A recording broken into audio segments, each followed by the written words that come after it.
posso começar a perder pergunta, tá? Tá, eu criei um grupo comum lá no WhatsApp para a gente compartilhar as perguntas, Ah, legal. tá? Ah, acabei de ver. Ok. Acho que estamos prontos.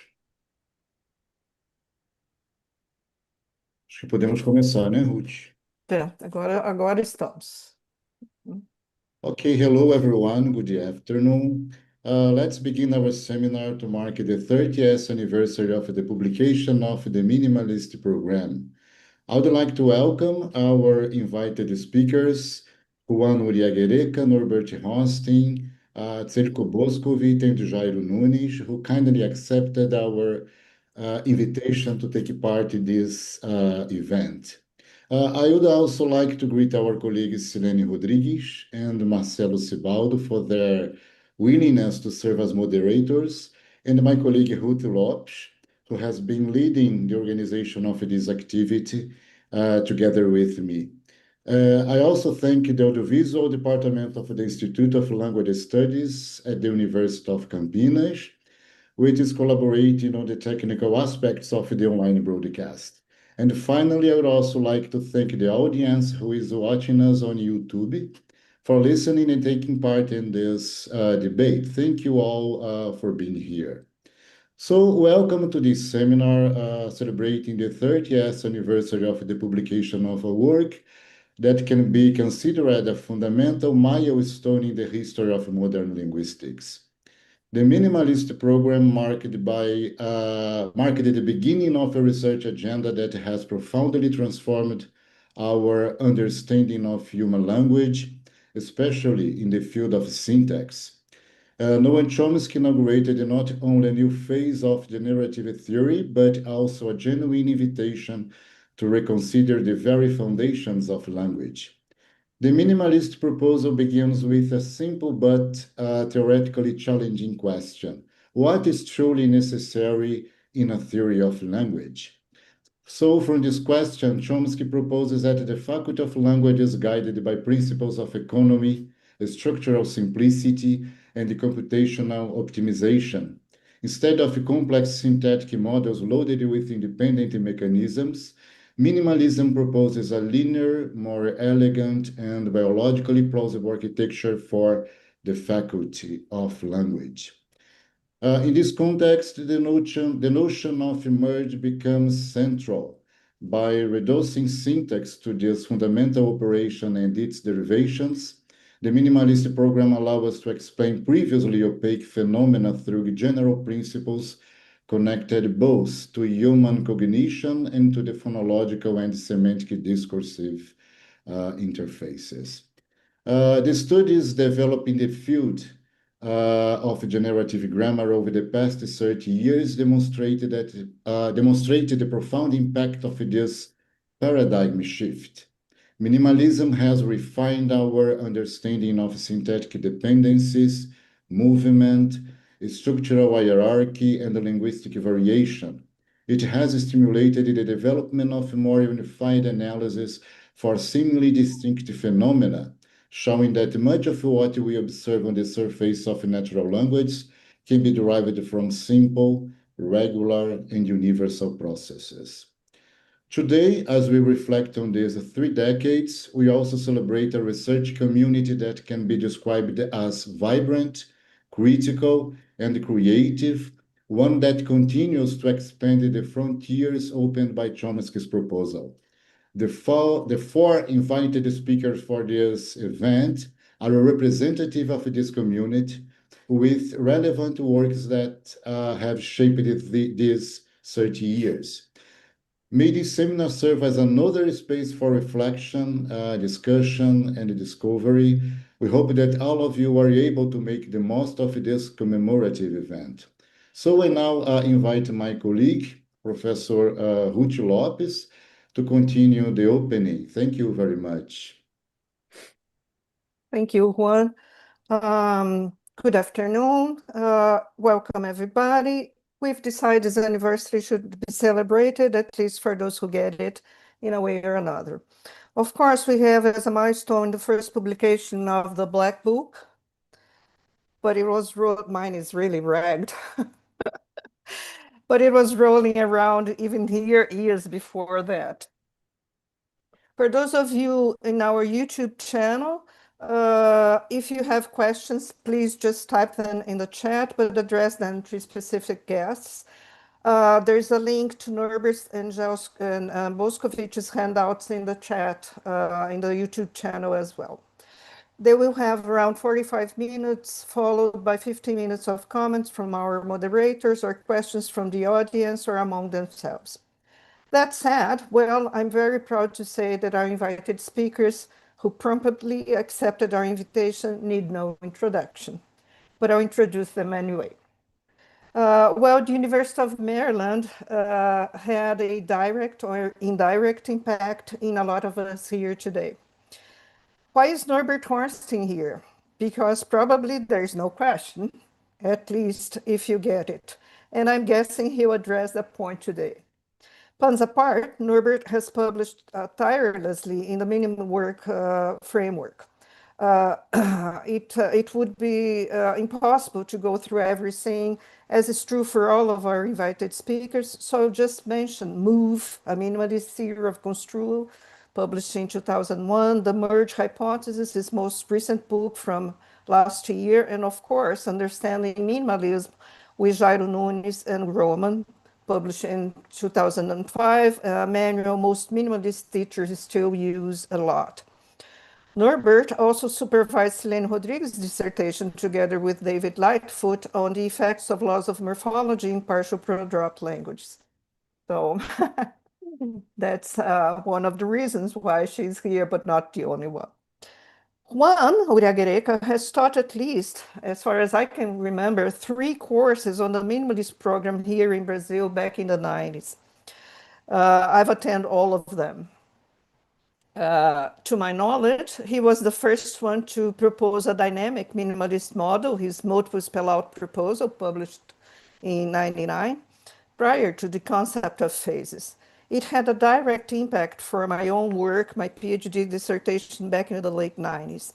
Again, it is impossible to bring here everything he has produced in the program, but I have to mention Rhyme and Reason, published in 98, A Poetic Introduction to Minimalism, and one of my favorite books. One also supervised Jairo Nunes' dissertation on the CAP theory of movement.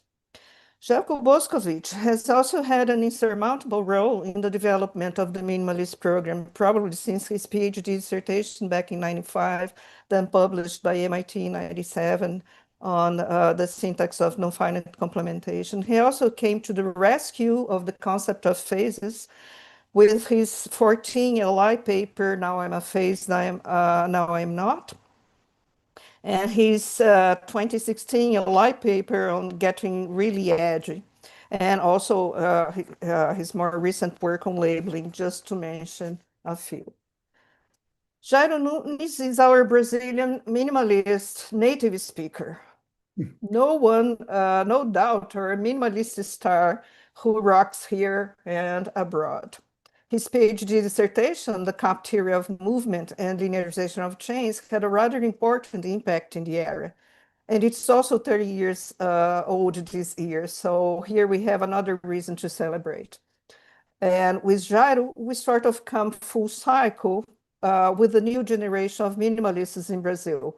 Juanito, my colleague here at the University of Campinas, who came up with the idea for this celebration and helped me organize it, Silene and Marcelo, who will be our moderators here. Juanito was supervised by Jairo, still when he was here with the University of Campinas. Silene Rodrigues, with the Catholic University in Rio de Janeiro, as I mentioned before, was supervised by Norbert. Marcelo Cibaldo, with the Federal University of Pernambuco, is part of the young generation of formal linguists up north. His PhD, supervised by Maria Denilda Moro, who had a very important role in the formal linguistic scenario in the north of Brazil, and Marcel Dendiken, discussed free small clauses in Brazilian Portuguese. Currently, he is spending time here at the University of Campinas as a visiting researcher under the supervision of Juanito. So without further ado, let's learn from our invited speakers. And if that's all right with you, we'd have Norbert, then Juan, then Zeljko, and we'll close with Jairo. Thank you.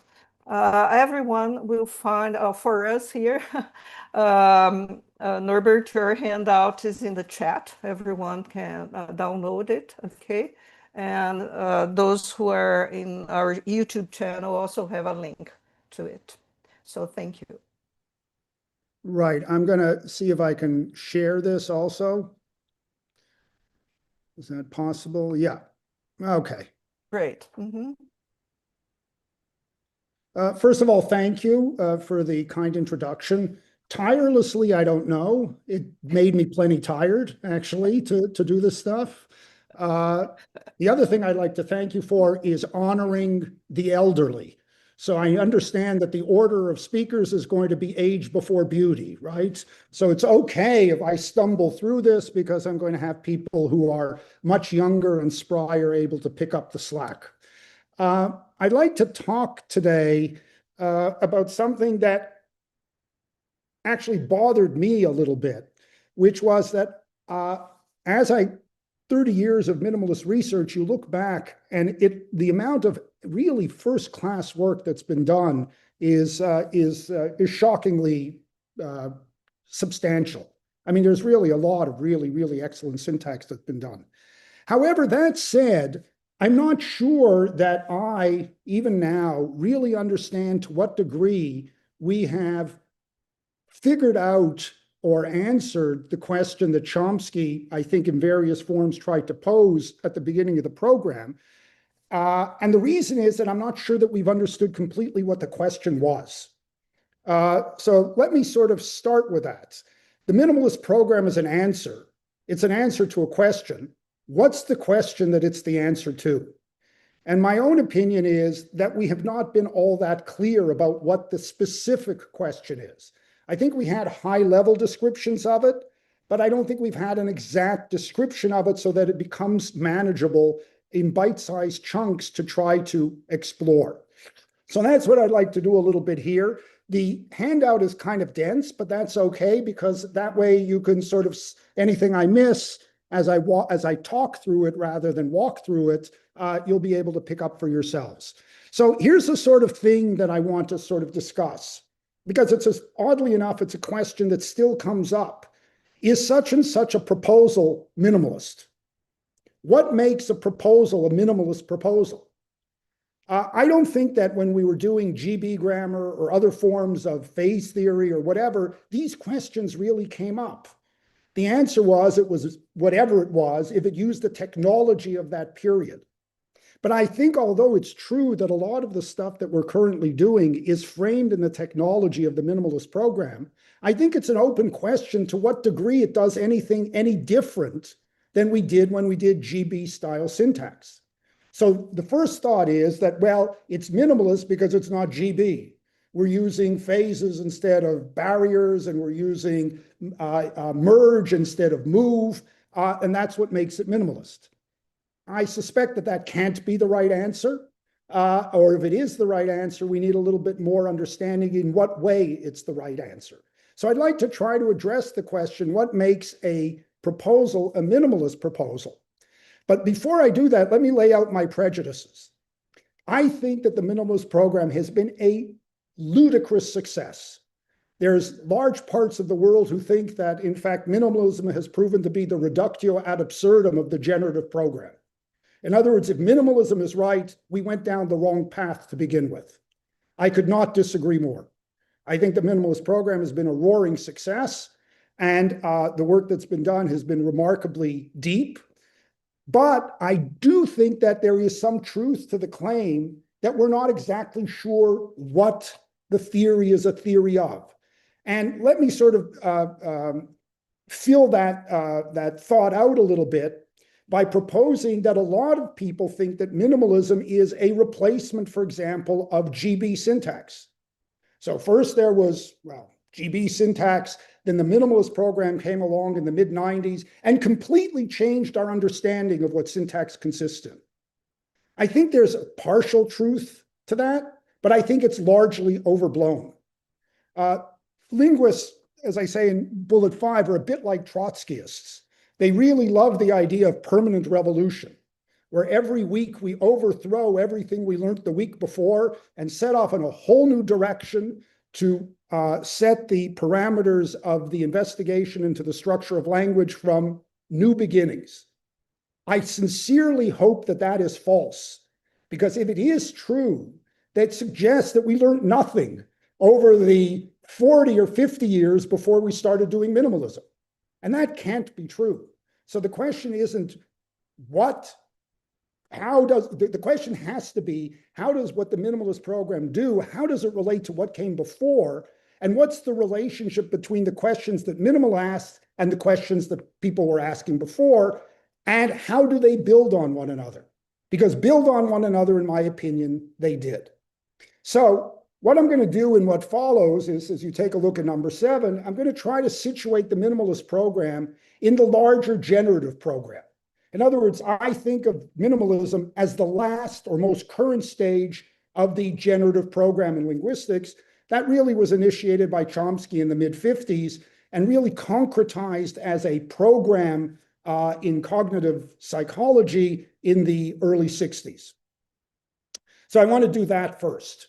Then I want to ask what specific question minimalism asks, which is different from the questions that the earlier generative programs were asking. In other words, what did it add? Maybe one answer is it added nothing. It simply reinterpreted everything that went before, but I don't think that that's quite right. I think it really did add a new set of questions, and it built on the questions that came before, in the sense that the answers to the earlier questions allowed the posing of a new kind of question, and that's the question that minimalism is trying to address. Okay, so we want to get a clear sense of that. And then I'd like to see how it is that minimalist theories try to explain the question that the minimalist program has raised. And for this, I think we're going to be able to start getting a handle on notions like simplicity, economy, and so forth. I have found, and this is just a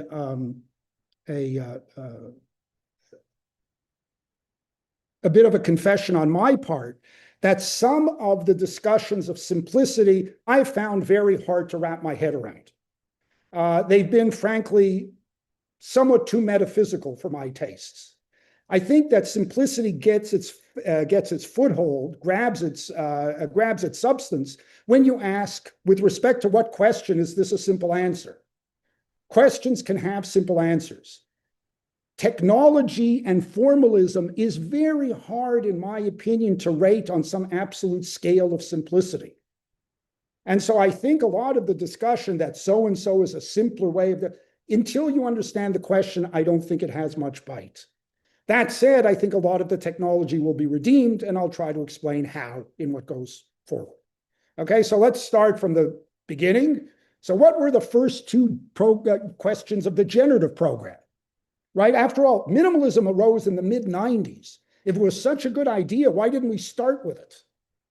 Why did we start with the stuff that we started with rather than, well, look, it's so clear what's the contribution of language and nothing else? And the answer is, well, it took, in my opinion, about 50 to 60 years to be able to ask the questions that the minimalist program wants to ask. I'm going to try to explain what I mean by that. Okay, so what were the first two generative questions? Well, the first two generative questions involved what you might call productivity, the fact that natural language speakers are able to use and understand effectively an infinite number of linguistic objects. And the second one was generality, which was roughly that any human being is able to acquire any grammar of a language if placed in the appropriate speech community. These were the two big observations that led to the obvious questions. How is it that native speakers are able to effortlessly produce and understand an effectively infinite number of linguistic expressions? How do they pair sound and meanings over an infinite domain? And the second question is, what capacity do humans have to allow them, what second order capacity do they have which allows them to attain that first order capacity, which we describe as productivity? Those were the two big questions. And it turns out that they were not all that easy to answer, right? We had the form of an answer. So if you take a look in 10, you'll see what the form of the answer is. The form of the answer to productivity is humans have acquired grammars.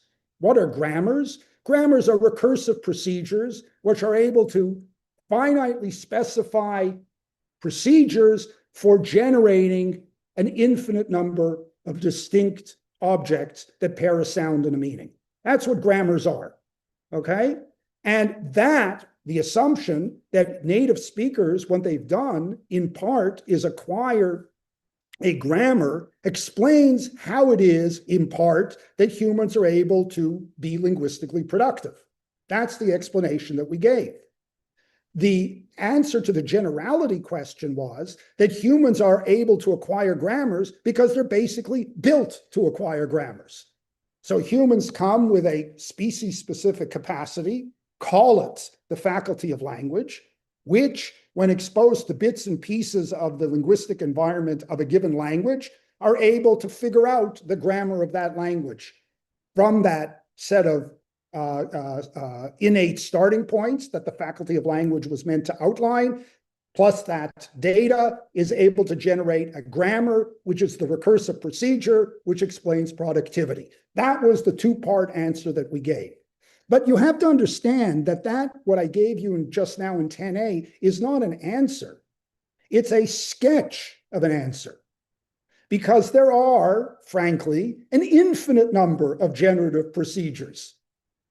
And there are an infinite number of meta capacities in principle. And so what we had to do first was try to figure out which specific generative procedures humans had when they were linguistically competent in a natural language, and which specific meta capacity they had, which allowed them to acquire those grammars. Until we had that, we really didn't have anything but an explanation sketch. Don't get me wrong, the explanation sketch was very, very useful. It was almost certainly correct, but it was a sketch.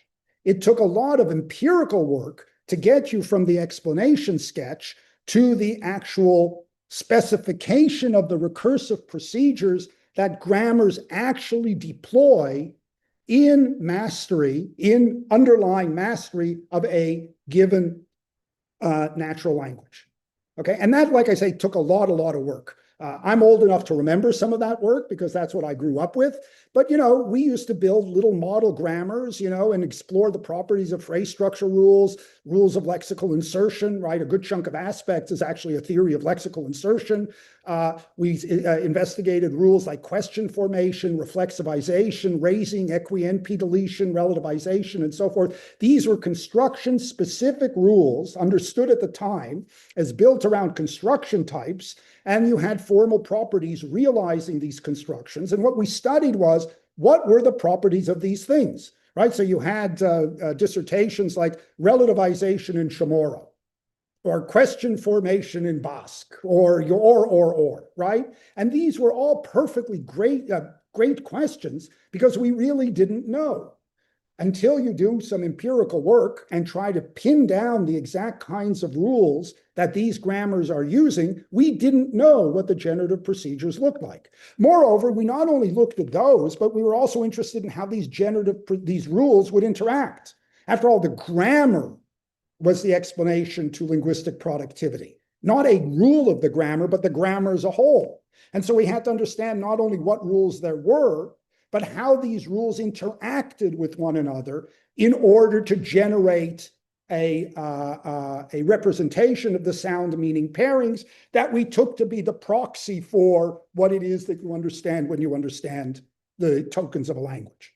Okay? And like I say, that took a long time. It took till about the early to mid 70s to get a really good handle on all of these kinds of generative procedures that they had. But by at least that time, by the early to mid 70s, we had a pretty good set of example cases of the types of rules that, were they to exist, would explain productivity. Okay? And so we were ready to ask the next question.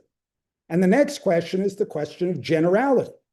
Notice, the question of generality is, how do native speakers acquire those kinds of rules? Right? Those kinds of rules, not rules in general, those kinds of rules. Notice this is not a question that is fruitfully asked until you have some examples of the kinds of rules that you're trying to acquire. In other words, it would have been stupid to ask the acquisition question, or what you might call the generality question, until you had some example cases of the kinds of grammars that people actually acquire. It's coherent to ask it. It just wouldn't have been made any sense. It wouldn't have been a fruitful enterprise. Okay, so in order to be able to ask the question that dominated research in linguistics, really from at least the mid-70s till about the mid-90s, right? Basically, and that became realized in some form or other in LGB. In other words, the question of what constitutes the structure of universal grammar or the faculty of language, you first had to have a really good set of examples of what constitutes grammars, because grammars are the things that are acquired. So, no idea of what the grammar is, stupid question to ask. By the mid-70s, we had examples of what the grammar's rules looked like, so it was a good question to ask.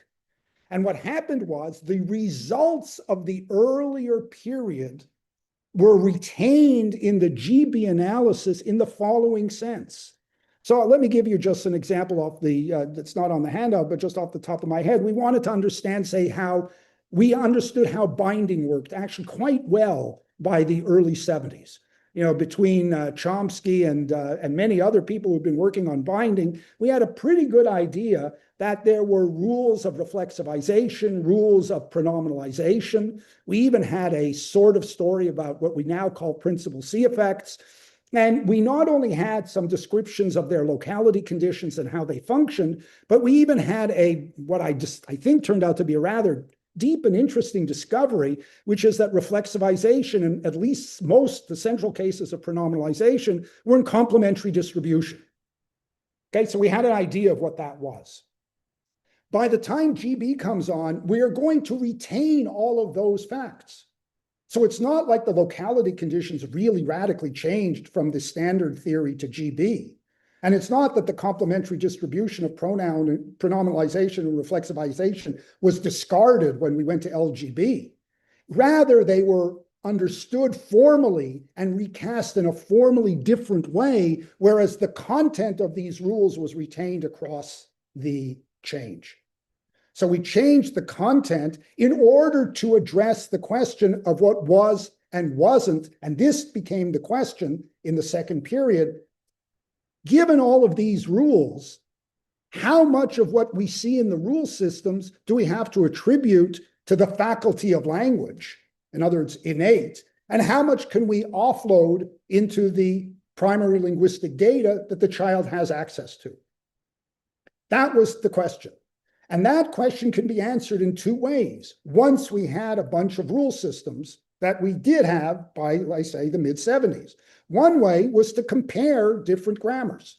So comparative grammar as a hot research topic exploded from the 70s, mid-70s to mid-90s, and still today.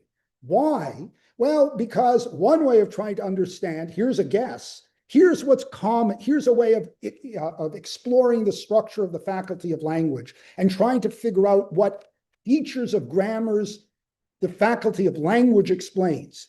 All the things that are common across grammars. So if I find some property that's common across all these grammars, someone may ask, why is it common across all grammars? Here's a pretty good answer, because that's the way the grammar the meta capacity functions. It will produce grammars with these properties. So one way of investigating the structure of the faculty of language, the universal properties of grammars, is to in fact take a look at the work in comparative grammar.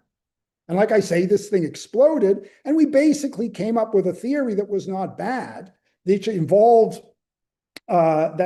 basically ideas that we had a rich set of principles, possibly parametrized, a little bit of jiggle or wiggle at the edges, right? And that these principles would manifest themselves in all the other grammars that we saw, the specific grammars that we saw, because they were created by this meta capacity. That was a great idea. And like I say, we learned a tremendous amount by doing this work in comparative grammar. There was a second way of trying to figure this out. Oh, by the way, it was, everyone knows about this better than I do, but, there are rich empirical studies on virtually everything, from binding theory, control theory, phrase structure theory, movement theory, was studied again and again and again in a comparative method. And like I say, we learned a tremendous amount from these things. The second thing that we were able to do was that we were able to understand this. Let me see what it is. Oh yeah, let me actually. So number 3 on this over here. I'm going to call the thing that if you look back at the history of the LGB period heading up to the mid-90s. One of the things that you can do is you can see a huge number of mid-level grammatical generalizations that came out of these. Principles A, B, and C can be thought of as these kinds of mid-level generalizations. Subjacency theory can be thought of as these mid-level generalizations, the class of islands. Phrase structure grammar as X bar can be thought of as this kind of generalization. We can be somewhat tendentious and self-important. I like to be tendentious and self-important whenever I can. And that is, we can call these laws of grammar. And I think we should call them laws of grammar. And the reason we should call them laws of grammar is because I think they really are magnificent testimony to the kinds of success the generative program had. We found 30 to 40 or so laws of grammar that plausibly emanate from the structure of the faculty of language. If principles A, B, and C are true, meaning they hold across grammars in the way we think they do, then they hold true because universal grammar tells grammars that that's the way they're going to look. If subjacency theory isolates the class of islands that we think they do, and we have good empirical reason for thinking that they do, then they do it because universal grammar tells them that that's the way it has to be. And that's good, because that tells us, it gives us an answer to the question, what does the faculty of language look like? It looks like something that has, as a consequence, these 30 to 40 laws of grammar. Maybe, in fact, the way the LGB story effectively was, the UG was the 30 to 40 laws of grammar. That's what the faculty of language looked like. It had a binding theory, it had a construal theory, it had a movement theory, it had a phrase structure theory, it had a theta theory, it had case theory, and these theories, arranged in a T-like model for the generation of a sentence, these constituted the structure of the faculty of language. And the things that I listed constitute the innate properties of the faculty of language. That was our story, and a damn good story it was. Okay, again, I want to emphasize it was a great story. It's remarkable that in a period of just 50 years, we were actually able to come up with an account that was this rich and this surprising. No one would have been able to describe what we found, what we believe we had good empirical and theoretical reasons for thinking justified. By the beginning of the 90s, no one in their right mind would have thought that we would find that starting in 55. It was a remarkable achievement, really a remarkable achievement. And so that's where we were, okay? So we did a whole bunch of, part of it was through this process of comparative grammar. A second one closer to my heart, actually, because I'm not good at comparative grammar work. I'm actually pretty bad at all empirical work, but really comparative grammar is always, I found it much more difficult. That's why I needed students like Selene, because she was really good at it and I could sort of pretend to understand what she was doing. But anyways, I was never very good at it. The other part, there's another route to the same conclusion, and that was the sort of work that got done. We started bringing in people who are interested in psycholinguistic questions of acquisition by taking a look at what you might call the poverty of the stimulus arguments. That also turned out to be a way of trying to understand the structure, the universal structure of the faculty of language. How did that work?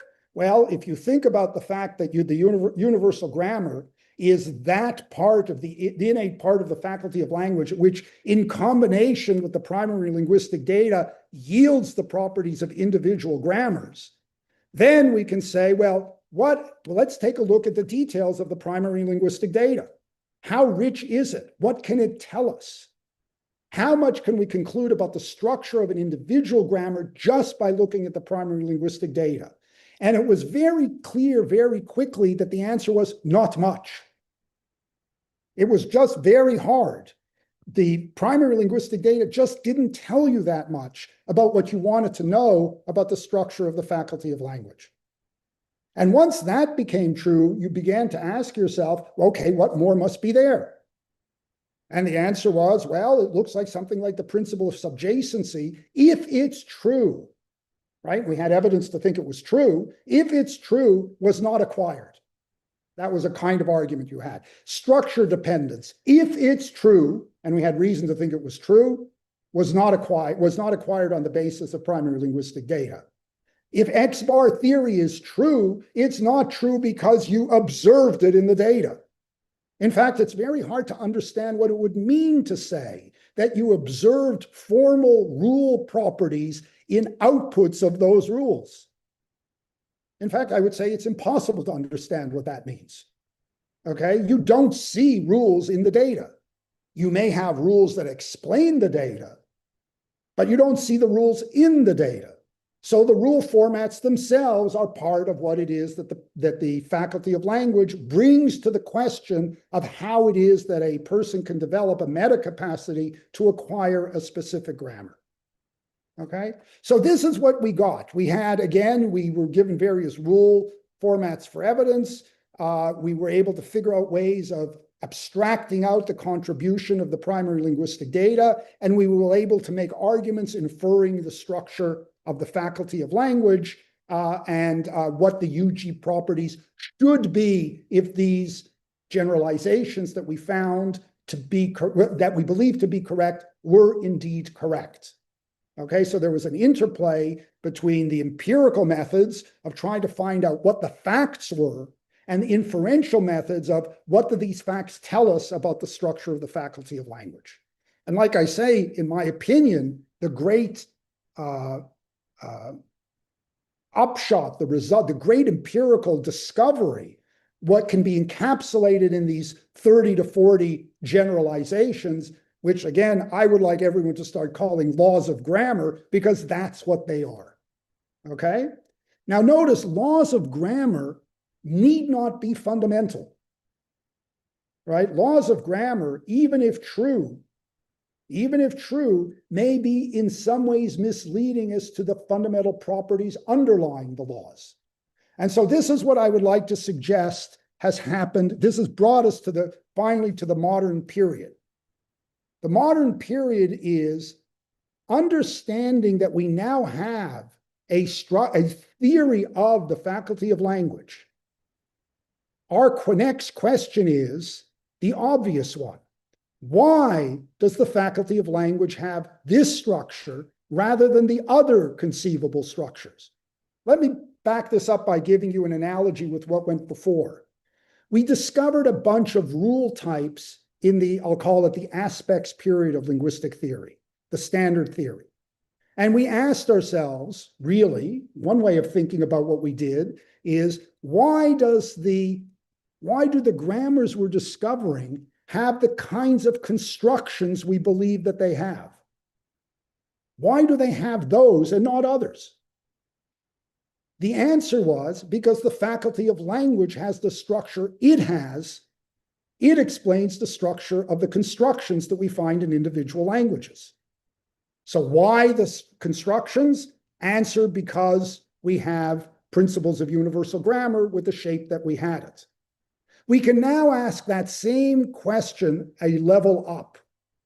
We can now say, look, we have some pretty good idea of what the faculty of language looks like. The faculty of language looks like it has the properties more or less described by our 30 to 40 laws of grammar. So now we can ask, why do we have these laws of grammar and not others? And the answer is going to be because the way in which the faculty of language arose resulted in these laws of grammar and not others. Okay, in other words, whereas the answer to the why constructions of the kind we see answer is a cognitive answer, The question of why does the faculty of language look the way it does is going to have to be a biological answer. Okay? In other words, we are assuming, and this is very important for what I want to say going forward, we are assuming that GB was roughly correct. It described correctly what the faculty of language's properties were. And our question now is, if it's correct, why is that the answer? This is what I think Chomsky means beyond explanatory adequacy. Explanatory adequacy was to explain how it is that given input, excuse me for 1 second, given input, we get the grammars that we see. The minimalist question is, given the biological history of our species, why did we end up with the faculty of language we have? And it is going to require that we do the same thing to the GB theories that we did to the earlier standard theory. We're going to try to redeem the content and recast it in a formally different manner. Okay? Notice, if that is the question, if the central minimalist question is, why does FL have the structure that it has? Then what we're going to do is we're going to have to start thinking of the faculty of language roughly the way we thought about constructions in the GB era. Remember what happened to constructions in the GB era. They disappeared. We no longer thought of them as fundamental. We thought of them as the combination of certain formal facts and certain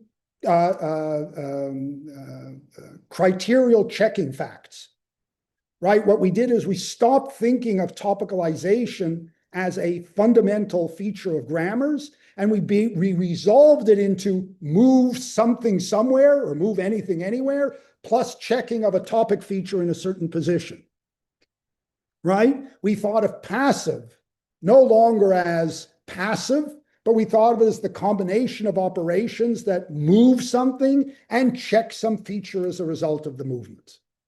Okay, so we resolved constructions, we broke them down and eliminated them in favor of sub-operations, which we took to be more primitive, and unified all the construction types, which in the earlier aspects theory, the standard theory, were different from one another. We said, no, they're not different. Many of them are really the same.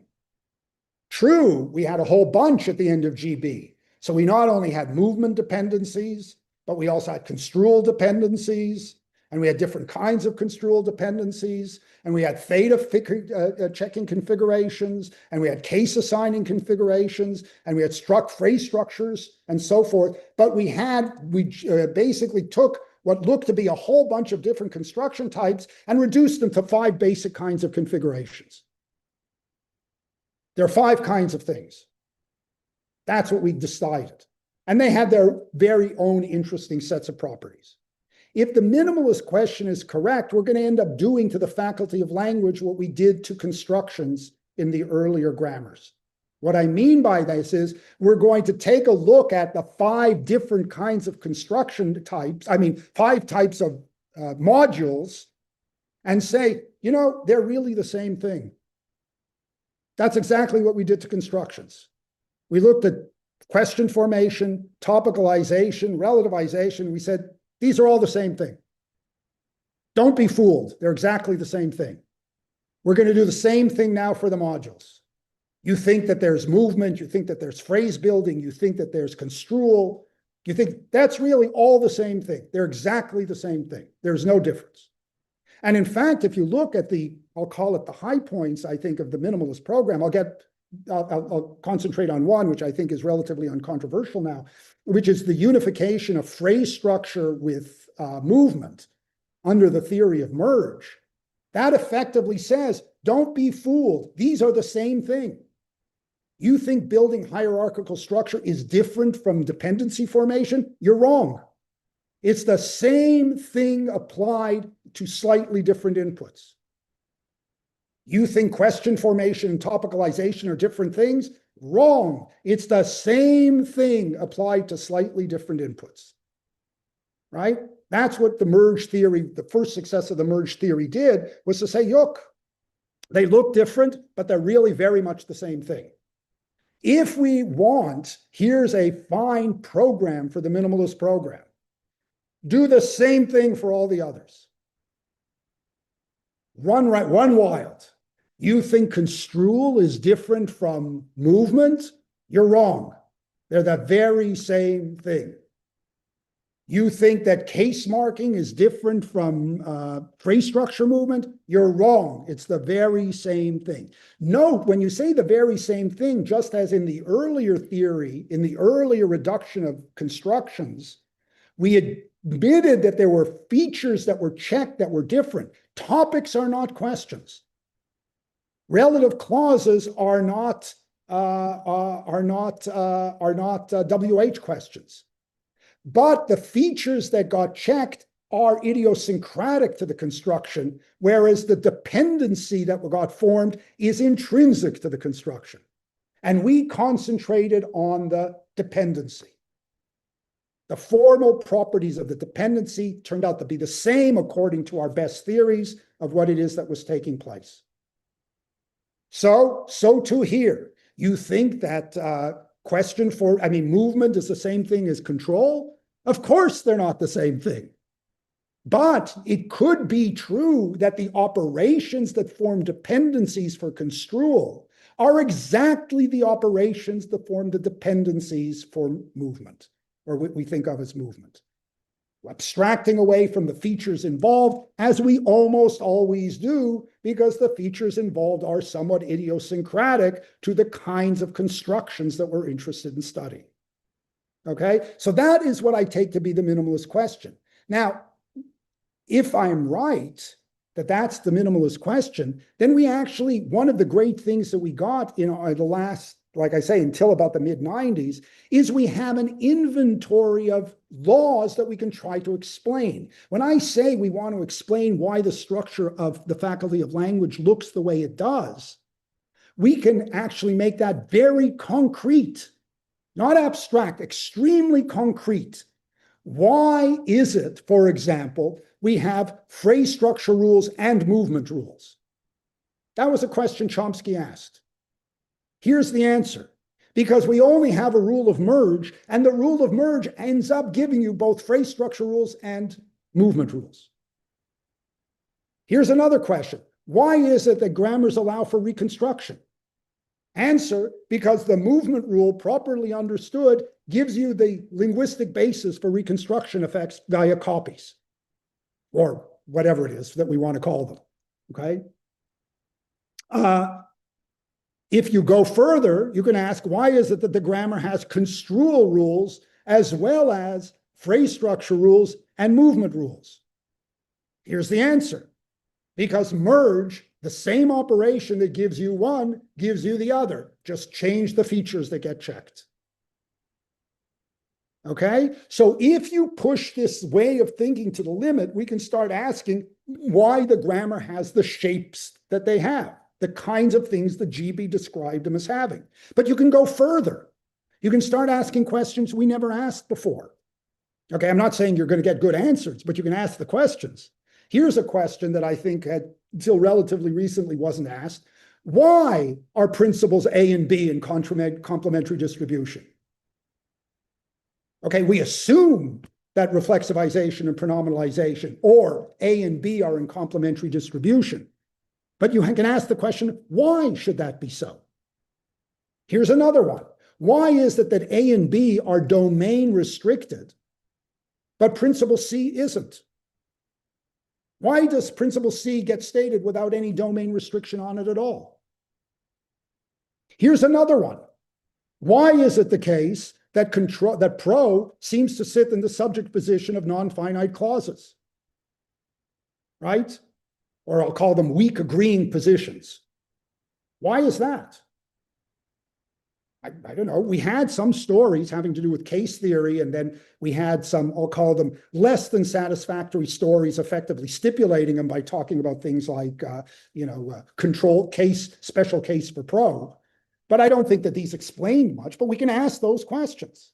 We can ask other questions. Here's another one. Why is the domain for reflexivization smaller than the domain or narrower than the domain for pronominalization? These are all questions that we can ask, to which I don't think we even bothered, which we didn't even bother raising. But now, if you want to explain why the faculty of language has the structure it has, these are natural questions to start asking. And here's what we want a minimalist theory to explain: those kinds of questions. We want to understand why the faculty of language has the properties it has. And remember what we did with constructions. We parsed the constructions into two kinds of facts. We might call them facts about universal grammar and facts about the primary linguistic data. In the minimalist thing, we're going to do the same thing, but the parsing is going to be between, again, two kinds of facts. Facts that are specific to the cognition of language, and facts that are general to cognition and computation more generally. Right? If it's true, and this is the story we've been told, and a good story it is, in my opinion, that humans do something that our ancestors did not do. In other words, that we came to develop the capacity to acquire grammars. We didn't come to that capacity without any other cognitive capacity, but something new happened. Call that something new a linguistic specific change to our cognition. We want to identify that linguistic specific change, which in combination with our pre-linguistic cognitive capacities, give us a meta capacity that is able to acquire specific grammars. So what turns out to be a non-question in GB is a very deep question in minimalism. Is this property that we are saying is part of the faculty of language, is it due to the idiosyncratic property of language, or is it due to some general cognitive capacity? And I think one of the things that was interesting about the move towards merge, the merge hypothesis, was that we were able to say, look, merge looks like it may be something that's truly idiosyncratic to language. Why? Because it's the thing that underlies this sort of recursive capacity. Let's assume that Chomsky is right, that this recursive capacity is somewhat idiosyncratic in the domain of language. Let's assume that that's true. Okay, that's a language-specific addition that was made to human cognition, which in combination with whatever came before gave us the faculty of language. Here's the boldest hypothesis you can imagine. Everything that you can think of in the structure of the faculty of language is either the result of what merge is, or the result of general cognitive capacities. That's all there is. There's merge-based properties, and there's general cognition and computation. And that's all there is. Now, I personally don't think we're going to be able to get that, but let's take that as a target to aim for. So here's the question: how many of the general laws of grammar can be deduced from a merge-based system? I don't know the answer to that. I mean, I proposed an answer, but it's not a very good one. Even I don't believe it. But the merge hypothesis is an attempt to try to answer that question to some degree. Okay? And my argument is that we get further than you would think, depending on how it is that you would think about these things. Okay, but that's what it is that I take to be the minimalist question. And that's why I think it's, and that's where I think we need to go to understand notions like simple and economic and elegant. Okay, so let me finish with that because I have about 3 or 4 minutes and then I'm at 45 minutes. I think that we can take a look, once we frame the question in this way, that we can start thinking of simplicity along several dimensions, 3 in particular, well, 2 in particular. The linguistically specific operations are simple, meaning merge is in some sense simple. We have to try to understand what that means. And the linguistically specific operations are few in number. They're economical. Why are they going to be few in number? Because remember, the difference between us and our ancestors is in the linguistically specific operations. In everything else, we're just like our ape ancestors. Okay? We're just like them, but we have a few, in the best case, one linguistically specific operation, right? Which in combination with what they brought to the table gave us the faculty of language. That's the best case scenario. So we want very few of those, in the best case, one. And we want those operations themselves to be relatively simple, meaning they could have come into being by whatever adventitious methods they came into being. There's a prejudice, which may in fact not be true, that formally simple operations are also going to be evolutionarily simple. Let's assume that that's correct. That's not crazy. It's not clear what the argument is, but let's assume that it's correct because it gives us a way in. So we want our simple operations and we want them to be few in number. We actually have an idea of what a simple operation is from LGB. You remember move alpha? What made move alpha simple? Well, here was the story we were all told. It says, do anything, move anything anywhere. What made it simple is it was unencumbered by restrictions, except the restrictions inherent to the movement rule itself. Okay, that was it. That's what made it simple. What makes merge simple? There are no restrictions on its application, and it can apply to anything it damn well wants. Okay? Any syntactic object can be moved to any position in a syntactic tree, can be merged with, any syntactic object can be merged with any other syntactic object. Okay? That's simple, right? Any encumbrance on that makes the rule more complicated.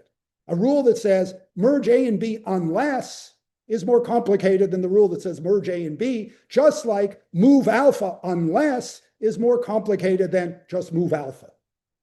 What did we do with the move alpha in the move alpha period? All the junk that the generalization asked us to consider, we threw into principles of universal grammar. So why do I land here? Well, because if I didn't land here, I'd leave an unlicensed trace behind. Why did I move this? Because this thing was, closer to that thing than this other thing is, right? That's what we did.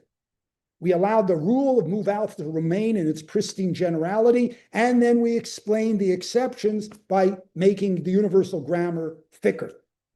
What are we going to do in this case? We're going to leave merge in its pristine generality and try to explain where it goes off the rails in terms of general cognitive computation. That's what we're going to try to do. At any rate, that I think is a program that we have implicitly been pursuing for the last 30 years. Although I don't think we've been as clear in our own minds as we could have been that we were pursuing that. Let me just end again with an observation. In my opinion, the deepest result of the minimalist program to date, I'll call it non-controversial deepest result of the minimalist program to date, was the unification of phrase structure with movement. In other words, the unification of phrase structure with move alpha. That was understood to be the very same thing seen as the merge operation applied in two different conceivable configurations. And that really was deep. You cannot think of anything that was considered since the very beginning of the program as more different from one another than phrase structure and movement. Destructure and transformations were thought to be as different as you could possibly imagine. Their unification was a huge intellectual breakthrough. It turned out that there was a lot of other things that followed from it as well, but that was really remarkable. I think that that breakthrough is the paradigm of what we should be thinking of going forward. Unify everything else. Now, those of you who know me will understand that I am, of course, here selling a program that I've been pursuing for the last many number of years, and in particular in the domain of construal. And you can, if you go through the handout that I gave you, find many, many reasons for thinking that the default assumption for the minimalist program must be that the movement theory of construal is correct. That doesn't mean it's true, but it means it's the position you have to argue strenuously against, because it's the one that ticks all the boxes the best. Now, I, of course, being too modest, will not go through this with you now. I leave this as a homework assignment for the audience to have a good time, and I thank you very much for listening to me. Thank you so much, Norbert. Silene and Marcel. Can we jump on Norbert now? Thank you, Norbert. Thanks a lot. Very nice talk. Very interesting. It's a talk that everybody that studies linguistics should watch to see the development of our field. So while I was listening to you, I was a little bit worried about people from outside linguistics listening to us today. Of course, we're here to talk about the developments, to assess the development of our field, and to analyze the contributions of the minimalist program. But I would like, thinking about people from outside linguistics, I would like to hear more from you about linguistics in general. We did not start in the 50s. We started with the Greeks or even earlier. And so only, as you said, only in the 60s and 70s, we came up with pretty good laws of grammar. So suppose people who work with physics are listening to us, they're going to say like, whoa, it took you, a long time to see these laws. So how do you see the contribution of linguists that came before our theory, that came before generative grammar? How come they did not see what we can see? I think we found out. My understanding, I mean, I'm not that big an expert on these, but my understanding is that in some domains, we actually did not yet catch up with our predecessors. My understanding is that Panini's grammar, for example, in the domain of phonology, was actually quite remarkable as a kind of generative system for these kinds of sounds, and also found a whole bunch of generalizations. Like I say, I'm not an expert in these areas, but that's what I've been told. And certainly, I think the sound laws of the 19th century, were real discoveries in the domain of phonology. I think syntax turned out to be harder, but for a simple reason. And that is, until about the beginning of the 1900s, the 20th century, there were some thoughts about this by people like Leibniz and so forth. We really didn't have the idea of a formal system that was able to describe structure of this kind. I think was the basic thing. Once you started working with formal systems of the kind that Russell and Frege and people following them had, it was natural to start asking what kind of formal properties the syntax of natural language has. Until you had that, you had a lot of, words looked to fall into certain categories. You had certain, call them low-level morphological generalizations.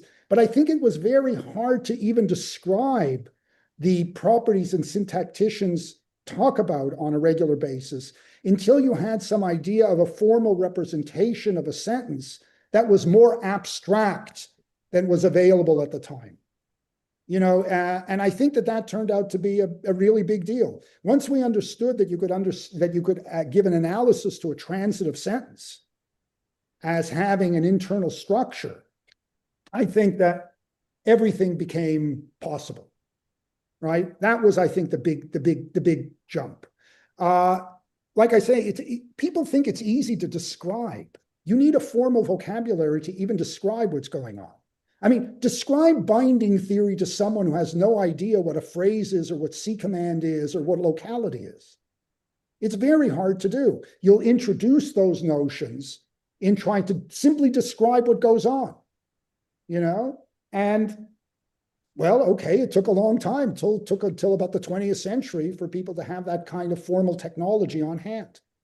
So the application of formal technology to language, which really became the hallmark of modern logic at the beginning of the 20th century, that I think just opened up the analysis of natural languages as formal systems. Till then, it was going to be very hard to do.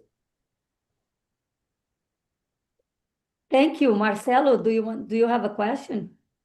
Yes, and good afternoon, all. Thank you, Norbert, for the great talk. It was explained. And I will read a question for our audience in the chat of the YouTube. We have a question from Vitor Nóbrega. It's also, Marcelo, sorry, it's also here in the Zoom chat. I've glued it there.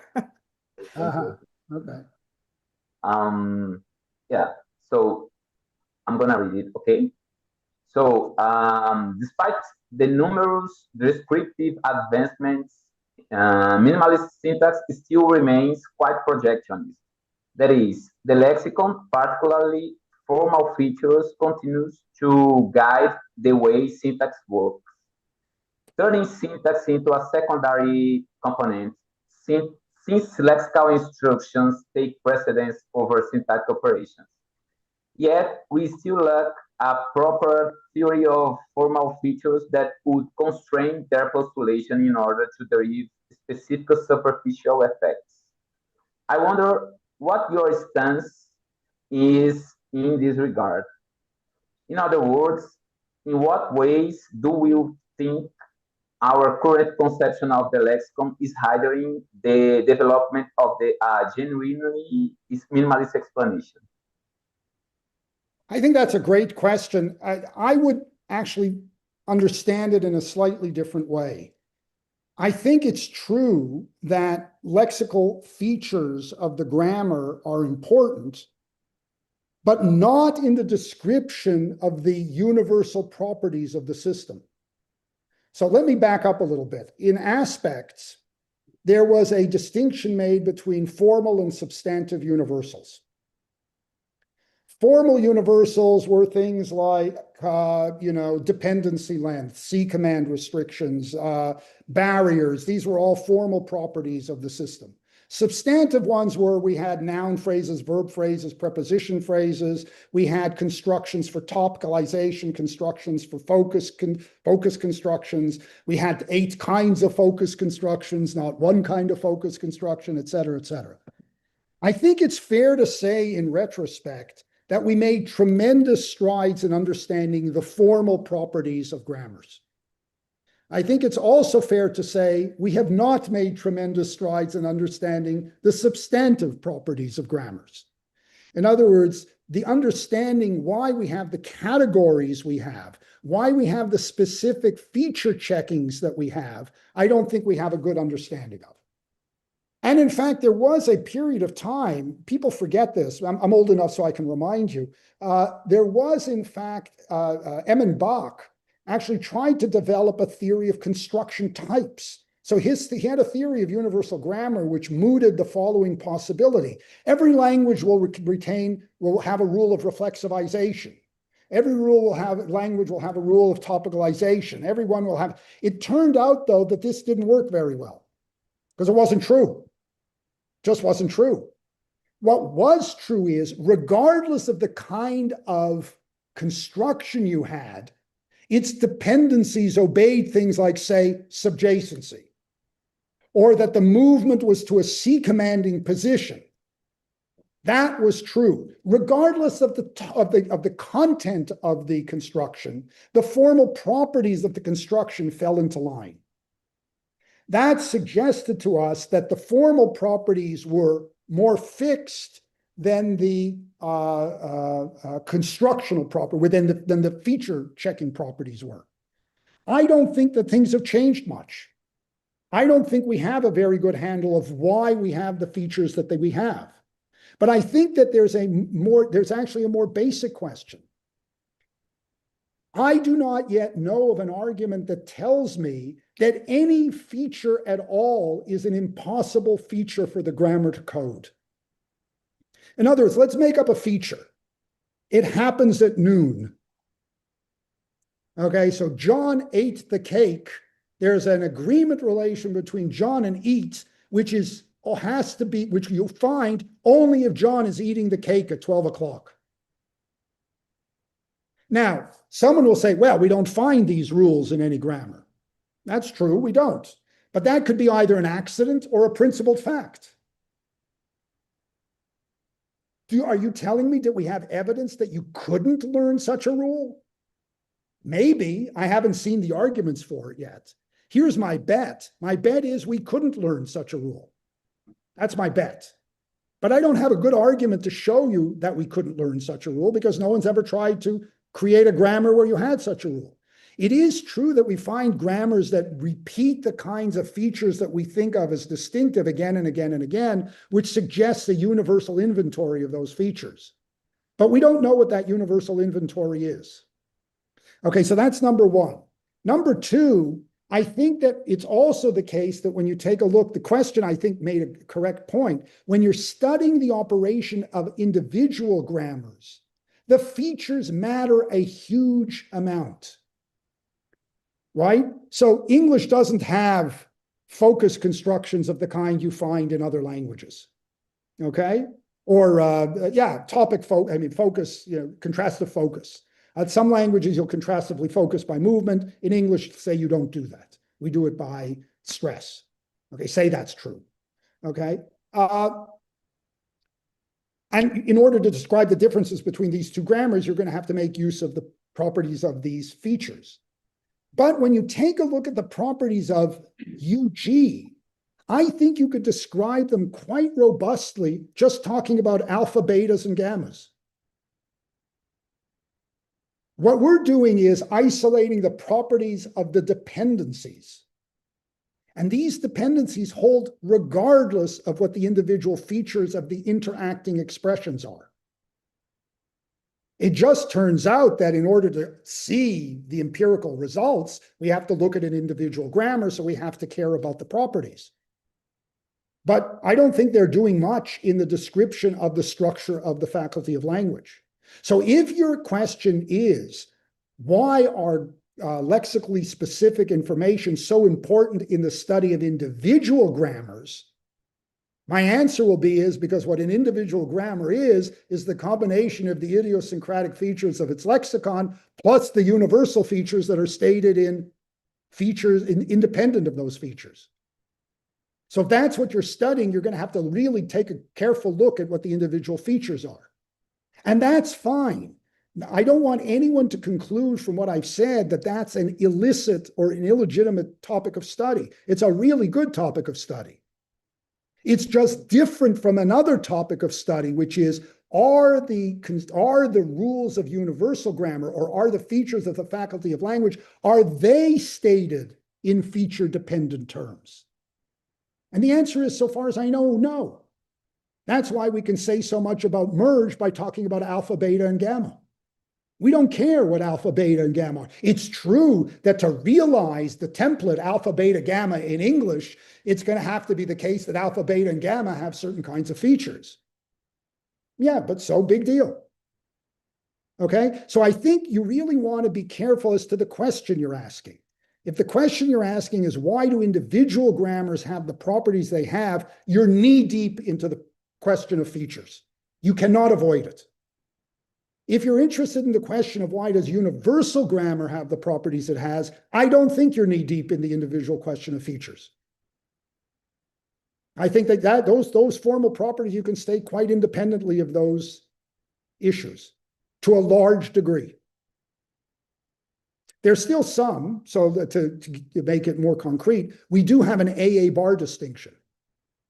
And if you ask yourself why, here's a great minimalist question. Why is there an AA bar distinction?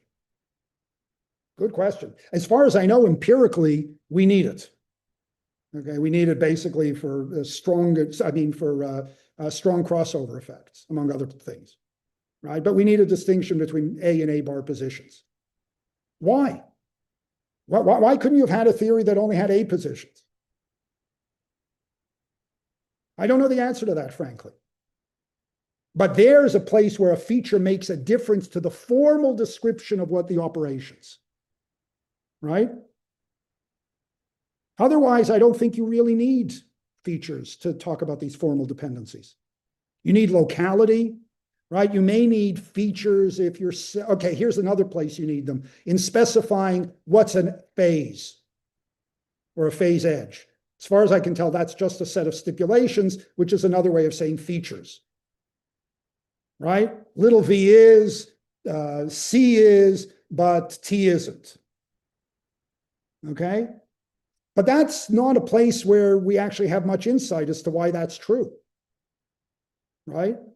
Those are stipulations, and yeah, but notice that they're relatively weak. We don't say you can only be, the phase impenetrability condition only occurs if the phase heads are A, B, and C, but doesn't occur if the phase heads are D, E, and F, right? Which would then be a feature-dependent description of the dependency. So I think we don't, so again, I think the question is a great one, right? But once we sort of filter out what it is that we're asking our features to do, you'll find they do a lot of work in the domain of description of individual grammars, and rightly so, but they don't do a lot of work in our description of the properties of the Faculty of Language in UG. I don't know if that helps.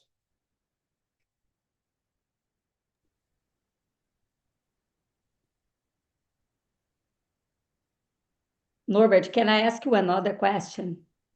Of course. So you finished. Sorry, Silene, I'll ask you to be really brief because we're running out of time. In fact, we have run out of time. And we have 2 other questions in the chat, but I guess we'll have to leave those for our open mic session at the end of the discussions. Okay, thank you, Silene. I'll be really brief. Tell Norbert to be brief, not me. I'll be brief. Norbert, you ended your talk saying that the great achievement of the Minimalist program was unification of phrase structure and move.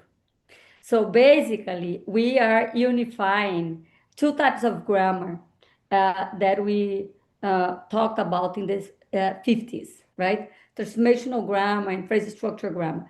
But my issue with this is the following. We know that these 2 grammars are not the same, right? They do not operate in the same way. And even if you look, for example, at populations, different populations, and for example, if we look at typical populations, people have syntactic deficits, we know that they might have problem with transformations without having problem with building the structure. So how do you see these things? If we, to me, it's a problem of in which level you want to work. Do you want to work in a more general level, unifying everything, or do you want to look at the differences between these 2 processes in a fine-grained way? How do you see this? Yeah, I think that that's a fair point. I mean, I don't know enough about the empirical domain to sort of say anything intelligent. So let me say something unintelligent. There is, when we're taking a look at these sorts of things, 2 questions. One is, what are the formal rules that are being applied, and how easy is it to apply them? I'll give you an example. Sprinting and long distance running, so far as I can tell, should be unified under a theory of running. Okay, they are locomotion of a certain kind, right, at different speeds. Nonetheless, you might find people extremely proficient at sprinters and very bad as distance runners, and people extremely good at distance running that are very bad at sprinting. Why? Well, because it turns out that applying the same thing in these different domains is not easy for people. There's no generalization that says if you're good at one, you're going to be good at the other.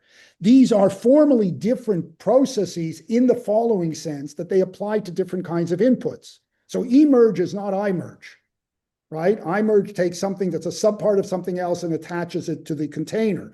Emerge takes 2 things that are different and puts them together. It may well be that people's capacity to do one or to apply the rule differentially is going to be different. That's conceivable, even though it's the very same rule, right? Adding 1 plus 2 is a lot easier than adding 300,406 and 75. Nonetheless, I'd tell you that it's the same addition rule in both cases. Fair enough. Fair enough. Thank you. Yeah. Norbert, thank you so very much. Now, let me thank you very much for arranging this. I think it was a great idea, and thank you for inviting me. Thank you. Could you please stop sharing your Yeah, I'm about to do that. So, yeah, thank you. Yeah. Juan, we would like you to start your talk. Okay, Can you share your slides? let me try. Are you seeing them or not yet? Yeah, we are. Mm-hmm. Okay.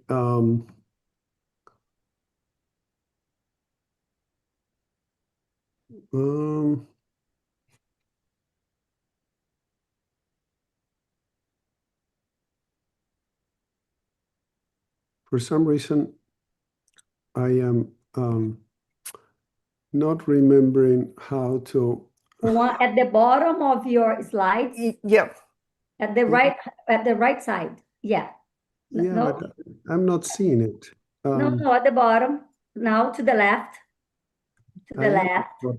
Yes. No. You just, yeah. Yes, okay. So first of all, like the rest of the participants, I'm delighted to be here. So thank you. And I would like to get into some of the issues that Norbert has already. Let me see. Why did I come out of this? Okay. Okay. No. I want to advance, but when I try to advance by this method, it kicks me out. No, I cannot. I don't know how to advance.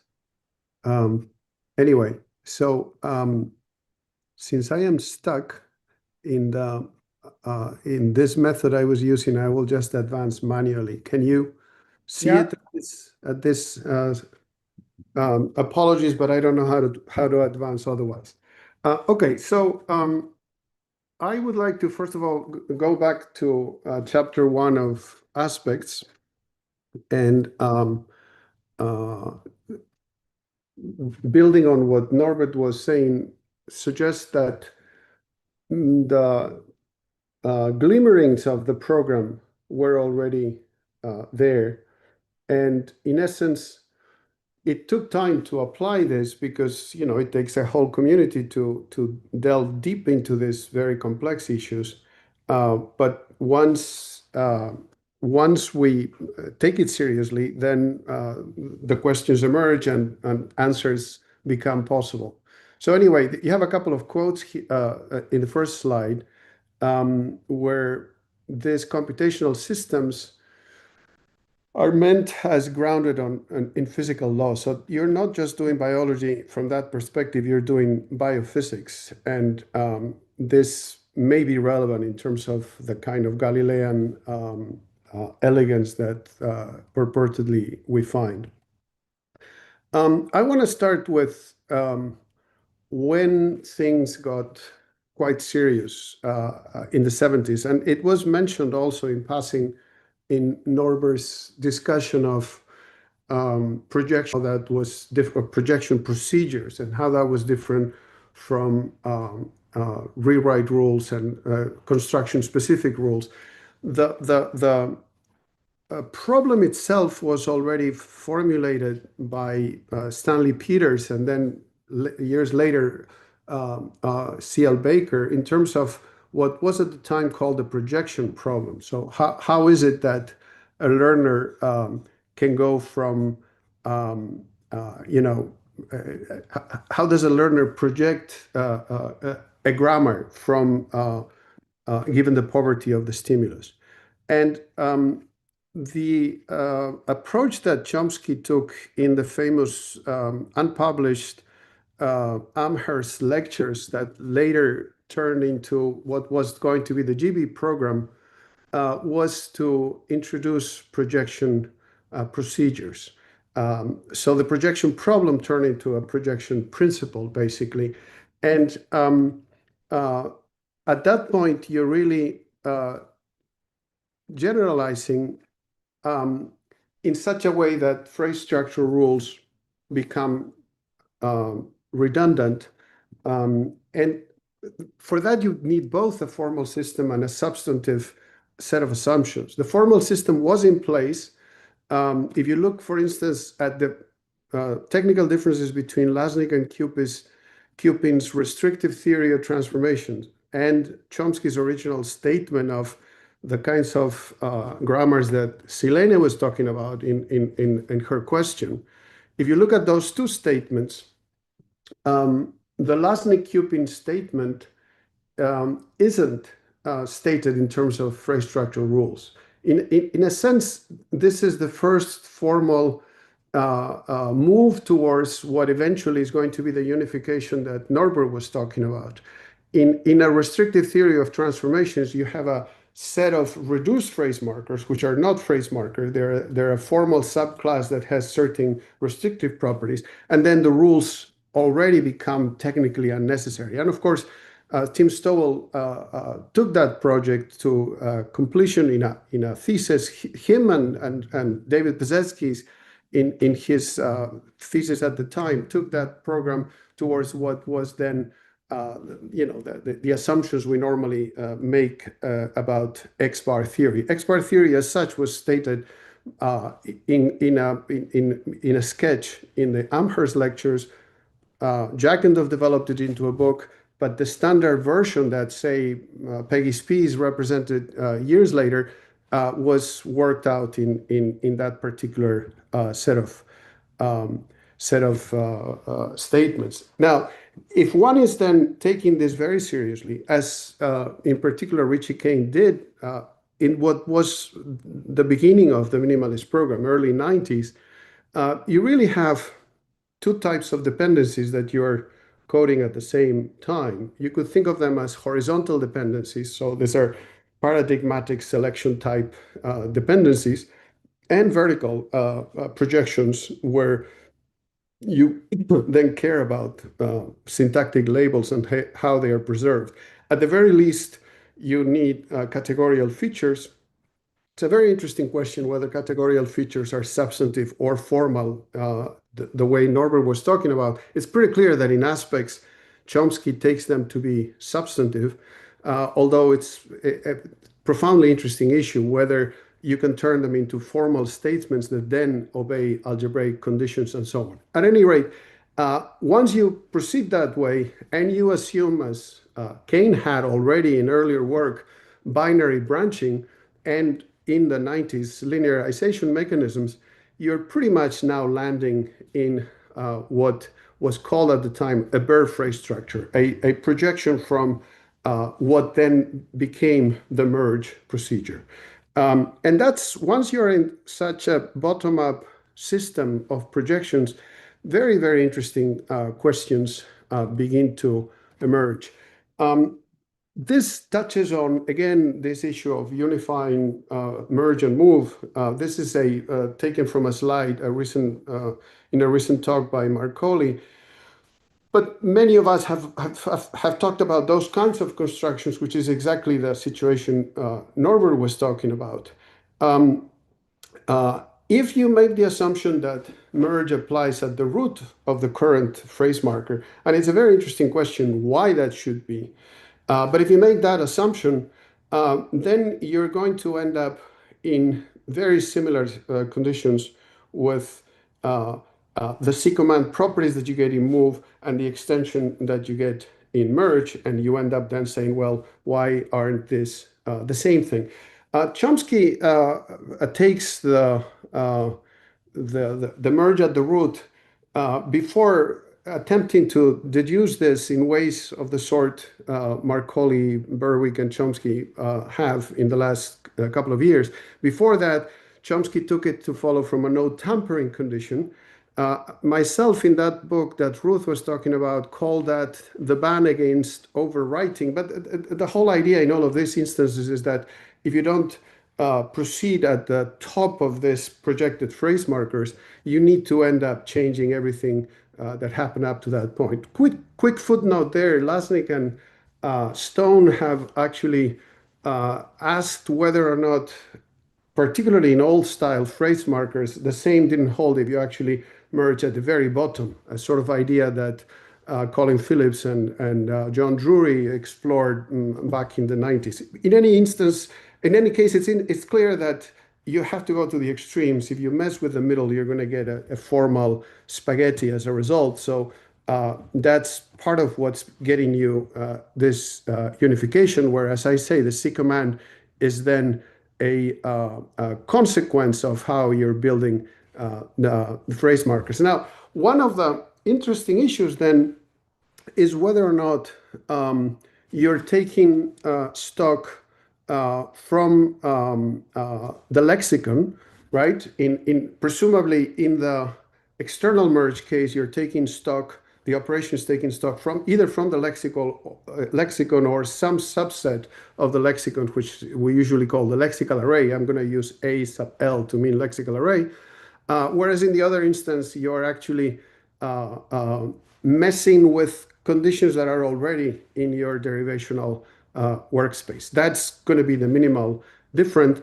And if anybody's interested, we can return again to Silene's question, to what extent those are going to be the same. In other words, is searching within the derivation, that's a clear instance of a search. Is searching within the lexicon also a search? Or do we really search within a lexical array, etc.? So those questions are still quite interesting and I believe to some extent open. Now,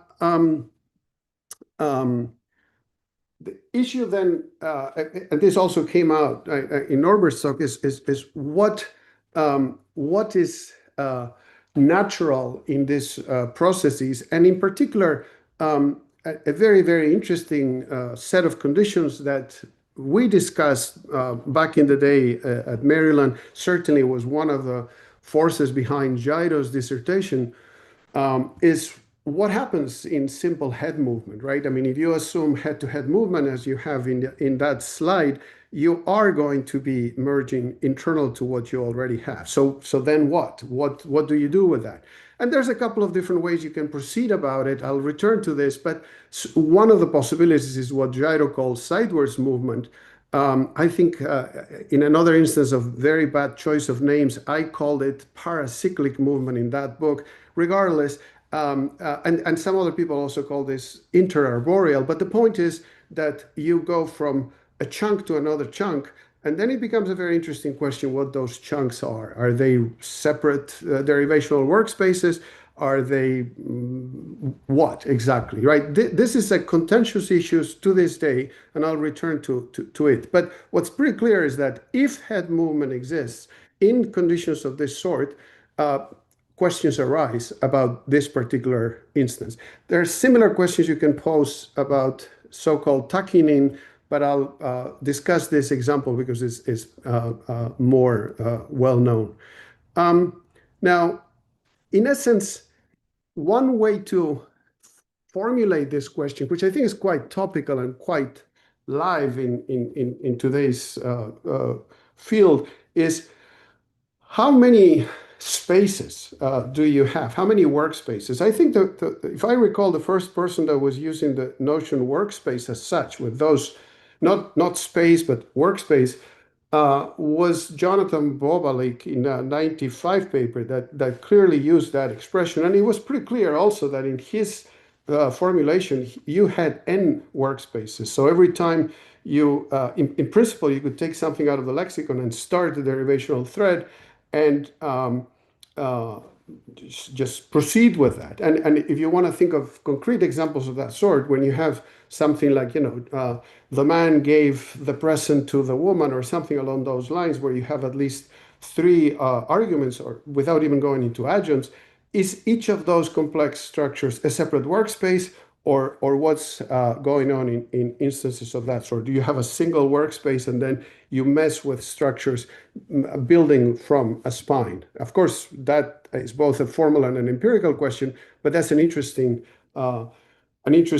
issue. Now, as far as I can tell, the issue of needing more than just a spine in a bottom-up system, a bare phrase structural style system, arose already in simpler situations. And Kyle Johnson made a big deal out of this and introduced a notion that I always liked, which is the notion of renumerating.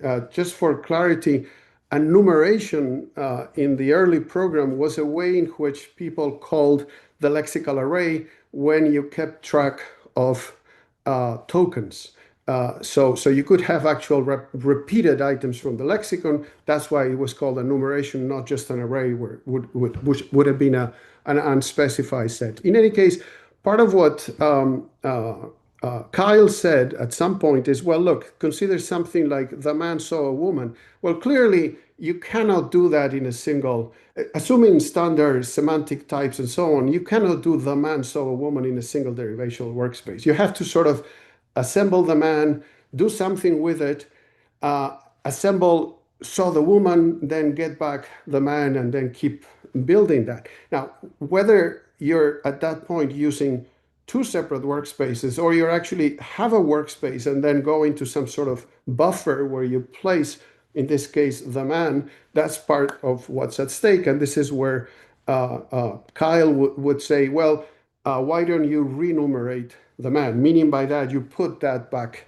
into the lexical array. That's a very interesting idea, an interesting way to think about it, particularly if we start asking whether or not that lexical array actually comes in the form of a stack. I mean a stack in the technical sense of a stack of trays, in the computational sense, which restricts very much the kinds of things you can do with that type of memory. That, of course, is a possibility, and part of what we need to investigate is whether or not that's the form in which you restrict the kinds of things you allow yourself to do. For notice, if you're going to put something into a stack, you better put it as a unit. And one way to think about it is you put something like hash marks around it to say, okay, this is a unit, or this is a compound-like object which is going to go into the stack in such a way that just as it gets pushed into the stack, it could be popped out of the stack, but it retains its structure. So that's, of course, again, an empirical question, but it would be quite restrictive if this is the way you handle the man saw a woman, or the man sent the present to the woman, and so on. Now, having said all of this, and this is what Ruth meant when she said that I had worked with cyclicity issues before we stated them in terms of phases. Clearly, the notion of cyclicity is way older. It's as old as generative grammar. I mean, so certainly Chomsky, Halley, and Luck have introduced it for stress conditions. Then Chomsky and Hale made a big deal out of, and Halley make a big deal of it in Sound Pattern of English. But also not just in phonological conditions. Bresnan, too, did a lot of phonological conditions with cyclicity. But Jackendorf and Lasnik and others in the early 70s, when people were putting together the type of binding theory that Norbert was talking about, they were clearly talking about cyclic access to, in that case, the semantic components. So we have known about cyclicity for a long time, and it's very clear that in aspects, Chomsky uses the cycle as the archetypical formal universal. And so in that sense, the question is, how does this then turn into what we now call phases, which of course went through a period of domains and barriers and bounding nodes. All of this somehow speak the same language, but part of the empirical question is to see how they differ and whether or not we can unify them in an interesting way. And this is still obviously work in progress. Now, if you look at, I want to call your attention to an asymmetry that arose already in the early 90s when we started to state these notions in terms of what we at the time called internal domain and face. Well, we didn't call them yet face edge because the notion of face was introduced a little bit later, but it was the domain and the edge. And what is interesting is that the domain was just the complement of a certain head that we now would identify as the face head, but the edge was a hodgepodge. The edge had a bunch of it was a collection of elements. It was the head, it was the specifiers, plural, because you could have multiple specifiers, and it even included elements that went into the head. So it was always an interesting hodgepodge. I think the way I read how the literature has proceeded on this, what we nowadays, or at least some part of the fields, call a box, capital box, is a way of thinking of that object, which isn't a configuration. It's a set of configurations.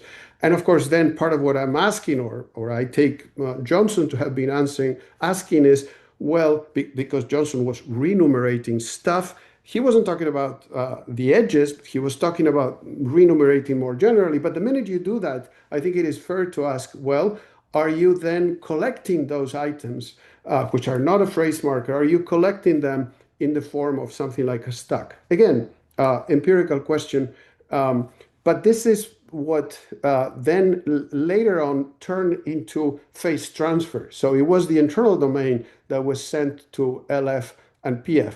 Here, of course, posing very serious questions as to what are the domains where you do this. This is something that Norbert also mentioned in passing. I mean, is that an issue of features, because you're going to do it with say little v and c, but not with t or with p or whatever we end up finding empirically? So how do we tell that apart, right? That's part of what we are now looking at. Under certain domains, you proceed to transfer these chunks, and the ones you transfer, those do seem to be constituent elements. Whereas the stuff that gets boxed, that's what's going to enter into other interesting conditions.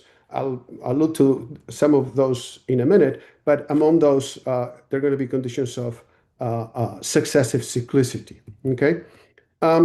Now, one particular model that I find intriguing, as you're probably beginning to see that I'm taking you there, at least I'm asking that question, is whether or not the way to formulate all of these notions, both the initial lexical array, which in the form of enumeration is already organized, the renumeration, and the stuff that you put in the box, whether all of that is really a single item, and that I would argue that's the null hypothesis, or you have multiple elements of that sort. Remember, this is not strictly speaking a subset of the lexicon, because it has to be constructed already. In some sense, you have to allow for repetitions. And if what I'm saying now is the way to handle what you put off of the derivational workspace, it could be quite a list. But if we're going to have a list there, is it a stack or not? That's part of the issue that, at least the way I've seen my own work, I thought that it would be interesting to think of it as a stack, as a derivational stack, that domain. Now, if this is the place where Chomsky, as far as I know, first used the notion of cyclic access to faces. There was a technical problem that arose at the time, and in minimalist inquiries, he suggested, well, here's the way. It was a problem that Alec Marantz and Juan Romero stated with conditions on competing derivations. And so Chomsky there suggested, well, if we have a cyclic access to this lexical array, then that technical problem gets addressed. But then this gained a whole new traction, and then eventually that led to what we now call faces. So part of the question is, if there is a cyclic access to the lexical array, you are basically already saying that you are organizing that the set of elements that you're going to be using in computing a derivation technically is a multi-set, whether that object already has some pre-phrasal structure of some sort, which I'm suggesting later on you may use again if indeed you renumerate. Now, this is where you can state the issue of what is a phase. And again, there's two theories. One of them, which I think Chomsky did propose in one of his seminars, we certainly discussed it in my seminar as well, is whether, and if I recall correctly, Jairo at some point considered it as well. I forget whether he did do it in his thesis, but the question one is a phase a place where grammatical relations, I'm thinking case theory, theta theory, and so on, are satisfied exhaustively, and once you're done, that's a phase? Or is it something of the sort that Norbert was talking about, where there's some substantive condition that says, well, VP is one, but TP isn't? I don't need to take a position on that here. I think it continues to be a very interesting question. And it would tell us to some extent how you organize that lexical array, in the sense that you better have some little v, or else you're not going to have a phase, and so on. So it is the beginnings of a theory of what counts as what will later on, once you deploy it, be a phase. Now, the question then is, we are packing cyclicity into the system, and we are even allowing ourselves the possibility, if I am correct in this technical implementation, of reusing this stack for various purposes, like building complex phrases or successive cyclicity in ways that I'm going to return to in a minute. And part of the question, or I guess the way Norbert would put it, the minimalist question would be, is that it? Do you need anything else? I'm setting aside in today's talk agree and so on, which I think is extremely interesting as well. But in terms of these core properties, is that it? Do you need more than what I just said? In other words, do you just have to be deliberately provocative about this and very traditional? Do you just have a dictionary and a grammar, where the dictionary is going to be your lexicon, a repository of your idiosyncrasies of some sort, and then you summon portions of your lexicon and you deploy them into a workspace, and the workspace then, in and of itself, if you just had a simple workspace, particularly if the workspace is going to be as restricted as Marcoli and others have argued, I'll return to that in a minute. If that's the way you work your workspace, then how do you get complexity? How do you get full recursion? How do you go beyond just the spine, as it were? This is where you need something else. And the something else is, well, either you need more workspaces, or you need some derivational memory buffer. And if so, the question is that buffer different from the one you need to start the derivation? That's where the layout of questions are. I should also add a note about whether or not there has been a lot of discussion over the recent decades on whether or not the derivation, the lexicon is a vector space. That too is a both empirical and formal issue. It's not the same to be a vector space than to be just a set. If it is a vector space, and I think that this is where at least some of the computational literature is taking us, then it would be interesting to see whether or not, once you deploy those chunks into these workspaces, whether the workspace itself is also a vector space. Clearly, that's the route that Marcoli has been taking. I personally think that that's very interesting and potentially very useful. But that too is another formal and empirical question that tells us how then the rest of the system would be deployed if it starts in conditions along the lines we have in this slide.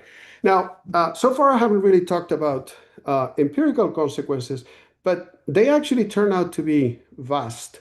I think that there are two levels of empirical consequences, and they're both worth keeping in mind. First of all, in terms of first order data, it is worth noting that island conditions of the sort that have been discussed already in this gathering they could arise in terms of the dynamics of the system that we are suggesting. To put it simply, every time you renumerate something to send it back to this hypothetical stack, particularly if that means you're going to put hash marks around that chunk, every time you do that, well, there is a potential island by that fact.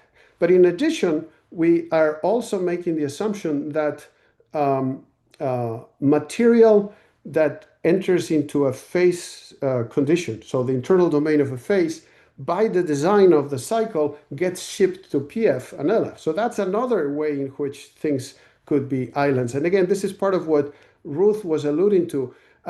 Notice the first type of condition is the sort I was working on back in the early 90s. The second type was the type that Chomsky was working in. So they're slightly different, although they do relate to each other as well, because the question is this: once you transfer something, say the complement of a V, as a little v, does it go away? And if so, how do you ever get extraction out of there? Well, typically what we're going to say, and this is a little technical, but you can easily see it, is you need to put material that you want to extract, you need to put it into the box. So it doesn't transfer, or another way of saying it is it doesn't go away, it retains for successive cyclicity later. So in both instances, both the complex specifier and even a simple complement of a complement of little v, both of those end up at the edge. Now, if that's the case, the question then is, how do you distinguish one from the other? And there's actually an interesting and simple way to show the difference. You have it in this slide. In the first, to the left, you have a situation where material that has been transferred, if you're in the process of WH movement long distance, that element, that alpha is now going to end up in the box, and you're going to be accessing it later. However, in the other instance, the reason the material went into the box was earlier, had to do with the topology of the phrase, had to do with the fact that beta was a specifier. So what you have is an alpha contained within the material that is in the box. So those two are different conditions, and the way you're going to state your transformation later on is quite different. I mean, it's the context has changed in the right-hand side vis-a-vis the left-hand side, and then part of the question is whether the grammar is sensitive to that, which becomes an empirical issue. This is what this, if you later on look at the slides in more detail, this is what's basically telling you that the access to each of those is quite distinct, because in one instance you're trying to access an element within an element, whereas in the other instance you're accessing the element itself. So that's the difference. So what are the facts? Well, the facts we have known, this is part of what was the great tradition of the generative grammar, that we have found a bunch of generalizations of the first level that we give a deeper answer once we make this sound or limiting assumptions about the system at large. So in this particular instance, one set of data, Jim Huang built on earlier work from both Ross and Chomsky to basically get you an asymmetry between what you could think of as subjects and objects, or complements and non-complements. So I'm just rehashing those data right there to see that there is a difference. And, you know, part of the question is, if those data generalize, we now have an explanation for facts along those types. But it's also interesting that there are repairs that Ross noted, although not all speakers agree. But to put it simply, whenever you have one of these violations, these island violations, if you manage to get away with ellipses of the sites where the violation occurs, this was Ross's point, an amelioration happens. And part of the question is in which domains this happens, and why that should be. Both Jason Merchant and Howard Lasnik studied this very exhaustively. And to make a long story short here, basically, some of the descriptive constraints that Ross found in the late 60s all have the property I just described. You could look at the data there. I won't repeat it now for the sake of time. But basically, the idea is that if you take one of these islands and do not pronounce it, for many speakers, there's a serious amelioration. Not in all instances, though. So, for instance, Merchant noted that if you had a coordinate structure constraint, you're stuck, no matter whether you pronounce it or not. Even if you do the ellipsis, the result is bad. So it isn't anything as simple as, oh, you just don't pronounce the island. It has to be more nuanced than that. In a paper in the early 2000s that Norbert, Howard, and myself put together, we attempted to provide an account based on a cyclic spellout of the sort I was beginning to sketch. So the way you could think of it is if you put an object. Remember, I talked about putting an object in the box and putting hash marks to it because that's how you store it into the lexicon, not the lexicon, rather the lexical array, right? That's the subset of the lexicon or subarray. Well, if you do that, what happens if you bring that?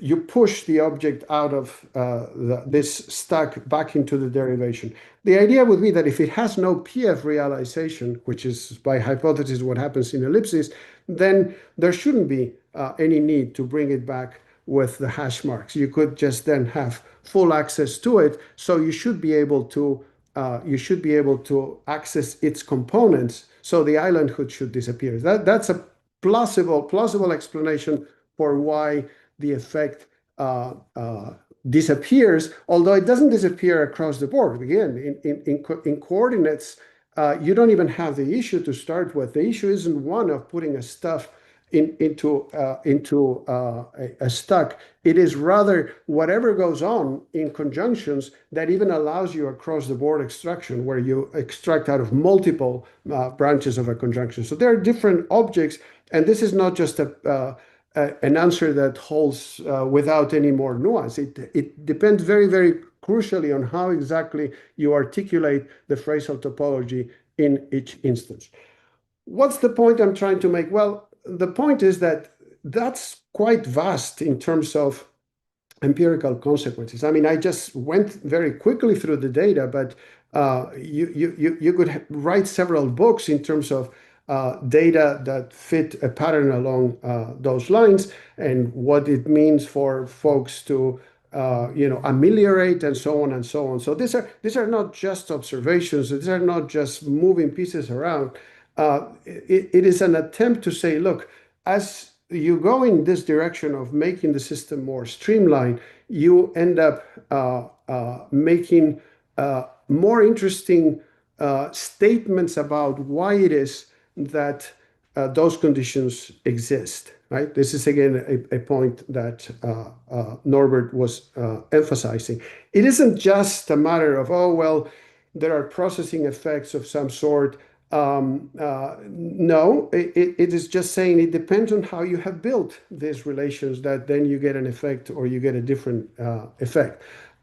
So could it be wrong? Of course it could be wrong, but at least it could be wrong in the sense that it's making a very strong statement about how the data come out. And, in that sense, it's exploring the internal coherence of the system to the extent that it holds. So it's a strong model, and as such is strongly falsifiable.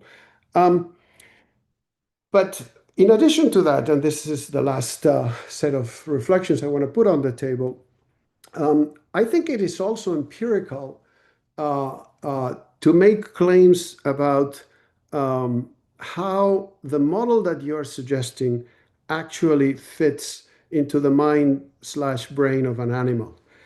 This, to me, was one of the most remarkable moves that Chomsky made in his early work. Very explicitly so in aspects. it wasn't just a matter of, look, here's an interesting set of properties to describe what grammars do. A lot of interesting work had happened. Panini was mentioned. I could give you a bunch of other examples like that. Middle Ages, Port Royal. There was a lot of stuff. But as far as I know, it is really only at this point that the claim isn't just, oh, here's an interesting algebra for how this works. Rather, the claim is, look, this is psychologically real and this is biologically real. In other words, this is a claim about the mind of an animal. At that point, it becomes quite reasonable to ask, okay, so is it reasonable to ask whether an animal has something like a lexicon, something like a vector space with conditions along the lines we've been talking about? Or is it reasonable to ask whether an animal can actually summon portions of that vector space and make them, bring them to some attention span and say, okay, this is now about this particular objects within that large set of concepts I'm capable of, and then I'm going to deploy them in a particular way so that I construct novel thoughts. Moreover, when we do that, and this is something we don't often talk about, but certainly if one believes that these things have a serious representational conditions, it is a serious question also. How is it that as we manipulate these concepts, after we're done, they don't totally disappear? I mean, we learn something new, and when we learn something new, we store it back into the lexicon. That's presumably how we acquire the lexicon to start with, but that's also how we refine the lexicon with use. After all, we learn something hopefully every day and until we die.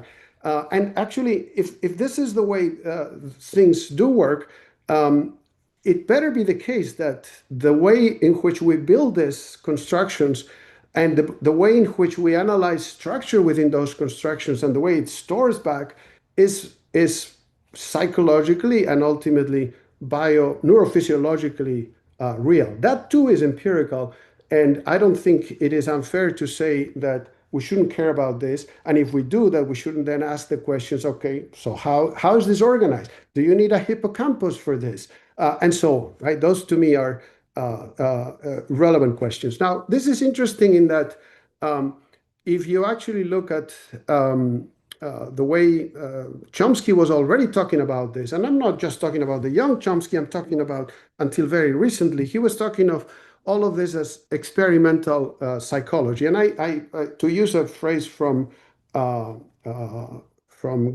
Gallistel, I would say it isn't just psychology, but psychology understood as neurophysics and how neurophysics constrain your system.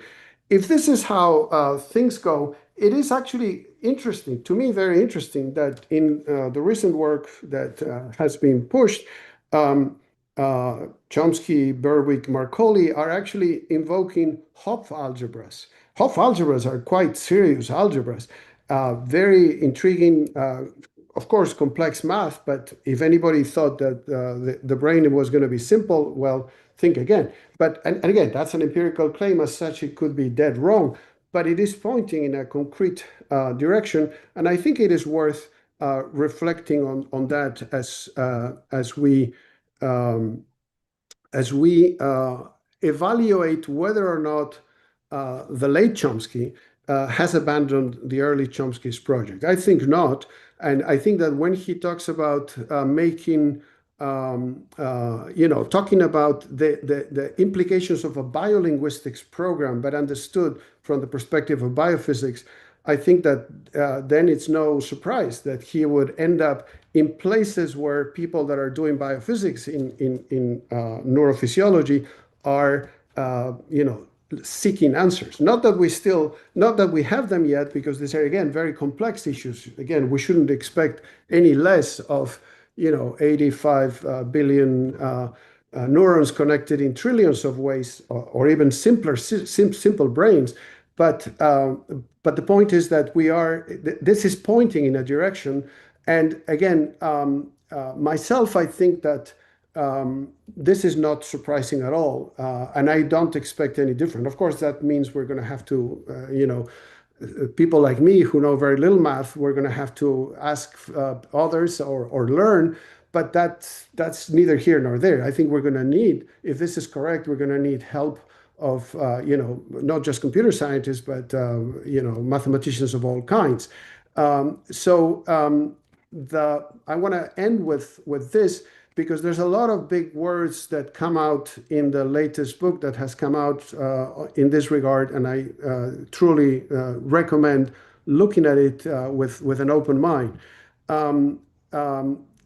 One of the big take-home messages I get out of there is that if this approach is correct, not only do you have an algebraic object to build structure. This is capital merge within a within a workspace, right? In a technical sense. Not only do you have a way to build that, but you also have a way to unbuild that, which to me is crucial in terms of the question of how in a 24-hour cycle, you send information back. I say 24-hour cycle because you sleep on it and then somehow those memories get consolidated.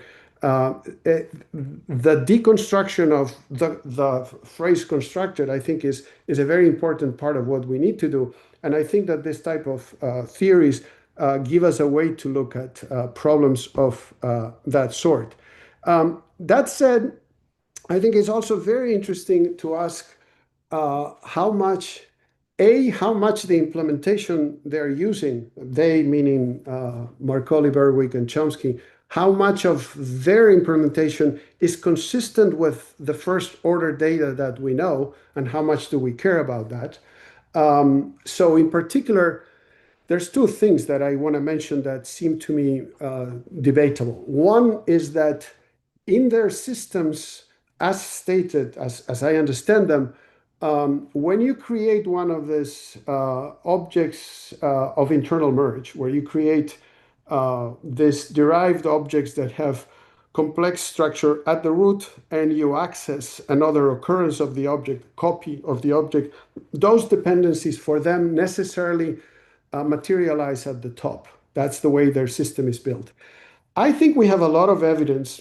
Jairo's thesis was one of hers, probably the first place that looked at this, but ever since then, folks like my colleague Masha Polinsky, Potsdam, several others, pushed an idea that Norbert, to me, that one of the biggest empirical, Norbert always jokes that he doesn't care about data, but he made a huge prediction that was extremely interesting, the idea of backwards control.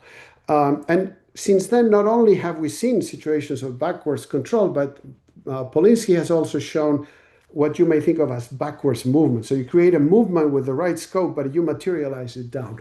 As far as I can tell, the Marcoli et al. Book is not sympathetic with that, or at least it has a big cost in their system. And, again, we should, because we take this thing seriously, we should see whether that implementation is correct and whether adjusting the system entails giving it up or not. I don't think it entails giving it up, but that's a separate matter. Second, there's going back to our, what I call paracyclic, the sidewards or the interarboreal movements. This whole system is designed so that you're not allowed to do that. Or again, it poses a huge cost on the grammar. To me, the reason I took this system very seriously, again, was Jairo's thesis, where I remember the day he came to my office and said, look, we could get parasitic gaps to work this way. That's the first time I thought that a technical trick, sidewards movement, actually had an empirical bite. And then we wrote a little paper together, and then the rest is history, meaning he wrote his terrific, MIT Press monograph and so on.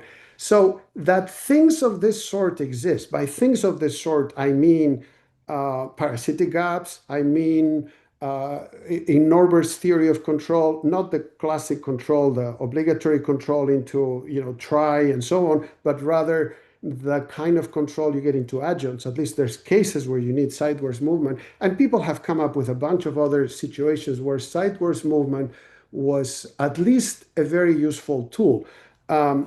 you could look at much of what Ed Stabler has done and Chris Collins in formulating some of this as, look, you could actually formulate it and it has a bunch of properties.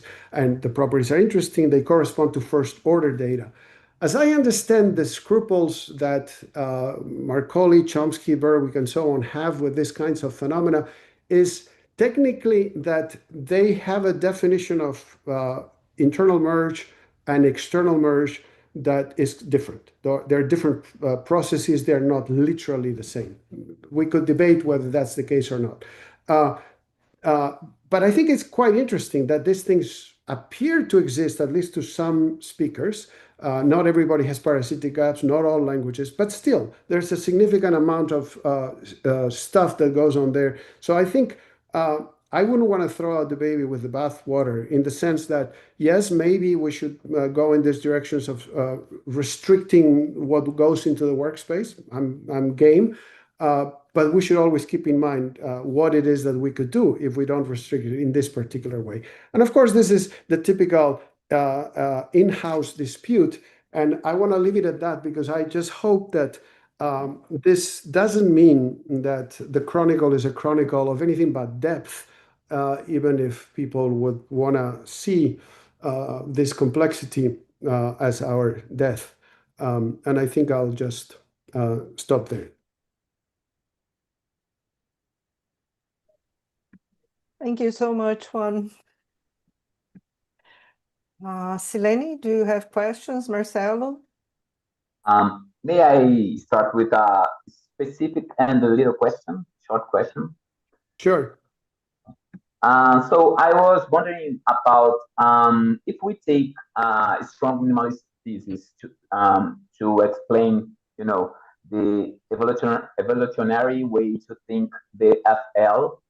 I was wondering about the role of the phases inside the box theory. I'd like if it's possible, it would be possible for you to discuss a little more about the phases inside the theory of boxes Right. in the evolutionary way of thinking the FL.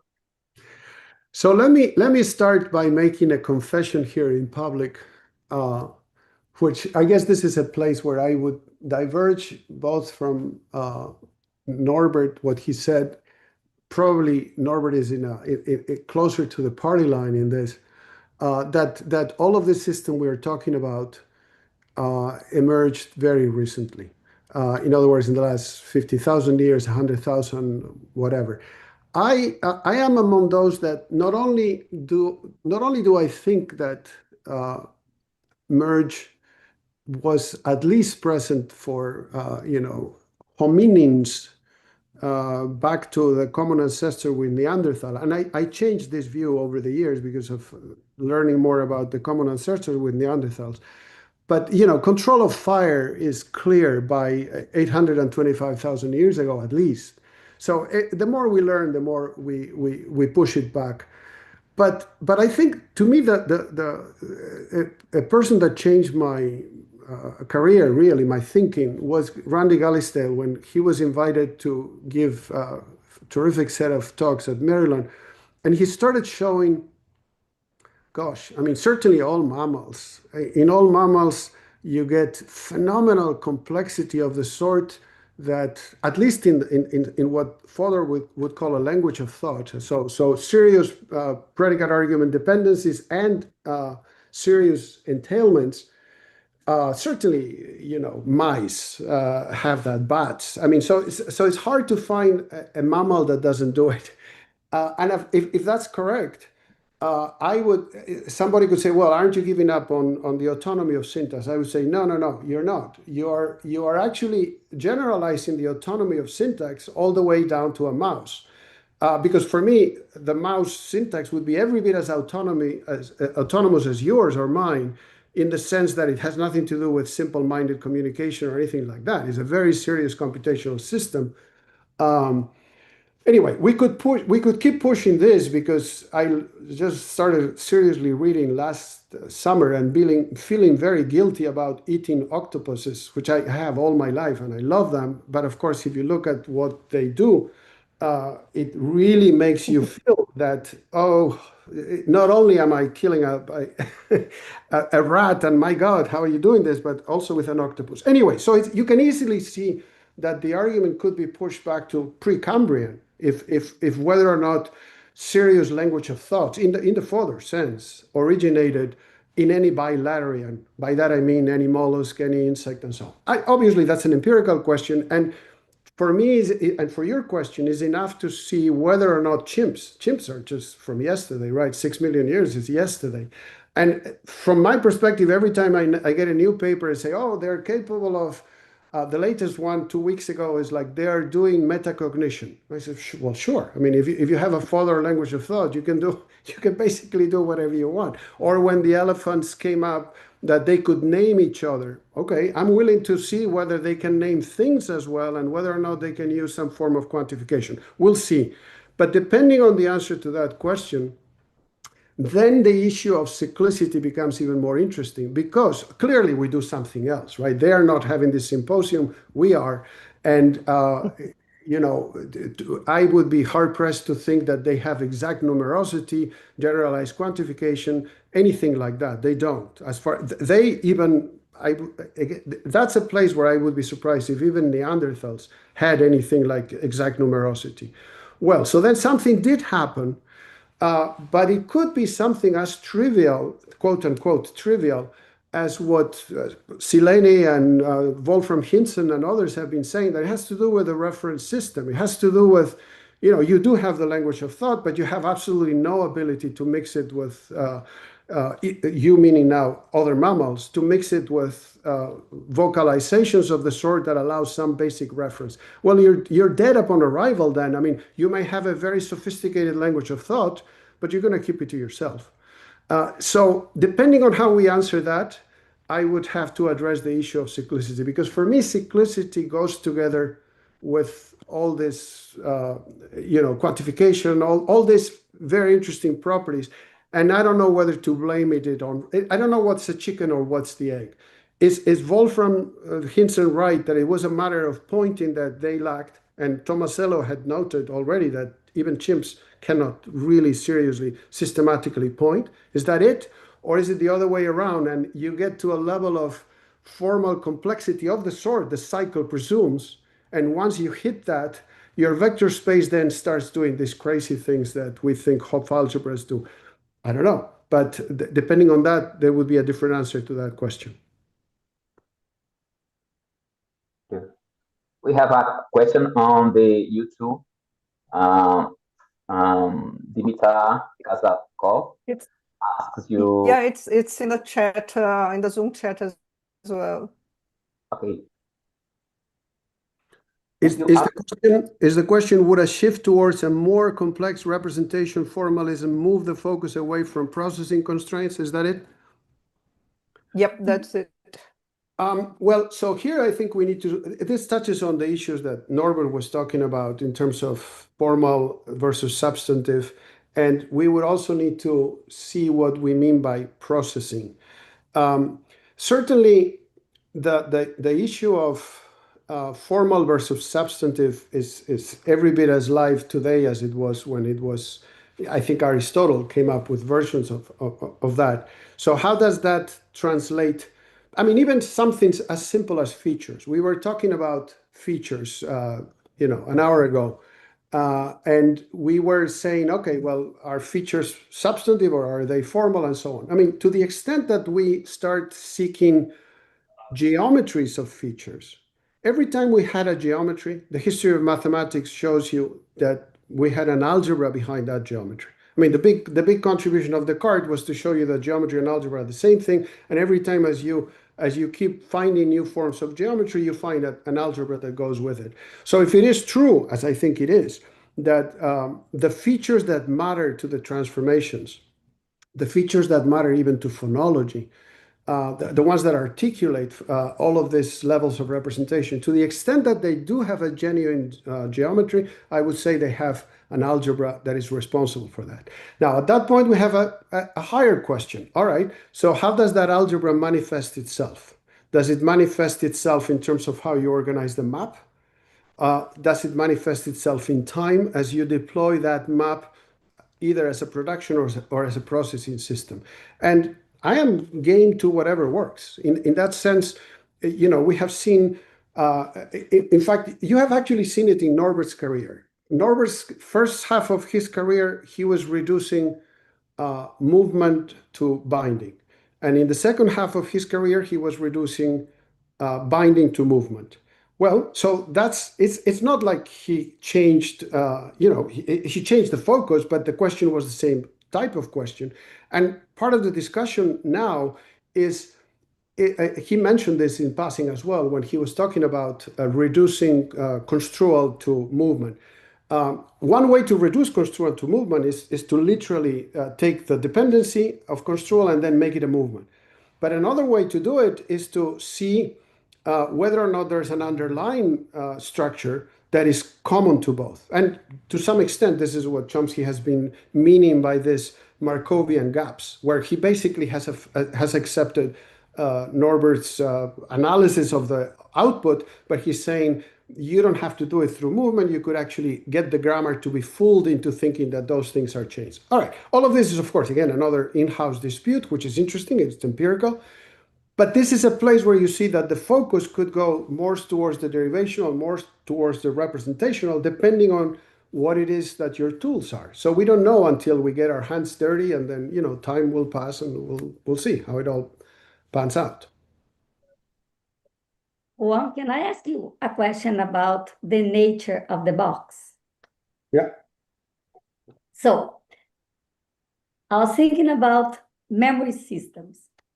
If you have enumeration, it's likely that you're not using working memory to keep that enumeration, because you can put a bunch of stuff in that enumeration and that's not gonna, it's not increase your load of working memory. Right. But if you use the stack you were proposing, then you are increasing working memory. You are increasing complexity. So to me, it sounds like the idea of Johnson's, that you renumerate it, does not really work when you're thinking about transformations. It has to be another type of stack that you are using, not the same. Again, I would say to all of this the same thing that Norbert was saying. These are A, empirical issues, and B, you want to see what the default is. Now, so first of all, I do think that the default is the Johnson position, simply because, just is the simplest formalism. Now, your argument is straightforward as well. I would separate, though, attention from working memory. Clearly, if there's anything that is clear in all of these things, when I am formulating a thought, as I am right now formulating a thought before it comes out of my mouth, am I putting that in working memory, or am I putting it into some domain of attention, read hippocampus or something along those lines, that then later on gets deployed into the workspace? I don't know, and I don't know that any of us knows yet, but I think we are now in a position where we can ask exactly your question. And if it turns out that as a result of that question, we end up having good evidence to say, no, it's actually two separate systems, as opposed to it's a single system, but because it is a stack, if you are at the top of the stack is not the same as if you are deeper down. Well, that would be an interesting finding, which would have been impossible without going into all of this. Notice, by the way, that Chomsky makes a similar point in chapter 1 of Aspect again, when he talks about the Miller results and saying, look, I mean, prior to all of this, we didn't even know what to do with any of this. But now the minute we formulate it, as he's talking about center embedding and so on, now we can actually produce a theory of how these things would work, so that then we, look for them in mind brains. So let me see if I can, now that you're talking about attention and the hippocampus, let me see if I can envision the whole thing. Suppose you start with a desire of saying something, of expressing a proposition. So that will start in the hippocampus. You're gonna use the hippocampus to create that desire or whatever.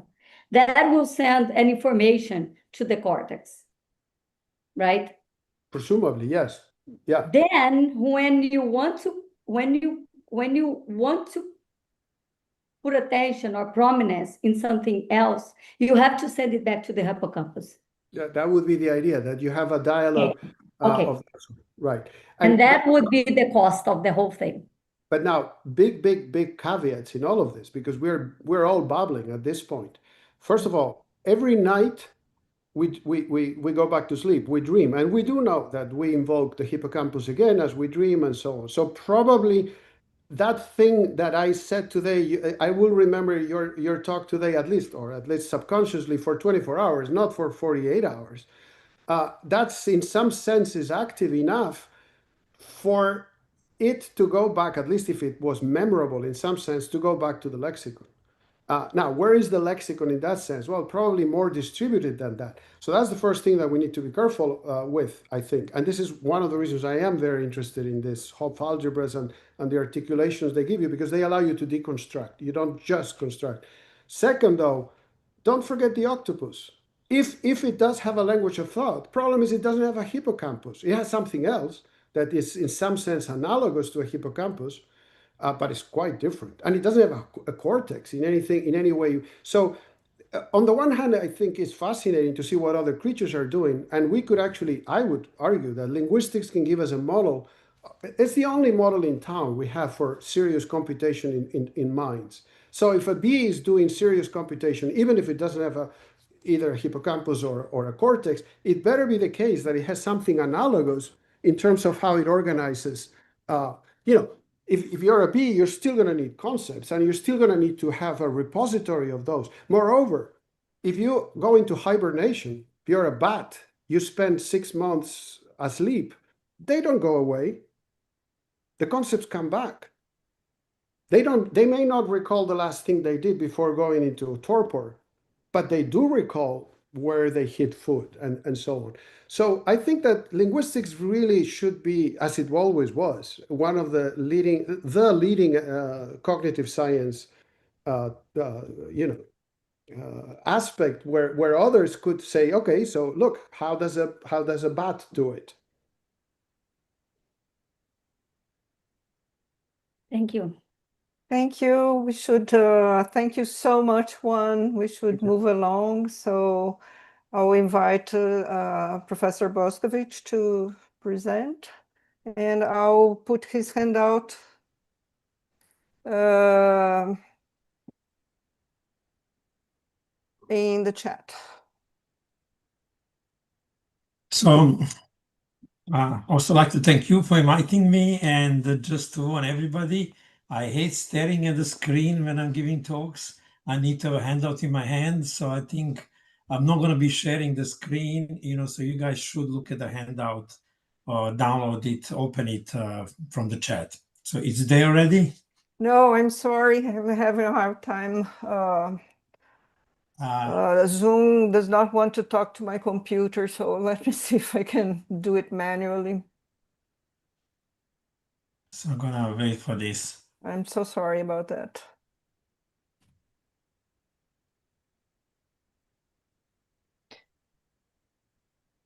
Yeah, now we have it. Okay. So you should look at the file. So that's the handout. I'm just going to do my usual stuff, pretending that I'm actually giving a real talk, not staring at the screen. So it's a pretty long handout because I wanted you to have this video, especially the first part, the first couple of pages, when I'm trying to kind of express the excitement about minimalist program from somebody who was there at the very beginning. To me, if you think about the development of generative grammar, and you ask yourself what it is all about, there are 2 points of time when you can really understand what it was all about. One was synthetic structures, and through no fault of my own, I just couldn't be there at that time. And the other one is transition from GB to minimalism. And I am a minimalist child. So this conference got me to think about flashbacks, thinking about those lectures that Noam would have every Thursday, the completely packed rooms, the kind of excitement we all shared there, the way everything was changing with the no take prisoner attitude. I was literally falling in love with the field every single Thursday afternoon. I was thinking and talking to my friends in other fields like physics, chemistry, the kind of changes that they would see in their lifetime as practicing scientists. We would see more of them like in 2 Thursdays. It was an incredibly exciting time, an exciting field. Everything else just looked boring. But what struck me most from those Thursday afternoons was not the details of the theory, was this skepticism, the way of thinking, trying to look at everything like a child from a very fresh new perspective. I mean, we all had examples. I had it with my own children when they would look at something, say something that looked completely off the wall. And then when you think about it, it was just incredibly insightful. And it came from them not having the baggage that we adults have. And in this respect, Minimalist program at the beginning was incredibly childish. But there is also something that I think should be emphasized and that should be taught in all first-year grad classes. There is this incredible respect for disagreement because nobody disagreed with Noam more than Noam himself. If you look at different parts of different chapters of Chomsky 95, he just kept on disagreeing with himself. You know, this is an incredible lesson in not taking your own work seriously. I had this thing with Mark, who is the editorial assistant for LI, and every time she's doing her job, she does it great. She wants to change Boskovic 1995 argues into in Boskovic 1995 argue, and always argue with her about it. It's not me, it's just a paper, it's not me. It happens to my name, but it's not me. If somebody disagrees with it, I'm not going to take it personally. If I disagree with it, I don't have a personality disorder because it's not me. And nobody, I'm going to emphasize it again, I disagree with no more than Noam. And that's something that we should all take as a lesson there. But going back to kind of more serious thing, to me, GB to minimalism transition was really Occam's razor revolution in the field. MP was a reaction to GB, but if you look at it theoretically, it was not a reaction to one reaction. It was a bunch of reactions to a bunch of different things. There was a reaction to the design of the grammar and how syntax interacts with interfaces, reaction to the way you build structure, reaction to the notion of government. What they all have in common, all these separate reactions, is Occam's razor. So the overarching concern was methodological. In fact, if you think of the guiding hypothesis that UG is the optimal way of satisfying interface requirements, that the computational system has a simple or computational efficient design, these are not hypotheses given Occam's razor. This Occam razor purging of GB mechanisms led us to a very different theory, but it was really primarily methodological revolution. We were simply too quick in adopting principles and parameters without thinking that we really need them. So give me some illustrations about it. So look at Big Pro. In GB, we have this thing that follow from something else. The Big Pro cannot be governed. But I just want to take you to some of the basic paradigms to show you where we got there. So look at 1A, John believes Big Pro. That's bad. That was bad because Big Pro was governed by the word believe. In 1B, Big Pro left. That's bad because finite info is governing Big Pro. In 1C, this is okay. So what about non-finite info? Well, non-finite info is not a governor. But D is bad. John believe Big Pro to have left is bad. So what's the difference there? Well, we stipulate that we try, you have a CP, we believe you have a IP, so believe is going to govern Big Pro, but try cannot. But you also have to stipulate that now C is not a governor because of the example like 2. John wanted 4 Big Pro to leave, so over C would be a governor. But then in Italian, you can say 3, over C is good. So then in Italian, over C is not a governor. But then in subocreation, you're going to say something like, John tried, that leaves. It's a present tense, actually, sentence. So you're going to say that in subocreation, apparently present tense finite info is not a governor. So as far as I can tell, it looks like there is no principal way to tell what's a governor, what's not a governor. There is. You look at the sentence Big Pro. If it's a good sentence, nothing around Big Pro is a governor. If it's a bad sentence, then something around is a big governor. There is something actually very similar that we still have these days. And Norbert actually talked about it, AA bar distinction. To me, it's a GB remnant. It is as bad as the notion of government. If you define it in terms of theta, non-theta rows, that's okay. But that's not what we do. A positions are potential case positions and theta positions. But things are getting worse. Look at 5. Because small VP is a phase, how is going to move to spec of small VP on its way up? Normally, spec of small VP is supposed to be A position. That's where the subject is being generated. That's where the object or shift, that's case motivated lens. But here, somehow it needs to be an A bar position. And in fact, case and theta rows, apart from 5, they were never enough to define A and A bar positions. So just to give you tip of the iceberg, 6, Japanese sentence. So this is a bad sentence because the anaphor is not bound. If you look at 7, you just front Mary and Pam to scrambling, and this one is okay. So the assumption was the scrambling in 7 lands in an A position because the sentence is good. In 8, you're doing the same thing, but it's a long distance scrambling. Mary and Pam, each other's mothers think that they're met. So here, this is still bad. So the assumption is that the landing site of scrambling here is A bar position because you cannot do A binding. But in 9, it's long distance scrambling, but it's okay. It's actually long distance scrambling out of a CP, but control infinitive CP. So now it's okay. So here, this scrambling is A movement. Again, I don't see any way of relating the needed A bar distinction to case to theta rows. There is no sense of case to theta rows when the landing site of scrambling is a case to theta position 7 and 9, but not in 8. And there are many examples of this that we can come up with this sort. So essentially, if movement gives a new boundary configuration, it's A movement. If it doesn't, it's A bar. That's literally the only principal way I can see you can make sense of this and make the relevant cut. You know, I actually have a proposal we can get rid of these things. You don't really need it, but this is the kind of a standard state of affairs. So essentially, it's a very similar situation as we have with Pro. What's going on with phases these days, people get this habit of saying whatever you need to be a phase is a phase, without even giving a definition of phases, without even giving you a phasal criterion. That's becoming like government. So what I'm trying to show you is that this purging that we had, or GB mechanisms, when the minimalism started, we still need to do plenty of new purging. Lots of these things are still there. But putting all of this aside, this is a little bit of a digression and complaint. Minimalist program has really covered incredible amount of new data, so many new generalizations, because it used theory as the guiding light.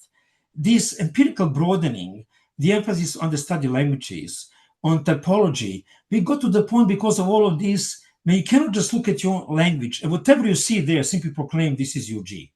I want to talk about something, and I'm going to use a personal flashback that a few years ago, I had a flashback to the beginning of mechanism. It was a conference, one of those formalist and functionalist approaches conference, where pretty much everybody was a functionalist.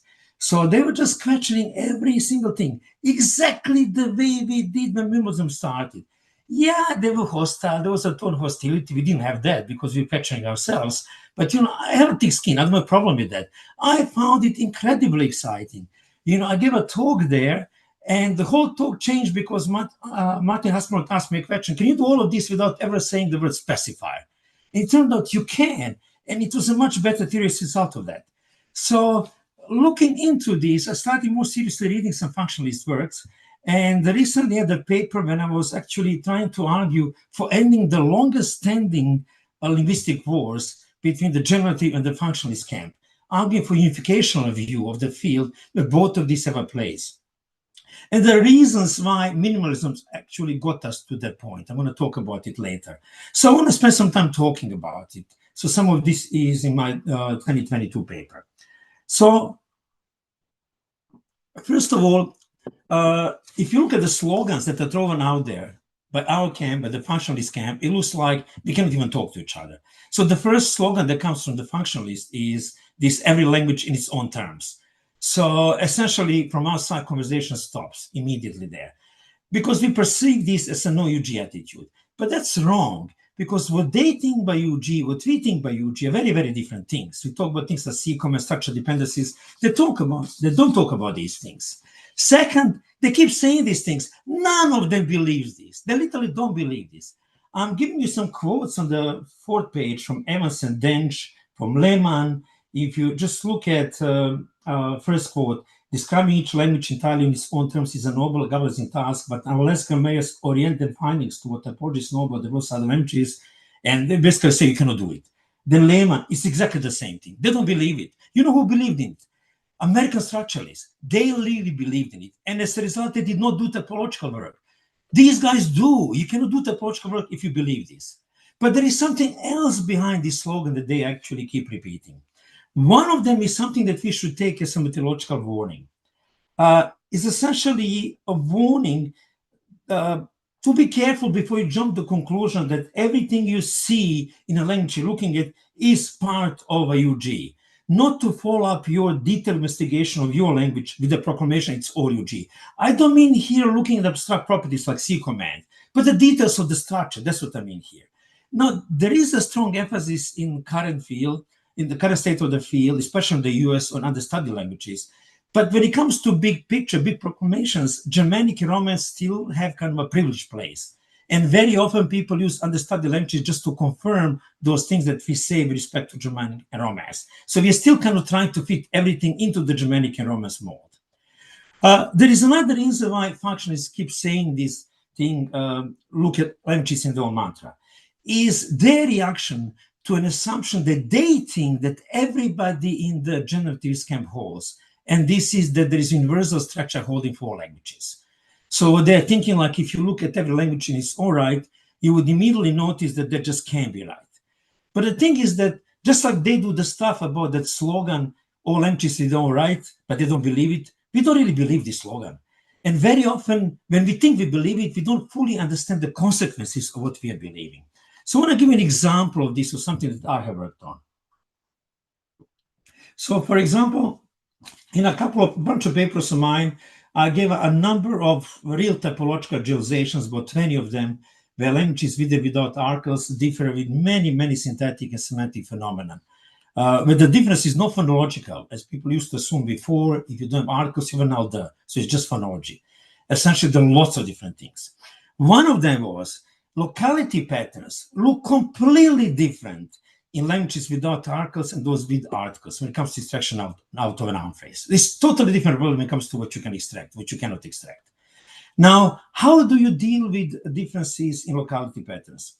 There are two things you have to work with. One of them is differences in structural differences, which are argued for languages with and without articles, MP versus DP. The other one is variation in the locality system phases. Now, the latter is variation in the computational system. The former you can easily state in the lexical terms.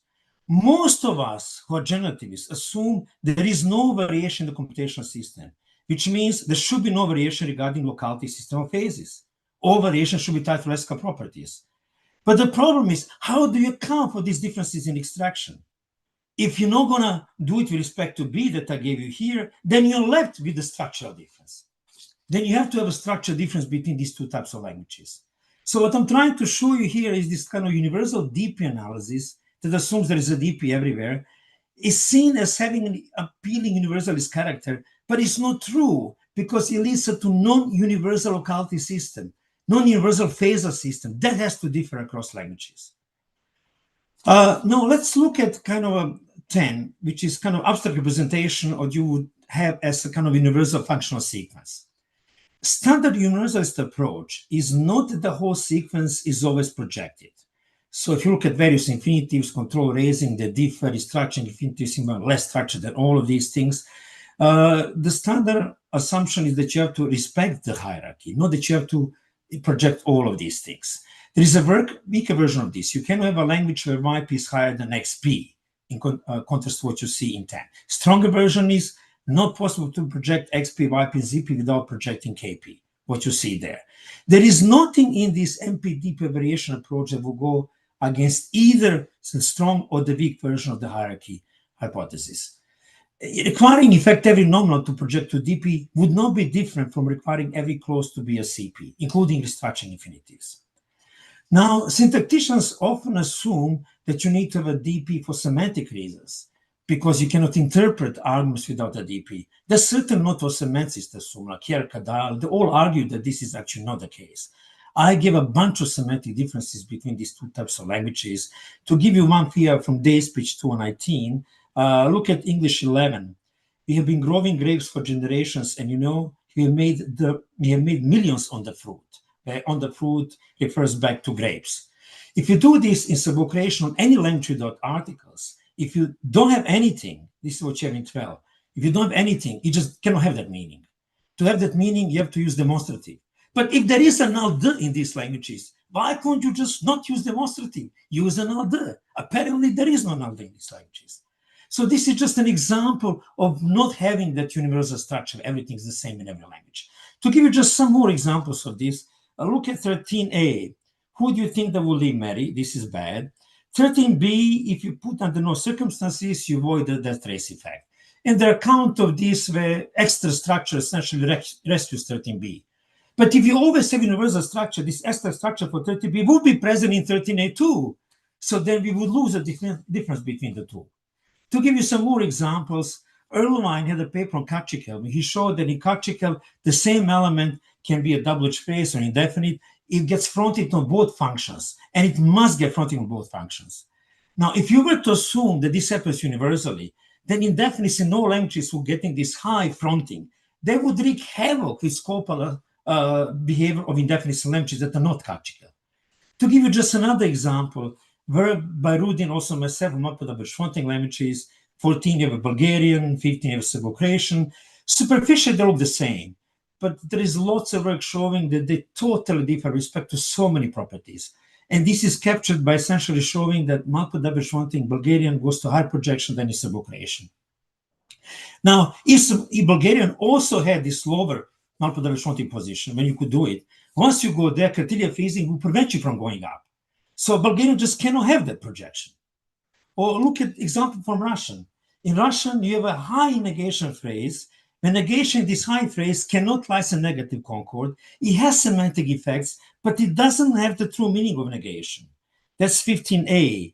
So you have the negation here. The meaning of this sentence is, did Sergei stop by today by any chance?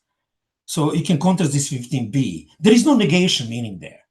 Now, if every language were to have this kind of projection, only it's not, like English has the same thing, you know, or there wouldn't be none actually, because we have the negation. So it's just like Russian. There should be a negation that doesn't lie as negative concord and doesn't mean negation, but you don't have that.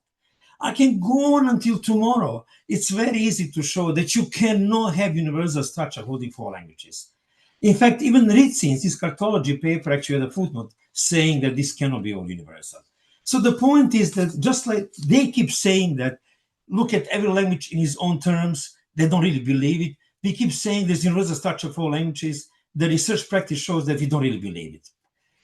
Now, one big difference between functionalists and us has to do with the role of syntax.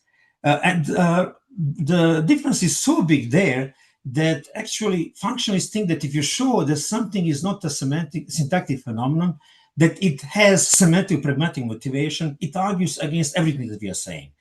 And that's also really wrong. You know, they really look at semantics and pragmatics. For them, syntax is just a tool. So they're just not looking at syntactic relations that we are doing. This is like semantics and pragmatics. They really use syntax only as a tool. For them, the syntax that they use is much poorer than the syntax that we are using. It's not that they don't believe in the rich syntax. They just don't look at it.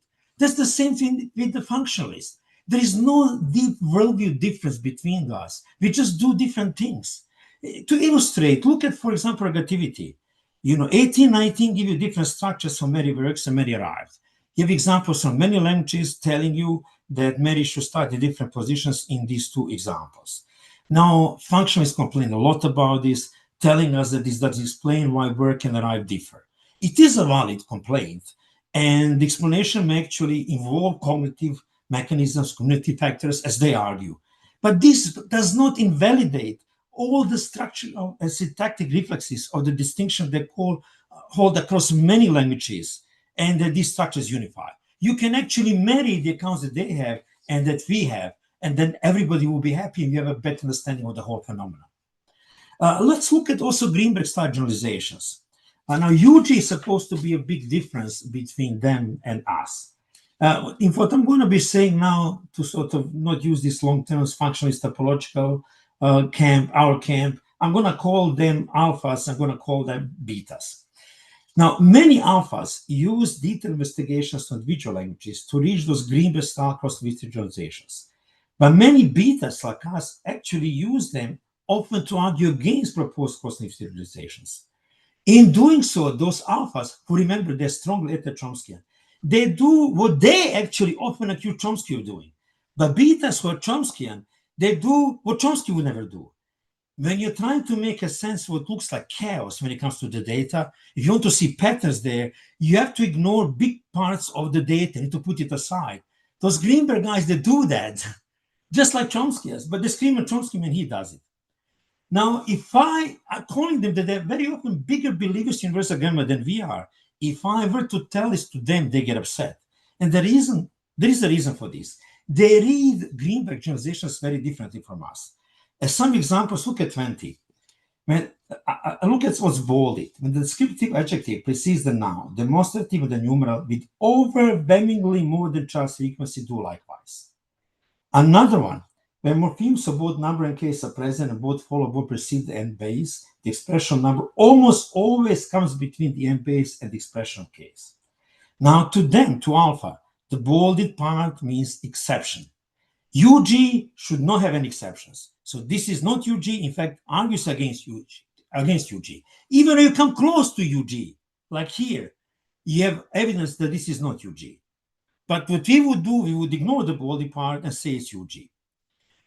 Here's the thing, we are both right and wrong here. 20 is and is not UG. What is in UG is not 20, is the mechanism that deduced 20. 20 is supposed to be a theorem, not principles of UG. Deductions of principles often leave room for exceptions. So the right deduction of 20, based on the mechanism of UG, should leave room for those exceptions. So, and very often, if you look at the different phenomenon, you're going to find exceptions tied to a generalization that is separate from our generalization, which would indicate that you may actually have to have both formal and functional factors at work at the same place. So look at scrambling, for example. There is a very clear scrambling generalization. If a language has free word, if a language has scrambling, it must have overt case marking. Now, the explanation for 21 clearly must be functional. You need to know who does what to whom. Otherwise, you cannot understand each other. But there is more to freedom order than this. So one of my generalizations for MPs and DPs is about scrambling. It turns out that only languages without arcus may allow scrambling. Now, both presence of case and the lack of arcus matter for scrambling. ForMA clearly has a functional explanation, but it's really hard to see functional explanation for the latter. So this tells you that both functional and formal factors may be at work here. So essentially, the main point here is that exceptions to descriptive topological generalizations do not mean that we don't have UG at work. Now, here's a big difference between us and them. Topological generalizations are becoming more and more important in our work. But there is a crucial difference between us and them there. And that has to do with topological gaps. If topological gaps are even mentioned in traditional typology works, they're brushed off accidental gaps because they are really focusing on what is not possible, not what is not possible. Now, they generally assume that nothing is truly impossible, but they never look for what is impossible. They just assume it. They have no interest in it. We are not like this. We look for what is impossible. That's even reflected in the way you state topological generalizations. What they do, they state them in the if X, then Y way. We do it if X, then no Y way. The former emphasizes what is found, the latter what is not found. It directly reveals topological gaps. So this is a big difference in topology between us and them. But there is a deeper reason for this difference. One of the truly revolutionary aspects of generative grammar tradition was to care about ungrammatical sentences. That was unheard of before. So this difference between traditional and generative typology that concerns topological gaps, the obsession of the generative typologists with the latter, it really boils down to Chomsky's revolution in caring about ungrammatical sentences. The non-existing language type is just a higher level instantiation of the same concern, caring about ungrammatical sentences, about what is not possible and explaining it. The driving force of all of generative research has been to rule out sentences, not to rule them in. Suppose that none of the mechanisms that we have, none of the principles, conditions we have exist. Every sentence is still ruled in. Everything is ruled in. You don't have to do anything to rule in a sentence. What we need to do is rule out sentences. Everything we ever proposed was to rule it out. Syntactic structures really set the agenda for the whole field, for the rest of the time in what we are still in. Because there is no sentence of any language the syntactic structure couldn't capture. That was the problem. It could do anything. You could do non-constituent movement. You could do everything. What you've been doing since then was trying to constrain the grammar. So the same kind of reasoning, only at a different level, extends to generative typology. So traditional typology is all about finding generalizations about what is found in languages and then giving you rationale for it. Generative typology is also about finding broad-scale generalizations regarding what is found in human language, but the goal is different. It is looking for what is found only to discover what is not found. So, give you an example. Suppose there is property X. There are 5 logical possibilities for it to be realized in languages, and only 4 are found. Traditional typological paper will give the generalizations regarding what's found and try to explain them. But the GT paper would do this, and then it would zero down on the type that is not found. So look at the illustrations against some Greenberg generalizations. 24. If the relative expression precedes the noun either as the only construction or as an alternate construction, either the language is postpositional or the adjective precedes the noun or both. Another one, if either the subject or object noun agrees with the verb in gender, then the adjective always agrees with the noun in gender. What 24 tells us is which apposition, noun, adjective, noun order is found when a relative precedes the noun. If you're generativist, what you're thinking now is what 24 really says is that we don't find the prepositional language if a relative precedes the noun and the adjective follows the noun. Then you try to block the possibility of such a language. Upon seeing 31, generative is thinking, how do we force an agreement in gender in the presence of NV agreement in gender? Here's a generalization that several of us, including Juan and myself, have been looking at. 23. Lembert's extraction of adjectives, what you see in 24, expansion generalized cars, may be allowed only languages without definite articles. If you look at this correlation between articles and Lembert's extraction, it reveals a typological gap. There are 4 possible language types: languages with articles and no LB, languages without articles and LB, languages without articles and no LB, and then non-existent type, languages with articles and LB. The only thing that the generative works that I cited above discuss is D, nothing else. You're only concerned about this type that doesn't exist. So what's important here is then this illustration of the empirical scope of the difference in generative typology and traditional typology. Generative typology is all about what is not possible. It's looking for typological gaps. I'm going to make a surprising parallel, and this is why I'm going into this here. This difference between generative syntacticians and functionalists also arises with respect to formal semanticists. So generative syntax is obsessed with agrammatical synthesis. It's all about blocking what's not possible. Everything we ever proposed was to rule out synthesis. Semantics is very, very different. It's just like functionalist approaches. The goal of a semanticist is to write the semantics for a good sentence. You don't find semanticists writing a semantics for a bad sentence to rule it out. Proclamations of the sort, this is ruled out for semantic reasons, they come from syntacticians, not from semanticists. This also has a counterpart on a higher, more abstract level of the theory, constrain the theory. That has been the driving force of our research. Take like the inclusiveness condition. It has an incredible constraining power. Semanticists are not obsessed with constraining the theory. We as syntacticians are very uncomfortable with type shifting. That's their standard semantics tool. The reason is that it's a very powerful mechanism that can do anything you want it to do. This obsession with agrammatical synthesis and constraining the theory goes hand in hand here, together also with obsession with typological gaps. So generative syntax differs from both formal semantics and functional approaches in this respect. But let me go back again to typological generalization, give you one example of why we really need to take them seriously. There is one concerning agreement that tells you that some of our assumptions that we will adopt are really seriously wrong. So there is a generalization in Junes' work based on over 500 languages, illustrated in 25. Agreement is commonly marked at the edge of the verb.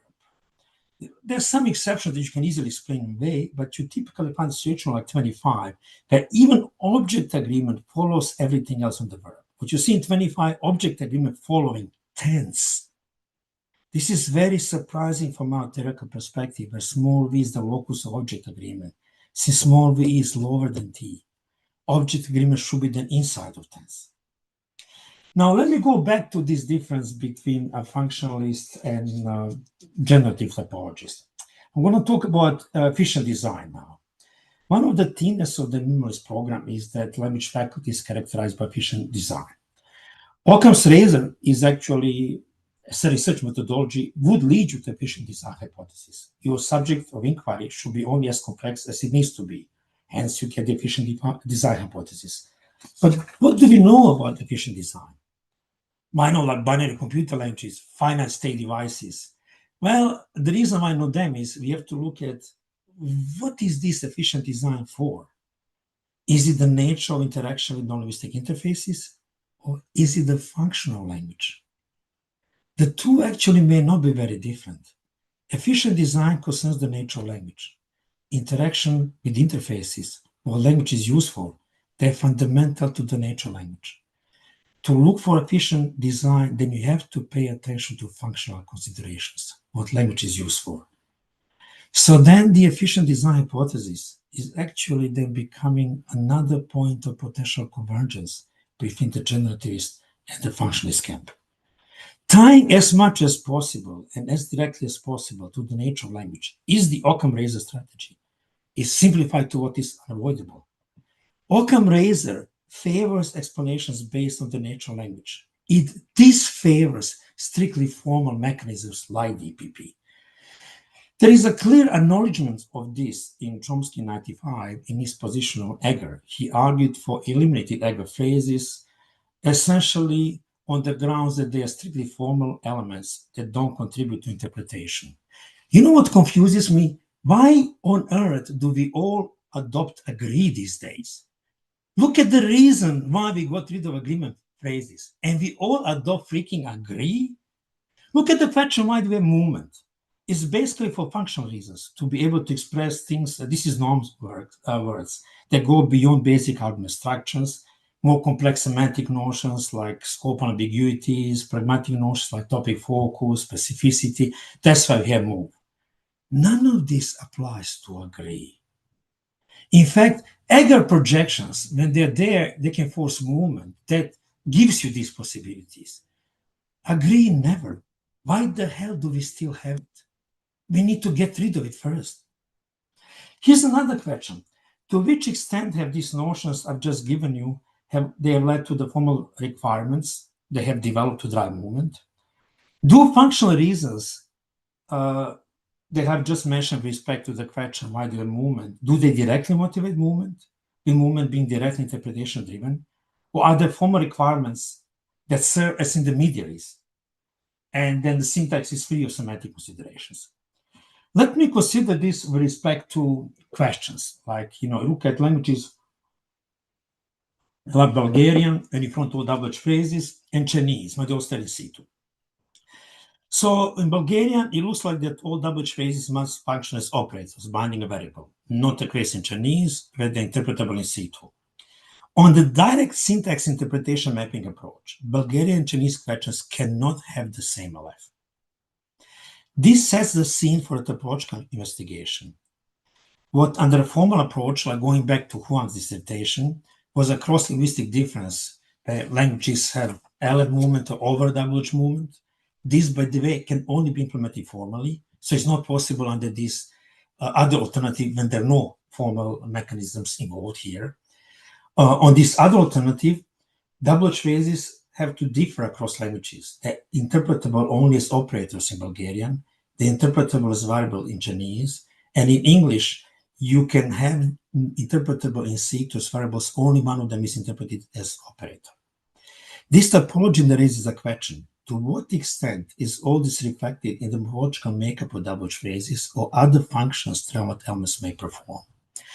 Let me give you here the notion of determinants. That goes back to Kurada. In many languages, the same element that functions as a WH phrase has all kinds of meanings. It can be universal quantifier, existential quantifier, MPI item. What is going to be depends on the context when it finds itself. So these kind of guys are called indeterminates. They're operators, but you know what kind of operators. There are different type of indeterminate systems in different languages. Look at subocreation. This is what you find there in 26. You have this word that means who. If you want to get other meanings, you keep adding stuff to it. So you add e to it, that's anyone. You add need to it, that's no one. You add net to it, someone. You get swan, everyone. You get bio, that's whoever. So essentially, I'm calling this sub-double H system. To get these other meanings, you keep adding stuff to the double H. So the double H is a subset of everything. Chinese has an indeterminate system, but very different from subocreation. In Chinese, there's 28, same element, exactly same element, came different meanings, depending on different context. Now, when it comes to map-diverse fronting language, it turns out that every map-diverse fronting language has an indeterminate system, but of the subocreation type. I had a little typological study based on Polish, Russian, subocreation, Romanian, Bulgarian, Macedonian, Czech, Slovenian, Ukrainian, Yiddish, Lithuanian, Hungarian, Basque, Mohawk, Georgian, Celtic, Swan, Latin, and came up with the translation 29. If a language has a map-diverse fronting, has a sub-double system. You know what's really interesting here? Romance. Latin was a hardcore map-diverse fronting language. It had a beautiful sub-double system, just like subocreation. Illustration is 30. It's basically subocreation. All modern Romance lost it. Italian has nothing like it. There is only one modern Romance language that still kept it. That's Romanian. It's the only map-diverse fronting language among modern Romance. So that strongly confirms the translation. Now remember, on the direct syntax semantics mapping, map-diverse fronting indicates that double phrases in languages of this sort must function as operators. This semantic property is a Morochka reflex, a sub-double system. What I'm actually arguing in my current work is that what matters here is really sisterhood. I'm making a theoretical proposal that sisterhood is the syntactic licensing configuration. But that was only possible as a result of a topological investigation. And I just gave you here the beginning of it. Let me now talk a little bit about language acquisition, because this is supposed to be a big difference between us and traditional topologists. Generative syntax started with language acquisition. The main question was, how can children learn something as complex as language so easily? So that should be the big difference between us. Now, here's an issue that apparently we're all ignoring. Minimalism has simplified the syntactic design of language a great deal. If we simplify the design so much and say only that is innate, how can the child learn the rest? So essentially, the Occam's razor-driven research in syntax has raised a big problem regarding language acquisition. Generative topology should bring back the language acquisition issue. How can the variation among very different unrelated languages that generative topology is concerned with learn by the child? And I'm going to give an illustration here how. How can we have the child with one of those octopus parameters that we had in GB? But now this is going to go with the generative topology when you have a much bigger octopus. So this is this DPMP parameter that I've been arguing for. When you have more than 20 morphological, syntactic, semantic properties that depend on whether the languages are articles or not. I'm just mentioning some things here: scrambling, semantic superlatives, negative phrasing, sequence tense, radical prodrop, lots of stuff. All of these depends on language, whether the language has articles or not. Now, this parameter, this is a real monster. It helps you gradient language acquisition. Given all this phenomenon, once you learn this distinction, you're going to know so much. But how can the child learn this? All the generalizations I gave all involve potential triggers, but they're all either very sophisticated, like semantics or superlatives or sequence or tense, or they're very rare, like map-diverse fronting, like how many languages have map-diverse fronting. So what's the trigger? How about the definite article? So actually, I suggested definite article is the trigger for learning the whole monster. It's actually the most frequent word in all of English. Kulidobrova has a very interesting paper when she shows that definite article is the trigger for the proper emergence of the items in language acquisition languages like English. Early on, children in English are making lots of mistakes with respect to the-related items, and they're often just omitting the two. Once they learn how to use the, all other the items fall into place. So that's really suggesting that this is the trigger for learning everything. So my point here is essentially that addressing the issue of efficient design when it comes to language acquisition can be done this way. Learning the helps the child learn so many things. All of this implies that there cannot be a null definite article. There is no language with null de, because such a language will be unlearnable. This is also actually making room for a language without null de to have a DP. This is what happens in Bantu language. Bantu language is noun is always NP domain initial. Essentially, noun moves to D. You have an easy way of learning there is a D in the language because of the position of the noun. But now, why is definite so important? It's a semantic notion. So issue is, what is really important here? The semantic notion itself, or its reflex in semantics plus minus DP. Iota operator, which is the semantic job to definite article, turns the MP, which is of type ET to type E. The basically means it turns the predicate into an argument. It makes it possible to integrate the MP into the clause. That's a pretty important thing to be able to do. So definiteness is the easiest way of making a distinction between predicates and arguments. From this perspective, is that not surprising definiteness is so important that it has its fingers all over the place. It can even be considered part of efficient design. Since I'm not talking about kind of psycholinguistics, language acquisition, let me now complain a little bit about something that's happening with experimental syntax that's kind of getting expanded everywhere. This is not happening with everybody's work, but with enough people that I feel like I need to complain a little bit. So there is this value now put on angel speakers that we should be actually, people assuming we should be asking for judgments, these angel speakers who are not linguists, who don't know the theory, instead of relying on our judgments. I think that is really, really wrong. First of all, you know, we are doing our judgments, we often agonize. You spend ages thinking what's good, what's bad. What these guys are doing, they're like, you know, gunslinging judgments, giving you in 2 seconds without ever thinking about any meanings. All subtle differences are completely gone. Second, they're not linguists. They're trying to make a sentence good. Whatever you give them, they're going to use any context, any stress pattern that's going to make it possible to have a good sentence. That's not what we do. I think this is really, really dangerous. There is another thing, not everybody is like this, but there is enough work of this in this kind of tradition where when you do something like this, you do statistics, you get your average judgment, this is the right judgment, and if you don't have this average judgment, you ignore that. That looks like conception that is profoundly anti-Chomskyan. The conception is their language is something in the air. Smart people who have the average judgment, they're going to be smart and going to figure out what the right judgment is. Those who don't figure it out, let's ignore them. They have a defective knowledge of language. That's a conception of native speakers having a defective knowledge of language. I think this is as anti-Chomskyan as it can be. Let me now talk a little bit about the notion of parameters from the point of view of typology versus microparametric variation that we are used to in our framework. In microparametric variation of the kind that Kane has been doing, this is now on page 15. Languages X and Y that you're looking at, they're very similar.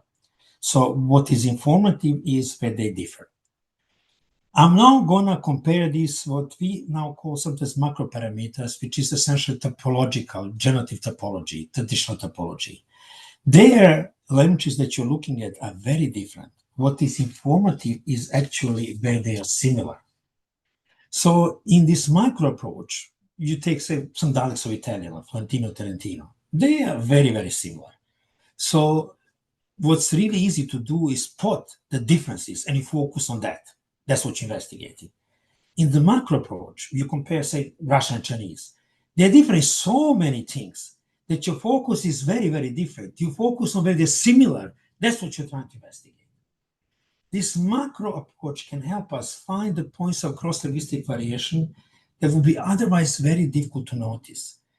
Similarities from the micro approach, from Florentino Trentino, which we often assume are just kind of invariant properties of UG, they can turn out to be points of variation from the micro approach. Let me give you a brief illustration of how looking for similarities among very different languages, how it can be useful. Look at the 33. Who did John C. Fensel? That's good in English. It's Benny Mohawk. Baker, he had a book when he was discussing this difference and a bunch of other languages like Mohawk, and he had an explanation of this difference on the basis of polysynthesis. Mohawk is a polysynthetic language. But now, this is also bad in Serbo-Croatian, but Serbo-Croatian is more like Mohawk. It's not a polysynthetic language. Interestingly, possessor extraction is bad in English, good in Mohawk, and Baker tried to also work this in. But Serbo-Croatian is again like Mohawk here, and it's not like English. So what's going on here, we do have a point of similarity among unrelated languages, Serbo-Croatian and Mohawk, is actually the lack of articles. What I'm trying to show you here, when you're comparing languages that are very, very different, like Mohawk and English, it's really hard to see what's behind the difference between the two with respect to 33, when they're so, so different. Unless you find a point of similarity that can illuminate the issue. And here it came from Serbo-Croatian. Once Serbo-Croatian entered the picture, we got that point of similarity. But that was provided to topological comparison. So essentially, the gist of the difference between the microparametric approach, which is what we have been doing, and the macro and topological approach, which is what they've been doing, we are starting to do. In the first, X and Y are very similar. Let's see where they differ. In the other one, X and Y are very different. Let's see where they're similar. There's clearly place for both. There is a difference between the two approaches, which one they're emphasizing, but this is probably due with the kind of questions they're asking. We are focusing on similarities across languages. We're asking generally why there's so many similarities. That's why we're focusing on similar languages. Functionalists often focus on differences. They're asking why there is so much cross-linguistic variation. But there is really place for both. We should be asking for both types of questions, which means that we should be looking at both types of parametric variation. Now, in the principles of parameters approach, differences concern parameters. The issue of focus is very, very clear within this approach. There is much more research done on the principles of UG than on the cross-linguistic variation, than on parameters. That has been happening even more with MP. I think what has contributed to this was the hypothesis that cross-linguistic variation should be confined to lexical properties, not the computational system. The computational system has always been more of a focus of research than lexical properties. It's basically sexier. That's why I've been always looking more into it. Once the principles versus parameters distinction got translated into computational system versus lexical properties, we were bound to get a decline of research interest in parametric variation. But the generative topology is actually reviving that interest again in a little bit of a different way. Now, there are two serious practical issues that arise when you're trying to do topological work. One of them is that you're basing it on descriptive grammars, but descriptive grammars typically don't discuss issues that you want to look at, like islands. So Baker and McCloskey came up with this kind of a methodology, they call it middle way. It's a style of research that would look at fewer languages than a typical topological study does, but more languages than a typical generalist study does. What makes this feasible, that generative research is theoretically guided. So just to give illustration, one of my article generalizations had to do with negative raising. Essentially, negative raising possible only languages with articles, not languages without articles. It's a surprising interaction. You cannot stumble on this upon accident. But actually, there is a theoretical proposal that deafness matters to negative raising. That's Gajewski 205. So I would like to then amend this middle way strategy that Baker and McCloskey proposed with what I'm calling picking middle way. It's guided by investigation of particular theoretical mechanism, picks examples from different unrelated languages to illuminate the mechanism, but there is no need to offer a detailed investigation of every language you're considering that will go beyond that mechanism. Just to give you an example, and there is a reason for that. So I had these couple of papers when I looked at extraction from moved elements and extraction from conjuncts, and the goal was to show that you can do such extractions under very well-defined structural contexts. What I was doing is picking constructions from all kinds of languages, Serbo-Croatian, Dutch, Maya language, Japanese, all kinds of languages, to examine the issues in question. Now, there is a very practical issue when you're doing something like this, reviewing.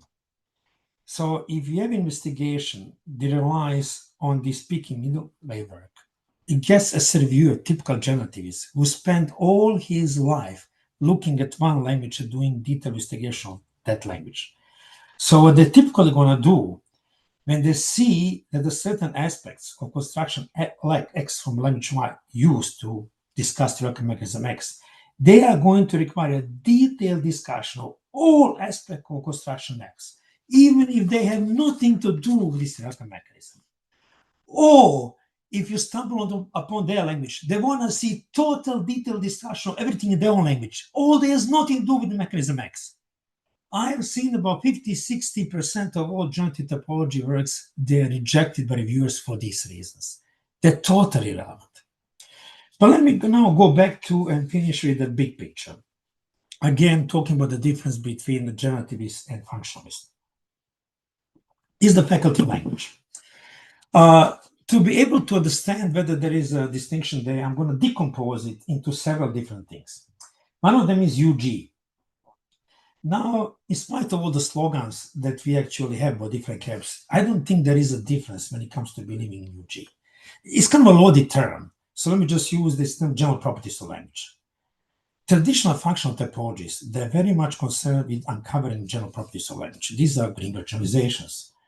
The same holds for us. We just call these things UG. But both of us believe that there are general properties of language, and we are trying to uncover them. How we're going to call them doesn't matter. We can call them alpha. We are both trying to find them. So this is not a difference between us. How about innatism? That's another widely held difference. It's not clear that there is a difference there either. So let me actually move to another difference. That one is significant. What is behind the general properties of language? Is it domain-specific, faculty of language, or are we dealing with broader cognitive mechanisms, which are not domain-specific? In principle, you can attach innatism to either of these positions. So innatism is really not a distinction between the two camps. So the major fundamental difference really boils down to faculty of language versus broader cognitive mechanisms. But even this difference is not black and white as is generally assumed to be. Our minimalist tenet that as much as possible should follow from the nature of language, which I said it before, by necessity includes functional considerations, paying serious attention to interfaces, that leads to maximize bare output, functional consideration strategy, minimize formal consideration strategy. So we actually have to pay attention to broader cognitive mechanisms and to functional pressures. Take Keynes' LCA, where asymmetric sequence determines word order. There's been recent work where LCA has been expanded to lots of different things. So I had a paper expanded to all kinds of stuff. I essentially also argued that this is a preference. So these extensions raise the issue, is LCA kind of FL specific, or is it coming from broader cognitive mechanisms? In fact, this preference nature may suggest the latter if tendencies and preferences are actually coming from pressures of the sort that we find in broader cognitive mechanisms and function pressures. Keynes actually tried to find asymmetry of the kind you find in LCA in the speech production and parsing. Now, these are clearly outside of the knowledge of language. So what we are looking at here, all of this is true, then we may be dealing here with a broader cognitive mechanism. Now, remember that MP exposed the possibility that UG is an optimal way of satisfying requirements imposed on it by external systems. From this perspective, asymmetricity can be encoded in UG even if its ultimate sort is the external systems that FL is interfacing. So in a way, it could be FL, but it's also broader cognitive mechanisms. This is actually a pretty common situation. So look at movement. As I mentioned before, movement is basically there for functional reasons, to be able to express things due to cognitive tendency, need to express things. But it is language specific. You don't find it in other symbolic mechanisms. It's clearly language specific with things like islands that are also very clearly language specific. But this existence is a reflection of those broader cognitive mechanisms. Take another illustration. So look at 34 and 35. So 34 is kind of Ritzy style cartology. 35 is a cartology for different kinds of topics. Suppose that these things are true. If they're true, the question is, what is responsible for the hierarchy? if the answer is faculty of language, why did faculty of language pick these particular hierarchies? Is it for reasons that are ultimately semantic or pragmatic? But what do we mean by this? Is it because of the conceptual intentional system? But then we're dealing with broader cognitive mechanisms. Until Chomsky 2020, Chomsky was essentially always assuming that formal semantics is outside of FL. That's why he was ignoring it. In UCL lectures, he suggested that formal semantics, what they do in formal semantics is actually in FL. This is not a trivial issue. But the issue here is basically, is Barbara Parti a linguist or is she a psychologist? That's the issue we're talking about here. And this is impossible to address in our current state of affairs. This has to do with the demarcation line between language and our thoughts.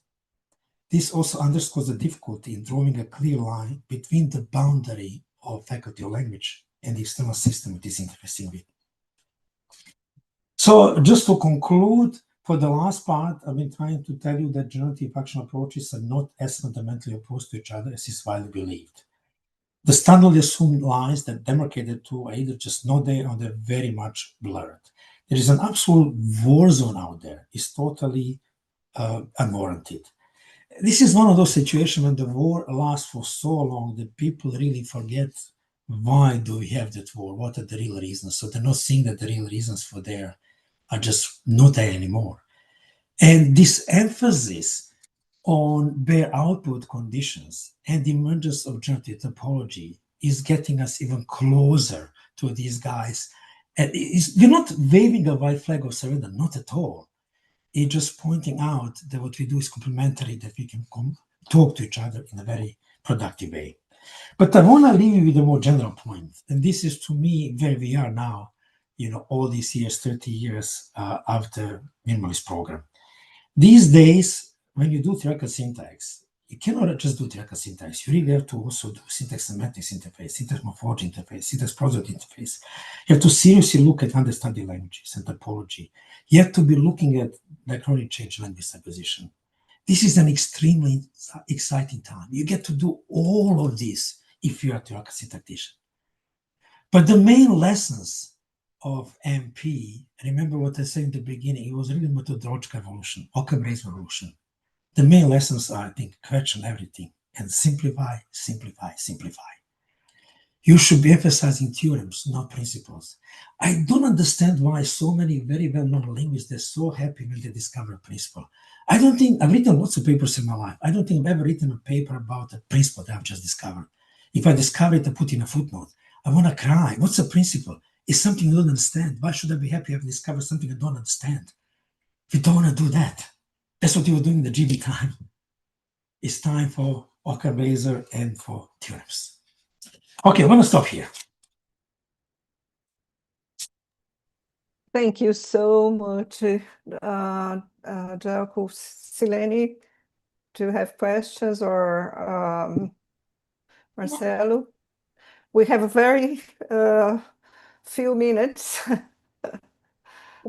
Can I start? Yes, please.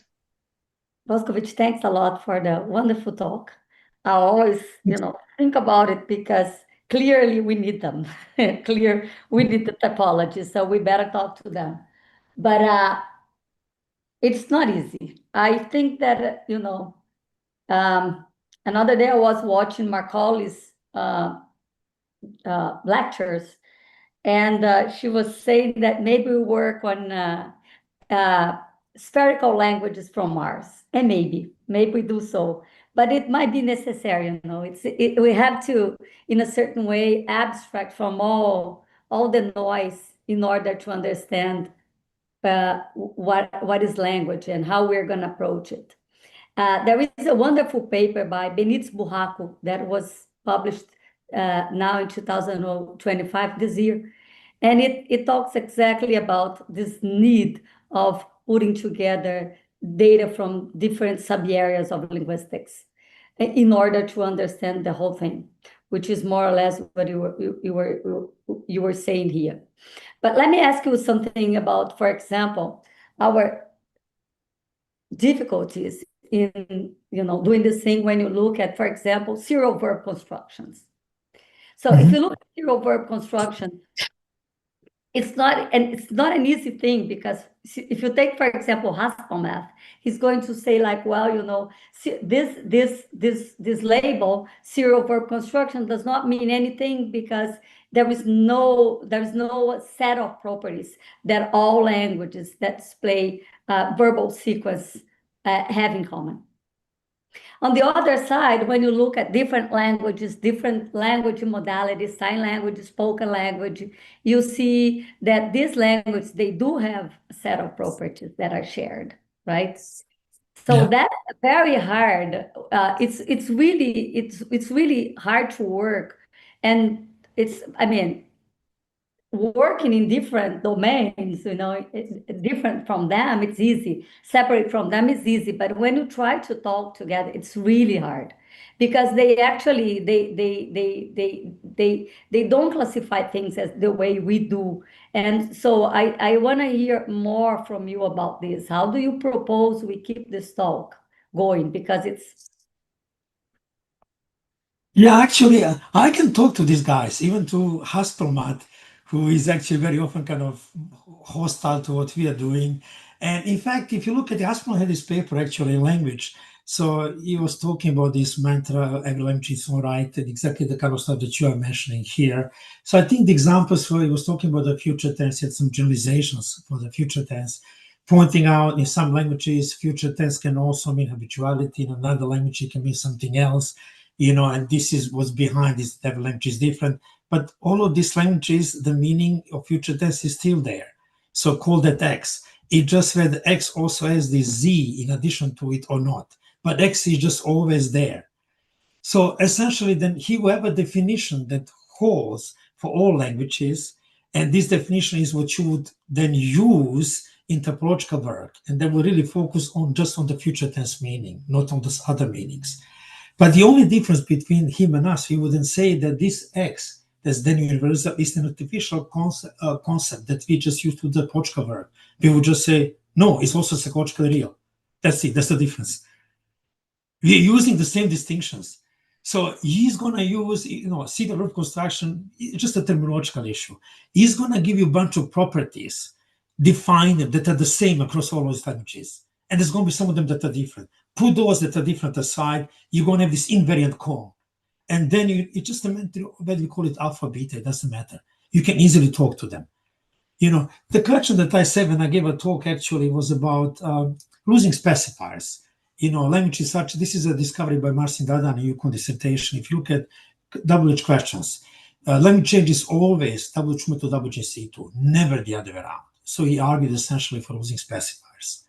You know, so I tie this to all kinds of different things, and this is why they asked me, can you do all of this without ever saying a specifier? Yes, I can. I turn this into asymmetricity. So it's just a matter of terminology. It's easy to actually talk to them.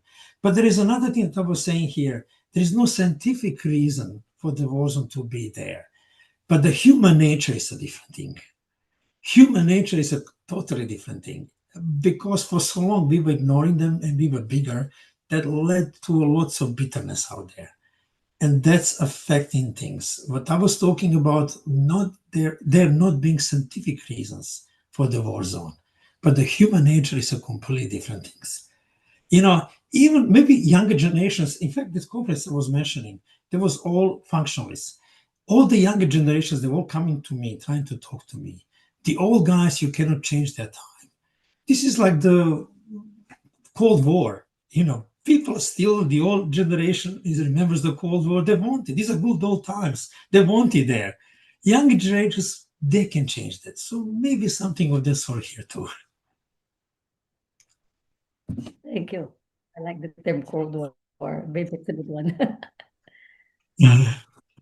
Thank you so much, Zeljko. We should move on. Jairo, are you going to share your slides? Yes, I'll try. So let's see. Ok. Você quer que te avise do tempo? Não precisa. Fine, yeah. Thank you. Oi? Yes, please. Ok, com 10 minutos? Yeah, that will be okay. Yeah, Okay. thank you. Ok. Okay, and now I was trying to see what Juan was trying to do, and let's see if we can. Yeah, that's it. Yeah, oh, you Okay. had it there, but yeah. Oh, do you guys see it? Yes, it's the very bottom at your right, I guess. No. But so Oh, the slides, yes, perfectly. oh, Yeah, okay. yeah, So, but you're not in a presentation mode. yes, is it okay now? Uh, It's not in the presentation mode. Not yet. Not yet. Okay. Okay. So what about this? Também não, você tem... Não, vai lá, aperta de novo. Okay. Yeah, there. Yeah, now it's probably no, it's not working. So But it is fine, you know, we can see the slides perfectly. So This if you want way? to leave it there, it's all right. Okay, like this. Yeah, perfectly. Okay. Okay. Mhm. Okay, first, I'd like to thank Uchi and Juanito for the invitation. It's a real pleasure to be here to celebrate the 50th year of IEL. So, and I thought this would be a good idea also to review part of the work that has been done there. And so I also feel very honored to be preceded by my mentors, the three of my mentors. So it's I'd like to thank you for the invitation. So the goal of the talk is to review, to take advantage of the celebration of the 50th year of IEL and review some of the syntactic properties that distinguish Brazilian Portuguese from European Portuguese and Romance languages in general, whose discovery and investigation are intrinsically linked to research that has been conducted at IEL. So in a sense, I'm going to review work that stems from Charlotte Galvez' work, Mary Cato's work, Fernando Tarallo's work, and all of us will try to follow on their steps. And what I will try to do in reviewing that is that, well, after all the engagement that people in the 80s felt regarding GB and principles and parameters, more and more differences were found regarding Brazilian Portuguese with respect to European Portuguese in particular. And at the end of the decade, the feeling was that Brazilian Portuguese was very exotic. And I will try to show that maybe that's not so exotic, and a bunch of properties are going to follow from a single difference. So here I have something like trying to imitate Zeljko. I have here 26 properties, and I will try to show, I'm not going to discuss them in detail, but so I will try to show that they follow from a single property of Brazilian Portuguese. I'm going to, not to bug you with all the details, I'm going to divide them by phases and examine them little by little. So I'm going to list some properties and then go step by step towards this idea of phase defectivity. So one property that every Brazilian syntactician discusses is the property, the restricted nature of no subjects in Brazilian Portuguese. Here, I just have a single example that shows that, well, despite programmatic bias, a no subject in an embedded clause must take the closest antecedent. Another property that was discussed in the 80s is that tough constructions in Brazilian Portuguese are always ambiguous. So a sentence like John is easy to please in Brazilian Portuguese, in addition to the tough reading, you have the reading that John rarely pleases someone. Another property that you find in Brazilian Portuguese is hyperasy. So you can use a movement out of a finite clause and have something like in 3, the boys seem that are enjoying the new school. But one thing that was not, for some time was not noticed, is that hyperase is not always allowed in Brazilian Portuguese. In fact, there is a competition in the fall between the clauses, the embedded clause and their subjects in the following way. If the clause can move to the subject position, the matrix subject position, as you can see in 4A, that the kids did the homework was not said. If the clause can move, the embedded subject cannot. How in the opposite also takes place. If the clause cannot move, then this embedded subject can. So if say finished turned out, that the students traveled earlier cannot move the clause. Once the clause is immobile, the subject is allowed to undergo hyperraising. Another property that seems to be of a minor significance when you compare European Portuguese and Brazilian Portuguese is that Brazilian Portuguese likes to have dummy prepositions before infinitivals. So although in European Portuguese 5A and 5B ban these prepositions, but in Brazilian Portuguese you can say is easy of these teachers praising the students or without they are optional, or was predicted for the classes beginning tomorrow. And here I'm talking about inflected infinitives. So, and these prepositions are optional.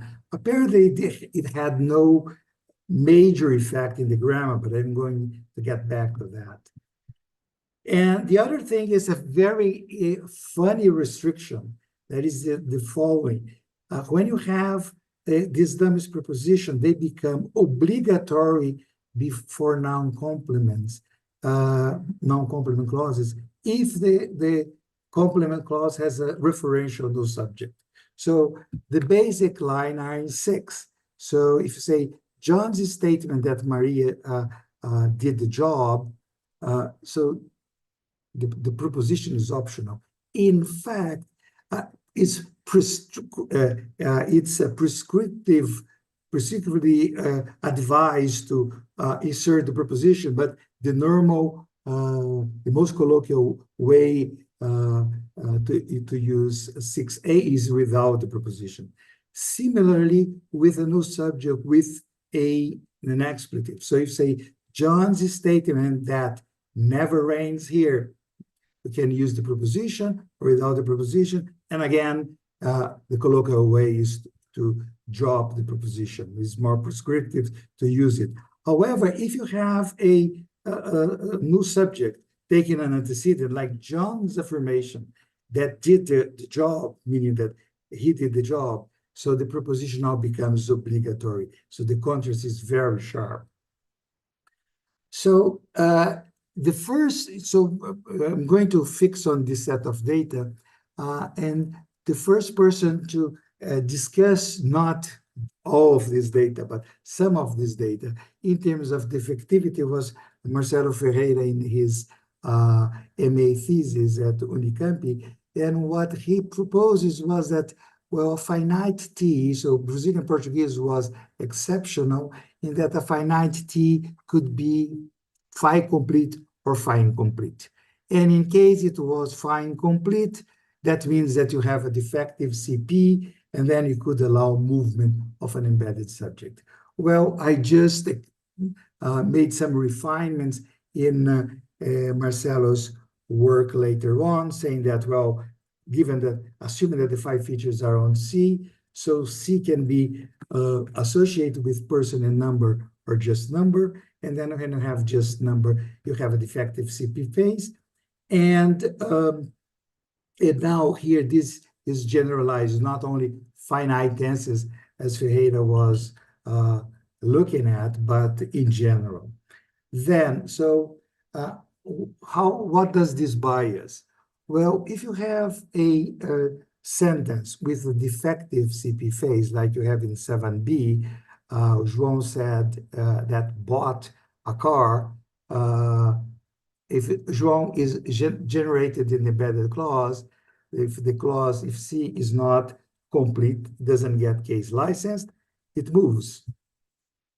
once it moves, so we get all the effects of a movement on the embedded trace, as discussed by Marcella Ferreira, by Sileni, and then later on incorporated in the book that Norbert and Zeljko and I wrote. So innate, for example, again, I'm trying to make the sentences programmatically biased, but when you say Maria's father thinks that is pregnant, the interpretation in Brazilian Portuguese is that the father is pregnant, or Maria said that João thinks that is pregnant, the local antecedent is pregnant. And if you have an island like where João didn't commemorate the goal that's scored, this is going to be bad because you're moving out of an island. So if you have a defective CP, basically you get the restrictions on the antecedent of the new subject for free, and you get the interpretation as well, something I'm not going to discuss here in the interest of time. Now, what about the other cases? The clause competition, clause and subject competition in the case of hyperraising. Well, in a sense, what we're saying, that the clause blocks subject movement is somewhat expected. If you think of an A over A condition, the clause contains the subject. If you think of the 5 features on C, they seek to amend the subject, you can tell a minimalist story to account for this. So the tricky issue is how to account for the case where the clause gets stuck, is stuck in its place and cannot move, which allows the subject to undergo movement. And I'm going here to rely on Chomsky's analysis of the familiar puzzle in 9 in English, where in 9a, him triggers a principal C effect despite the fact that you have a preposition, but you don't, the pronoun in 9b does not prevent movement. So then you have this conflict, because in 9a, you want to talk about C command, but in 9b, C command should prevent movement. So what Chomsky proposes that the experience in here receives inherent case, and 2 is not a real proposition, but just a marker of inherent case. And what I am assuming here from here on, that inherent case markers, marked elements do not introduce intervention effects for the purpose of a movement. So the idea would be like this. So Sims assigns inherent case to him. This is phonetically realized as 2. But once him gets inherent case, it gets invisible to the computation, and Mary can move without any problem, without any minimality violations.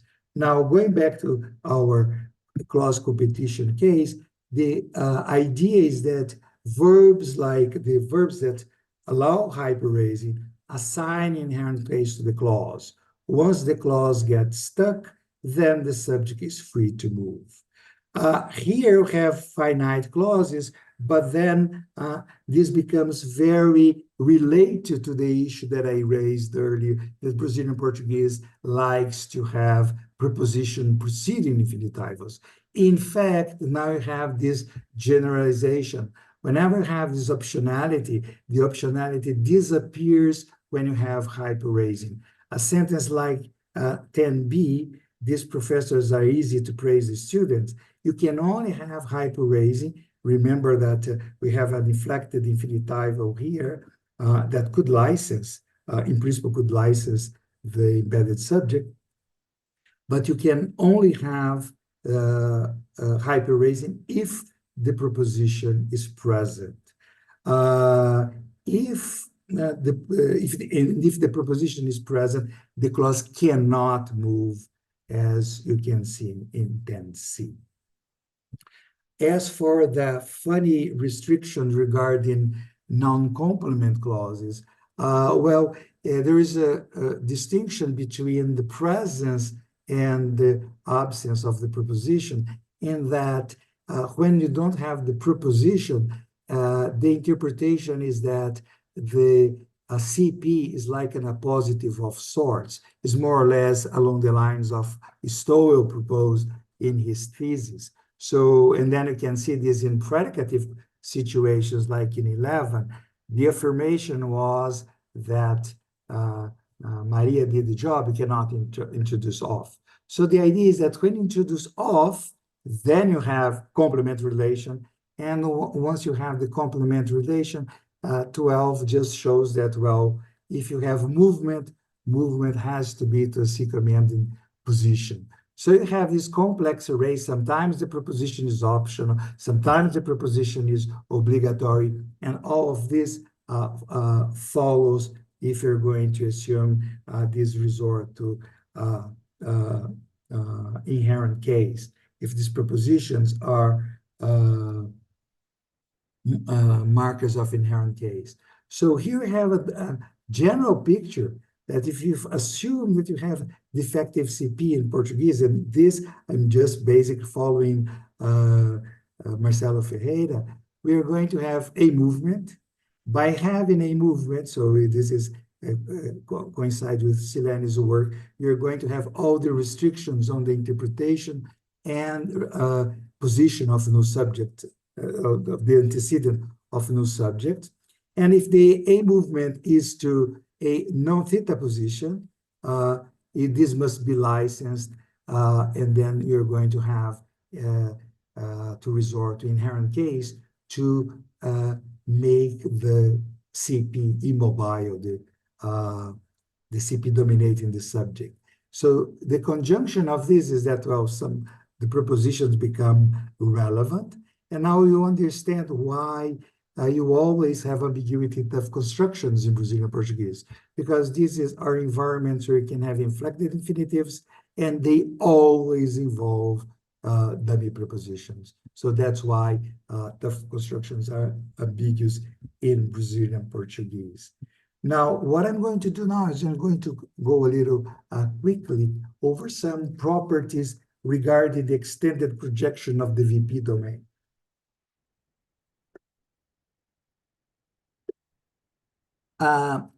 Many properties suggest that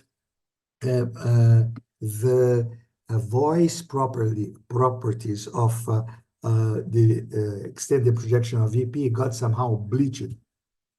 So Brazilian Portuguese lost the passive C, the clitic that marks some passive voice, with non-argumental reflexive clitics.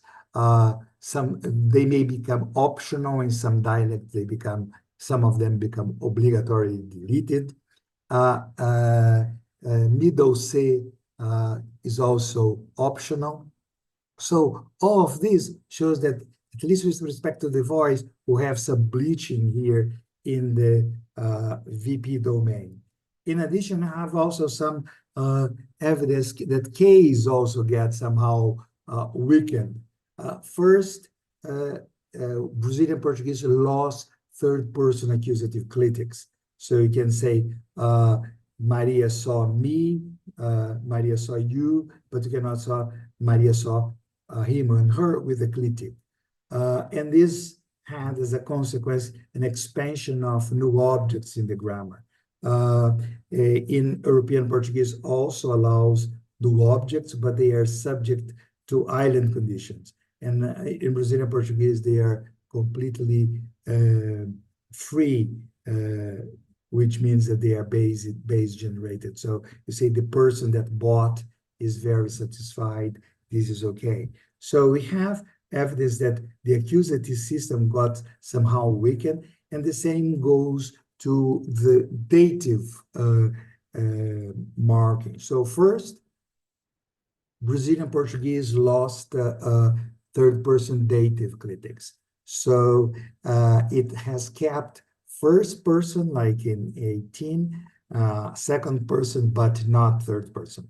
So third person are acquired at school or not acquired at all. I myself never uses the third person dative. It has also lost external possession constructions in the sense of Zubizarreta intervenio. So in 19, Pedro fixed the car to João, which is okay in European Portuguese. This got lost around the 19th century. Also, even not only the dative clitic was lost, but even the dative preposition a was lost and was replaced by para, and a directional preposition or a final preposition. So you cannot say João gave the books ao Pedro, you have to use para. So all of this show that in the domain of VP, VP is somehow defective. And so assuming that we have also defectivity of VP in Portuguese, there arises a problem.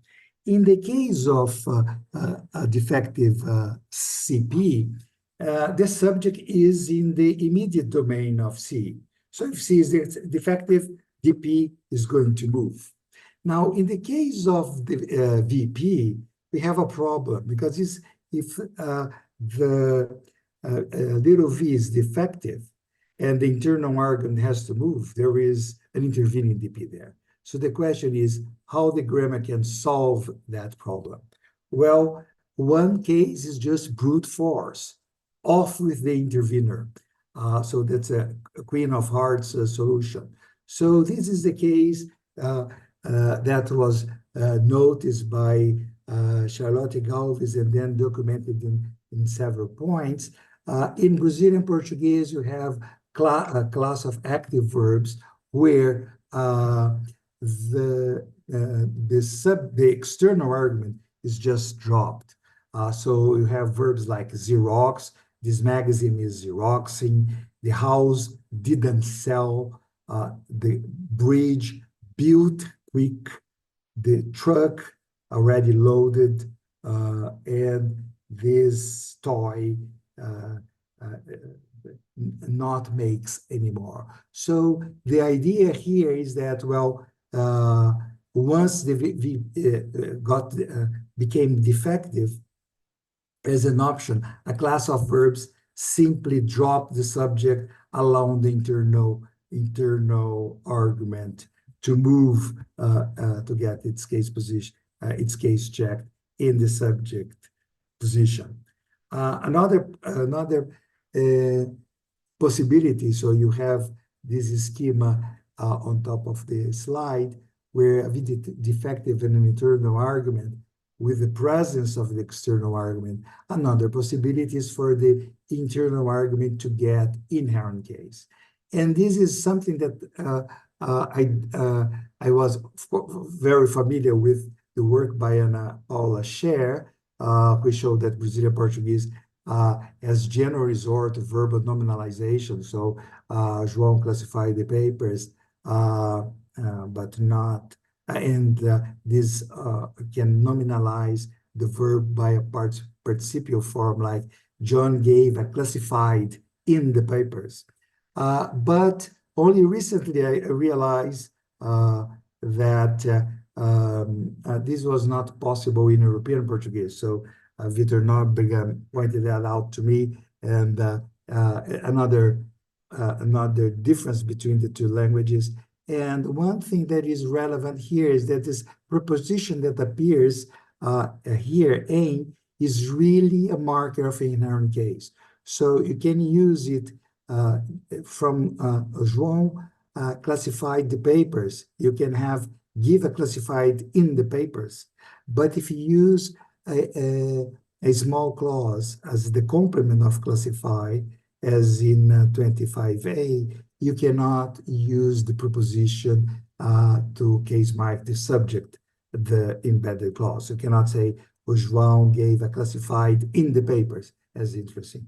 Well, we know that we have ECM exception case marking, but not exceptional theta marking. So this is showing that this aim is an inherent case, and this is another way to circumvent phase defectivity on little v. And another way is still going to, the Queen of Hearts solution is get rid of the intervener. Another possibility is to assign inherent case to the intervener. So if the intervener becomes immobile and becomes null after receiving an inherent case, an internal argument can cross over it. And this can account for one type of constructions that became known in Brazilian Portuguese as topic-subject constructions. So if we have an accusative construction like 26a, fits many things in these drawers. You can move the internal argument as usual, but in Brazilian Portuguese, you may also have a sentence like 26c. These drawers fit plural, much stuff, and it looks like a locative inversion, but you lose the preposition. And then I'm going to argue that this is not locative inversion. And the idea again is that, well, you can have resort to inherent case. So if the verb assigns inherent case to both arguments, nothing moves, and you get an impersonal construction like 26a. If you assign just one, like in so the locative argument, as in 26b, here the spec of this verb does not have its case license, it's going to move. But the crucial example for us is like this.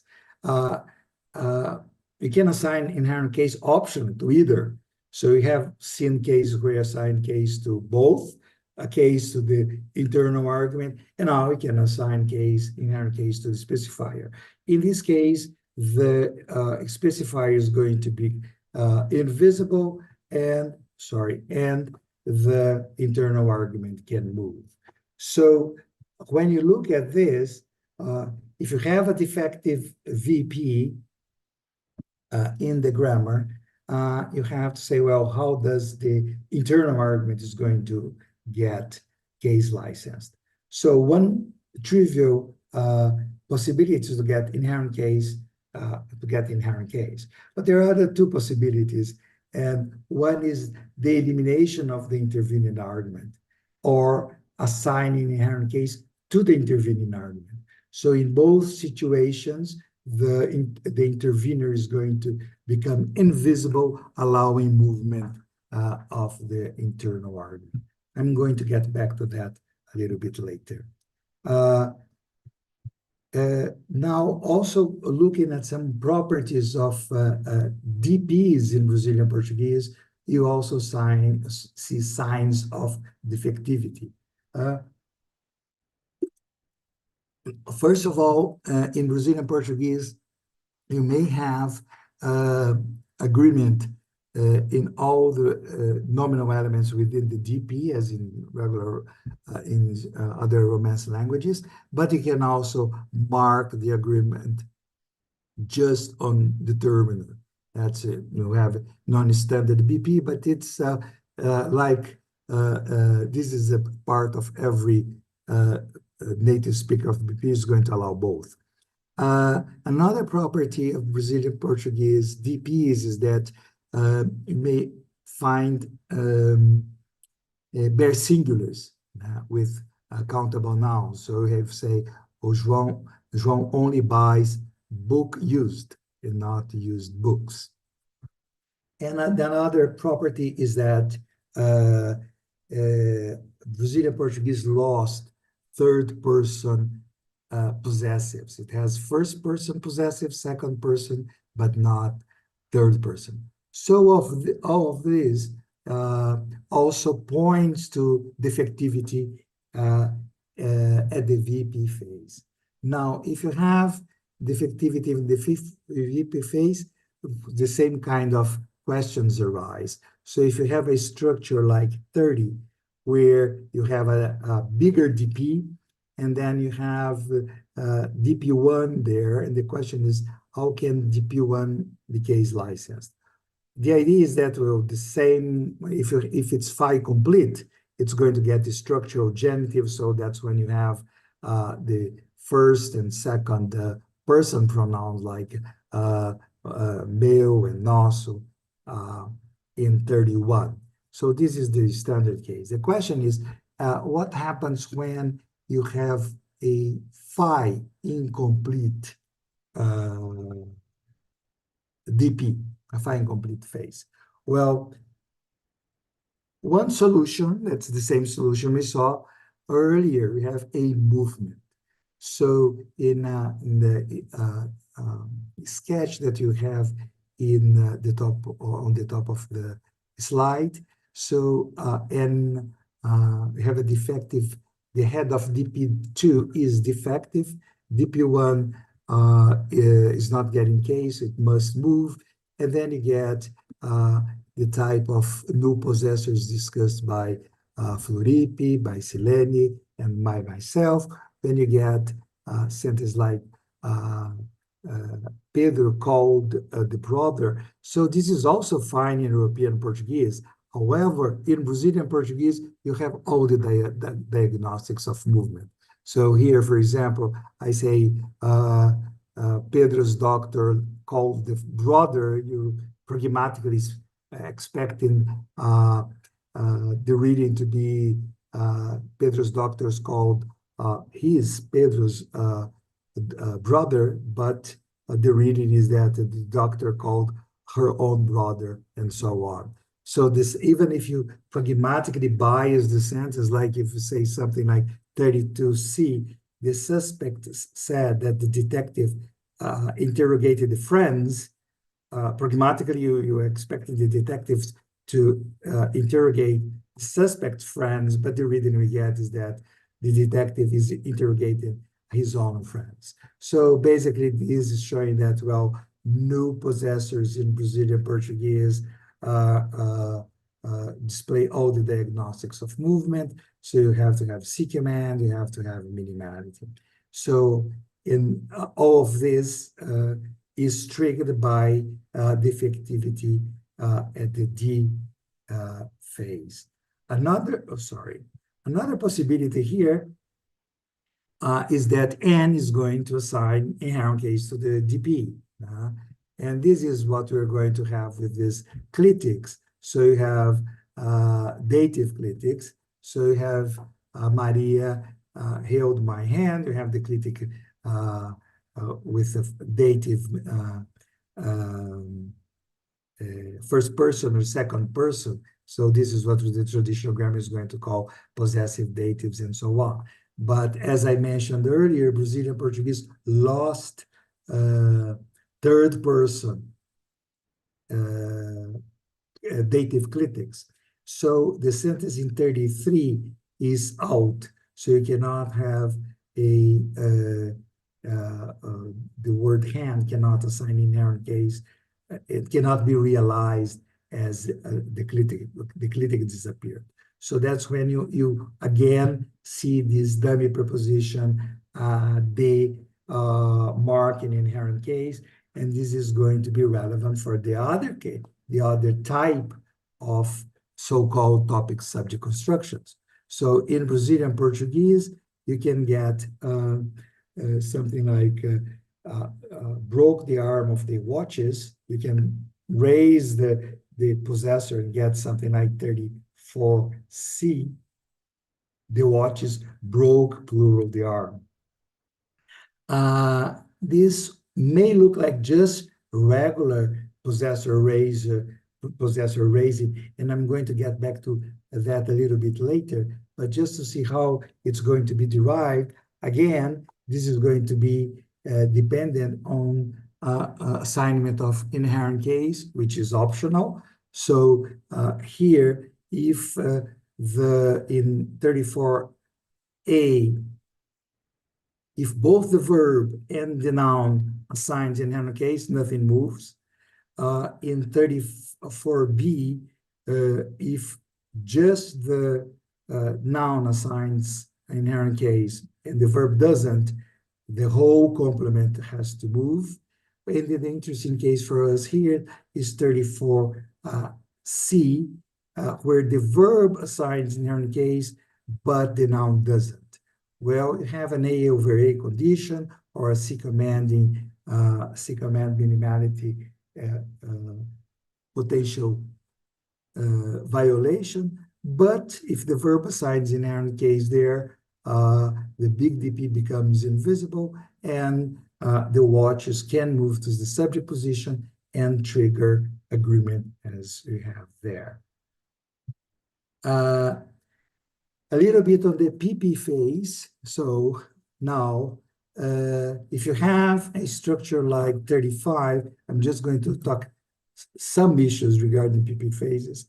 Right now, I'm looking at Juanito's work again to see how to incorporate much of the movement part that he discussed in his thesis, but I'm going to put that aside here.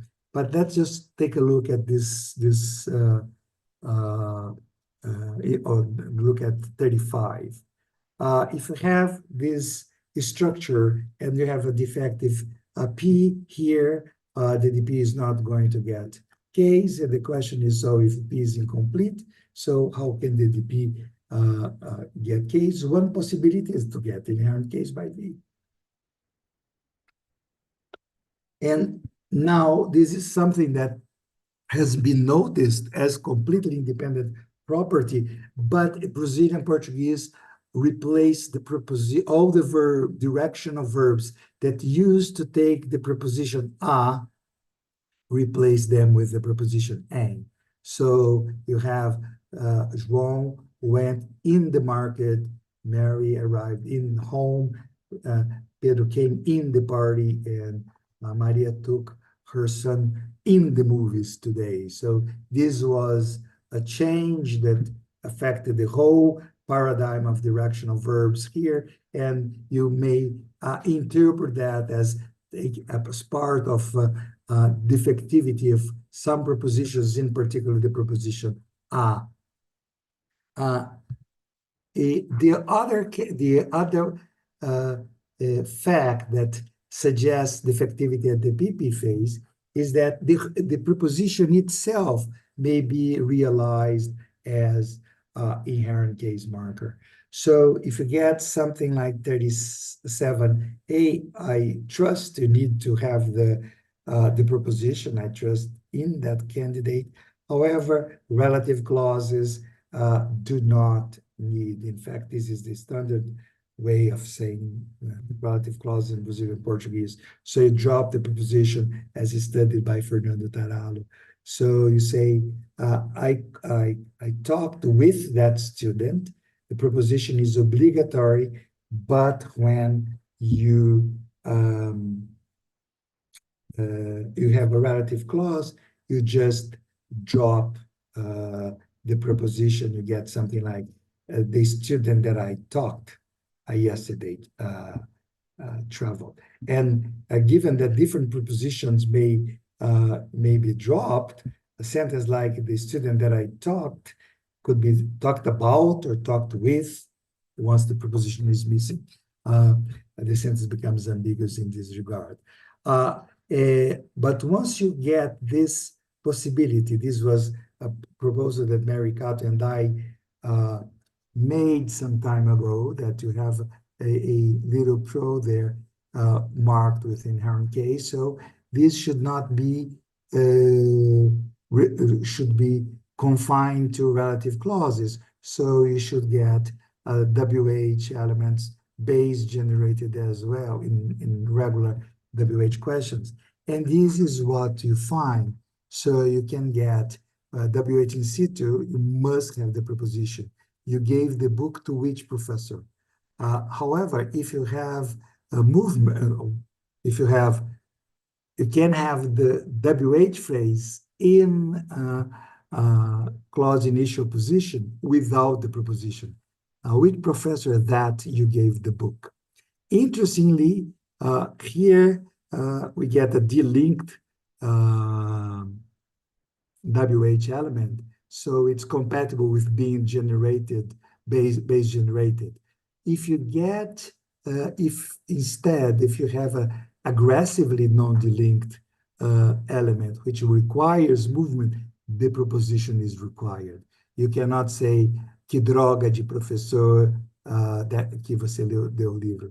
What the hell of a teacher did you give the book? You have to use the preposition there. So, para que droga de professor você deu o livro? So this is showing again that, well, the optionality there is that you have once you have the possibility of assigning inherent case, you may base generate a small probe there, and you can check island effects. There are no island effects. But in the case of aggressively non-delinked elements, they have to undergo movement, and therefore the proposition must be present because it's going to record the position where it has occupied.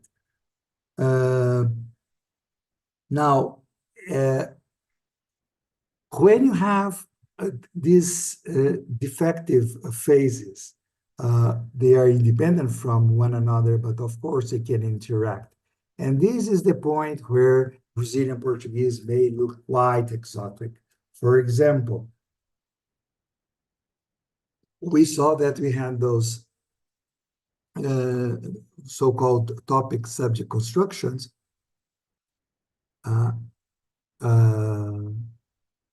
Okay, I see a sign, but it's not time. Is it to which? No. Okay. No. Okay. We saw that we have some something that looks like possessor raising. However, this can be very long. So, for example, if you have 39A, diminished the size of the fan of the engine of these boats, and you can move all the way up, and this is not doesn't sound like fancy sentences created by linguists. They sound very, very natural. These boats diminish the size of the fan of the engine. In fact, you can move any of these parts to the front. So this is showing that it's not like the typical possessor raising that we have. And clearly, you are not expressing, for example, part-role relation between the verb and the first DP, because when you say 39B, it's not that the boats diminished in size. So it's only the fan that got its size diminished. So the idea is that, well, as you can see here, if you have the preposition in 39A, this is Barcos, the preposition of is signaling that these boats got inherent case, so it gets stuck. So if it doesn't have the preposition and all the intervening DPs have the preposition, you can move without any minimality violation, because the crossed DPs are going to be visible due to inherent case. Similarly, what looked like locative inversion can also have very long movement. For example, in 48, it fits much stuff in the internal part of the lateral of these car trunks. So you get a bunch of possessors within the locative and crossing much stuff. But as you can see in 40B, if you see in 40A, if car trunks, porta-malas, is preceded by the preposition, in other words, if it has received inherent case, stays put. If it doesn't get the preposition, it needs to get case licensed, has to undergo a movement, but then all the intervening DPs must have a preposition. And similarly, now you can combine a VP defective with a CP defective. You can say something like, the apartments turned out that not rented. Or you can say, the trucks seem that loaded. And here you're just using phase defectivity for the defectivity of the VP level.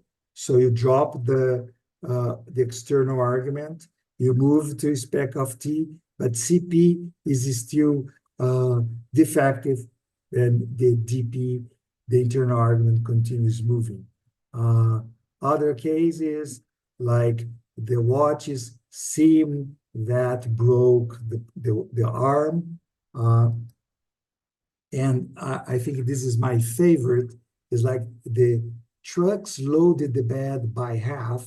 So here you start with something like the verb to load the bed of the trucks, but then you drop the external argument, and then you assign in hand case, and then you move the possessor all the way to the matrix subject position.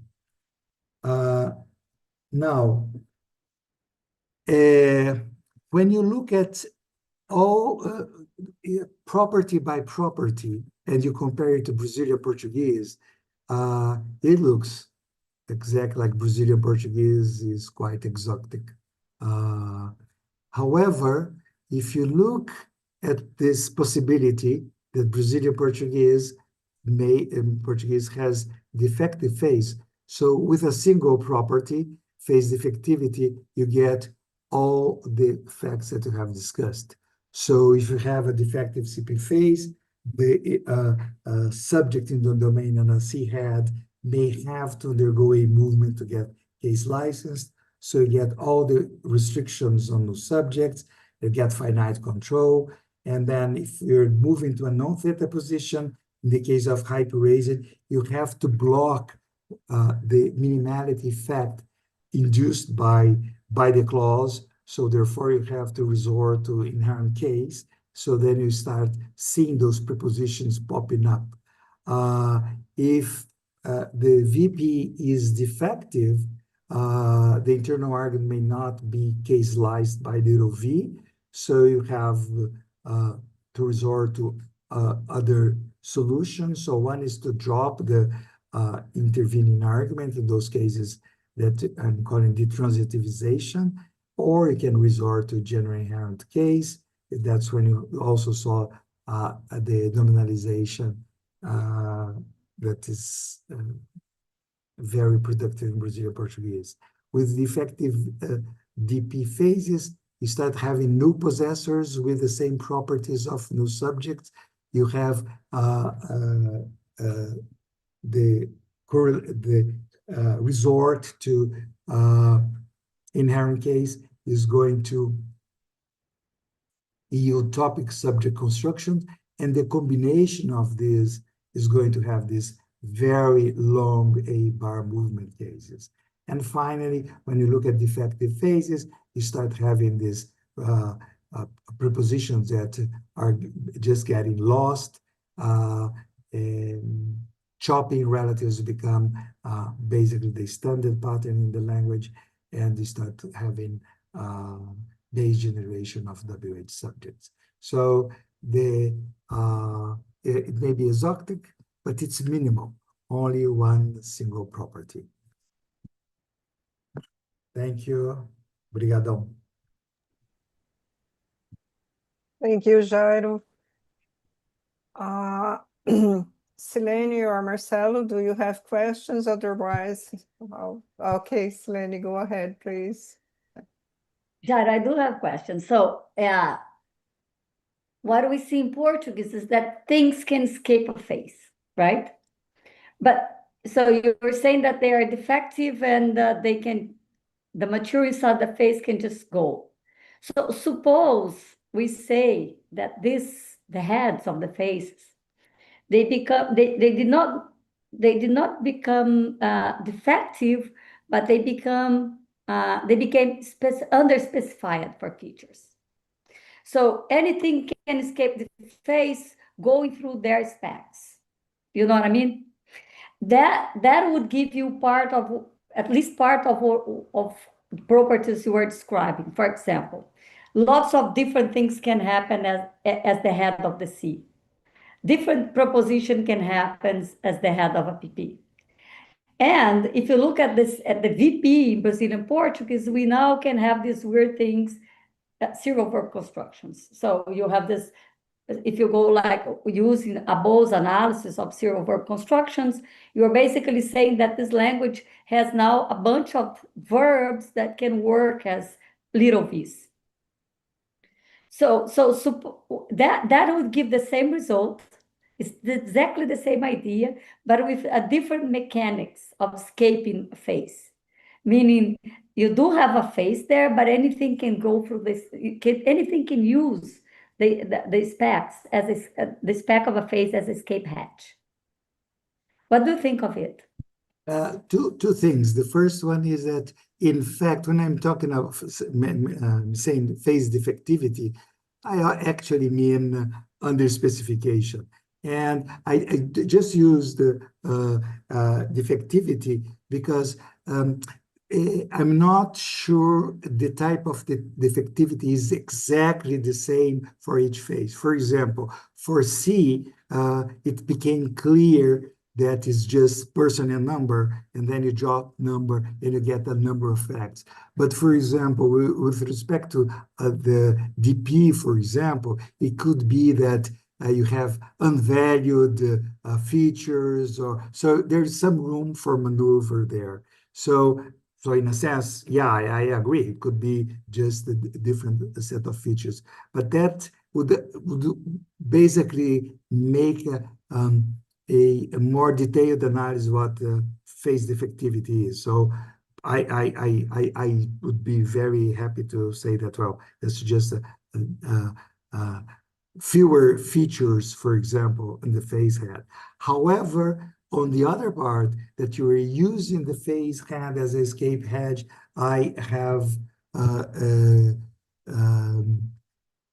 evidence, at least for the CP phase, that this is not what happens. Because, for example, if you have hyperraising, if you're using the spec of CP as a intermediate landing side, you should block movement of a downstairs agent, for example, and this does not happen. In fact, the trace of the subject is completely, the clause is completely transparent.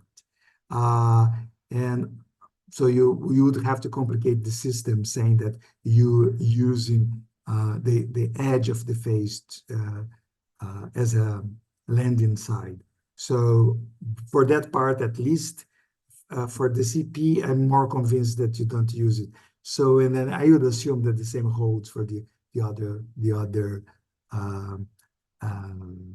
phases too. And you have evidence that all of them behave like a movement, and then you would have to start making some gymnastics to justify the going to the A-bar position and keeping A properties.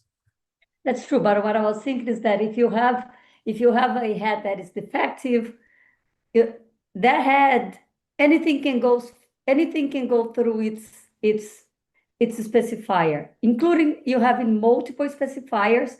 And since you have no agree relation, I know that Boskovic does not like the word agree, but suppose you don't have any agree relation there. So basically, you cannot form so if you go through spec of CP, you cannot form a operator variable dependency. Therefore, that position does not count as an A-bar position, you know what I mean? it's just like if the element has never passed by there, because it does nothing there. Yeah, It's so just I completely agree. So just I would buy just the last part. The element never passes there.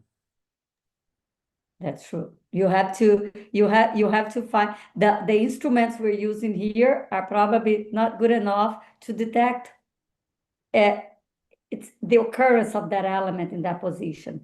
But I don't know. Maybe it's I don't know. It's just because if you say that a phase becomes defective and anything can go through, the question is, how do we deal with defectiveness? How can we explain that a phase is now defective?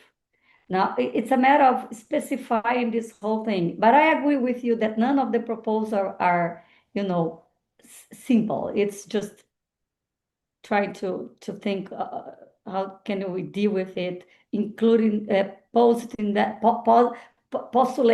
phases are, with Chomsky, that phases have a propositional content. Therefore, a CP will always be a phase, a VP will always be a phase because it has some semantic import. If so, then it's probably better to assume that an unspecified idea. Just thinking out loud here. Yeah, so the general situation here is that, well, a phase is going to be a case domain.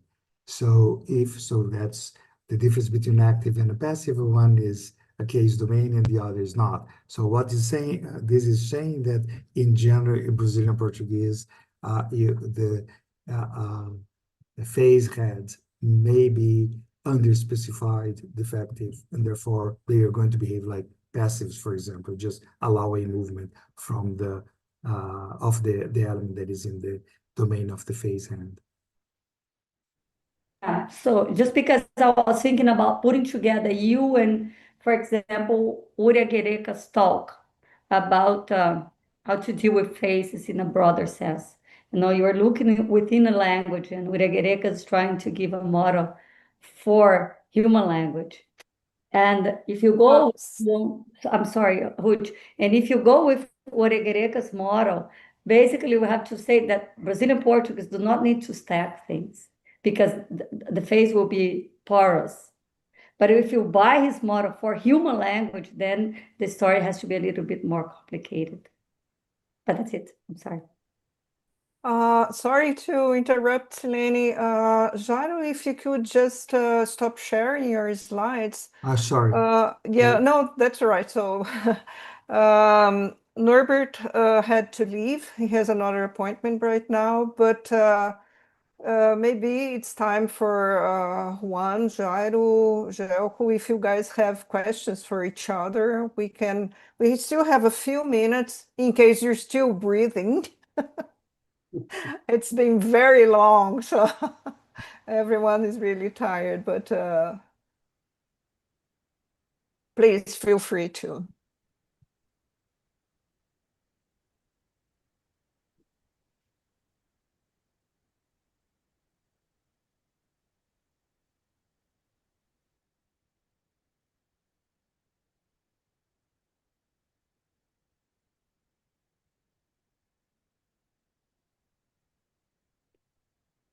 Are we waiting for some format?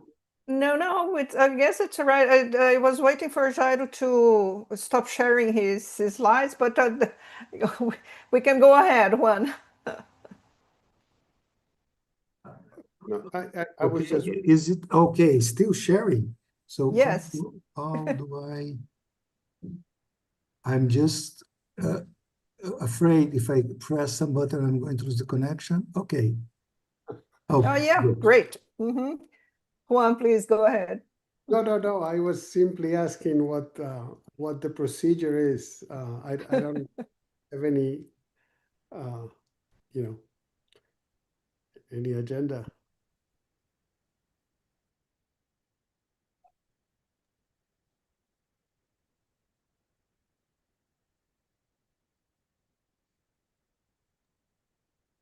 Well, I was just going to ask Zeljko if you're telling us that, well, the younger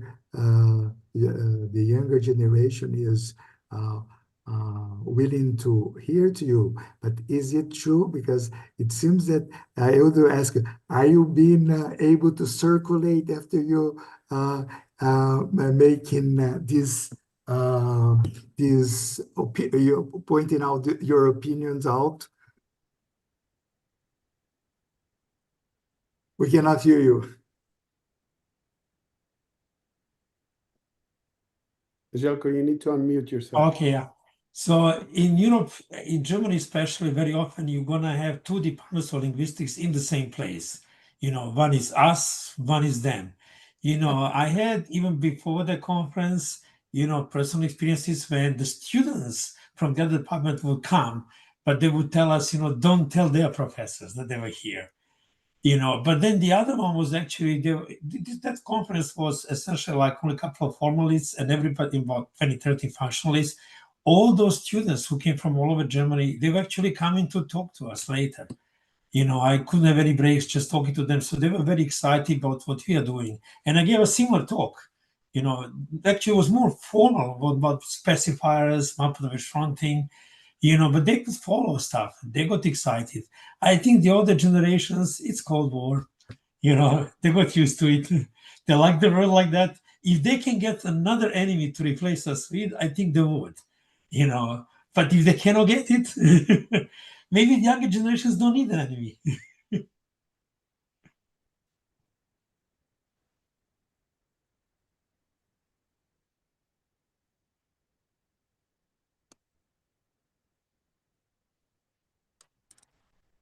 Juanito, do you want to say anything? Yes, I have a question for Jairo. According to João Costa, in European Portuguese, it's possible to say os relógios quebrou o ponteiro, but not os relógios quebraram o ponteiro. So, if João Costa is correct, the difference between Brazilian Portuguese maybe has to do with the position in which the topic can be realized. In Brazilian Portuguese, we can insert the topic in aspect P, but not in European Portuguese. But in both varieties, we can delete the preposition. I'd like to see with you how your proposal could account for this difference if João Costa is correct.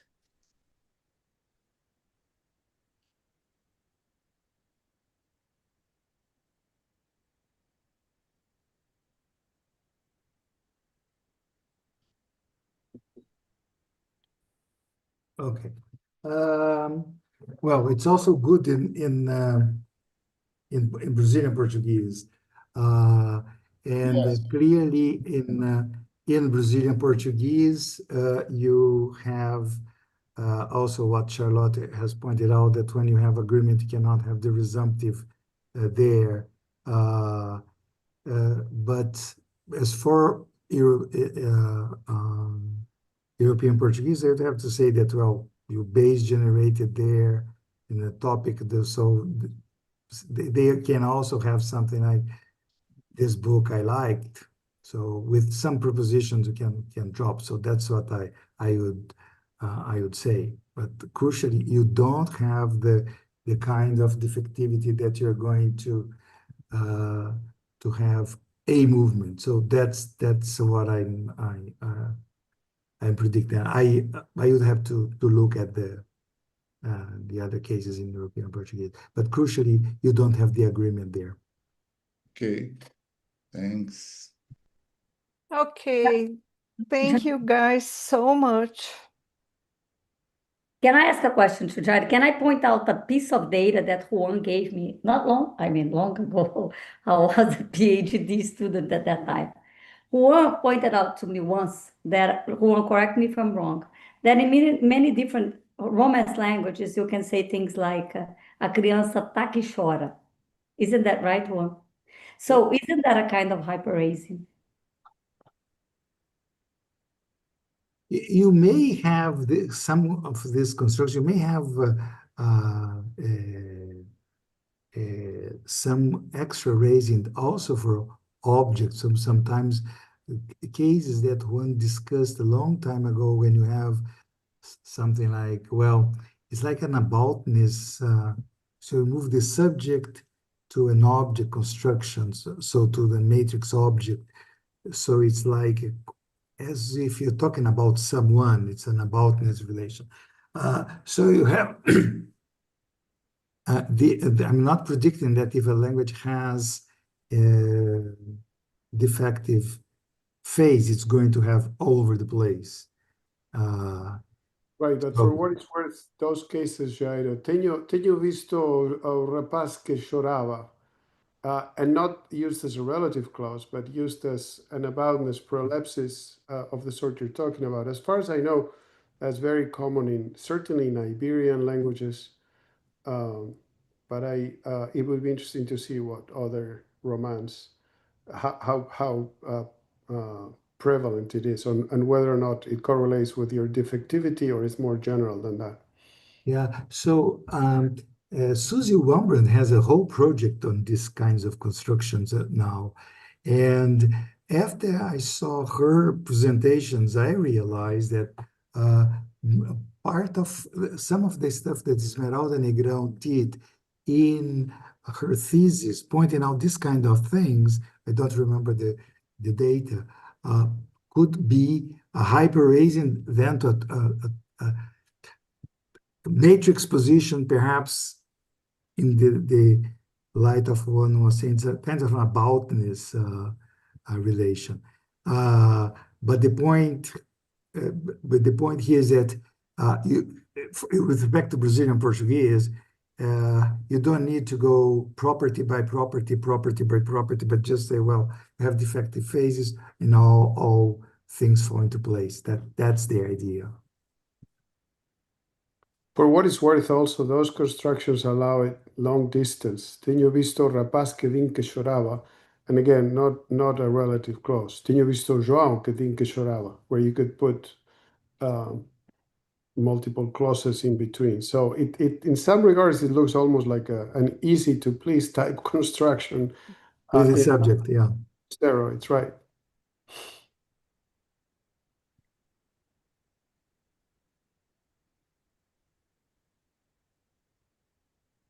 Okay, so thank you so much for such a nice and productive afternoon. Thank you, Jairo. Thank you, Juan. Thank you, Zeljko. Silene, Marcelo, thank you so much for helping us out, and Juanito for having the idea and helping me organize it. Thank you, guys. Sure. Bye. Bye. Bye-bye.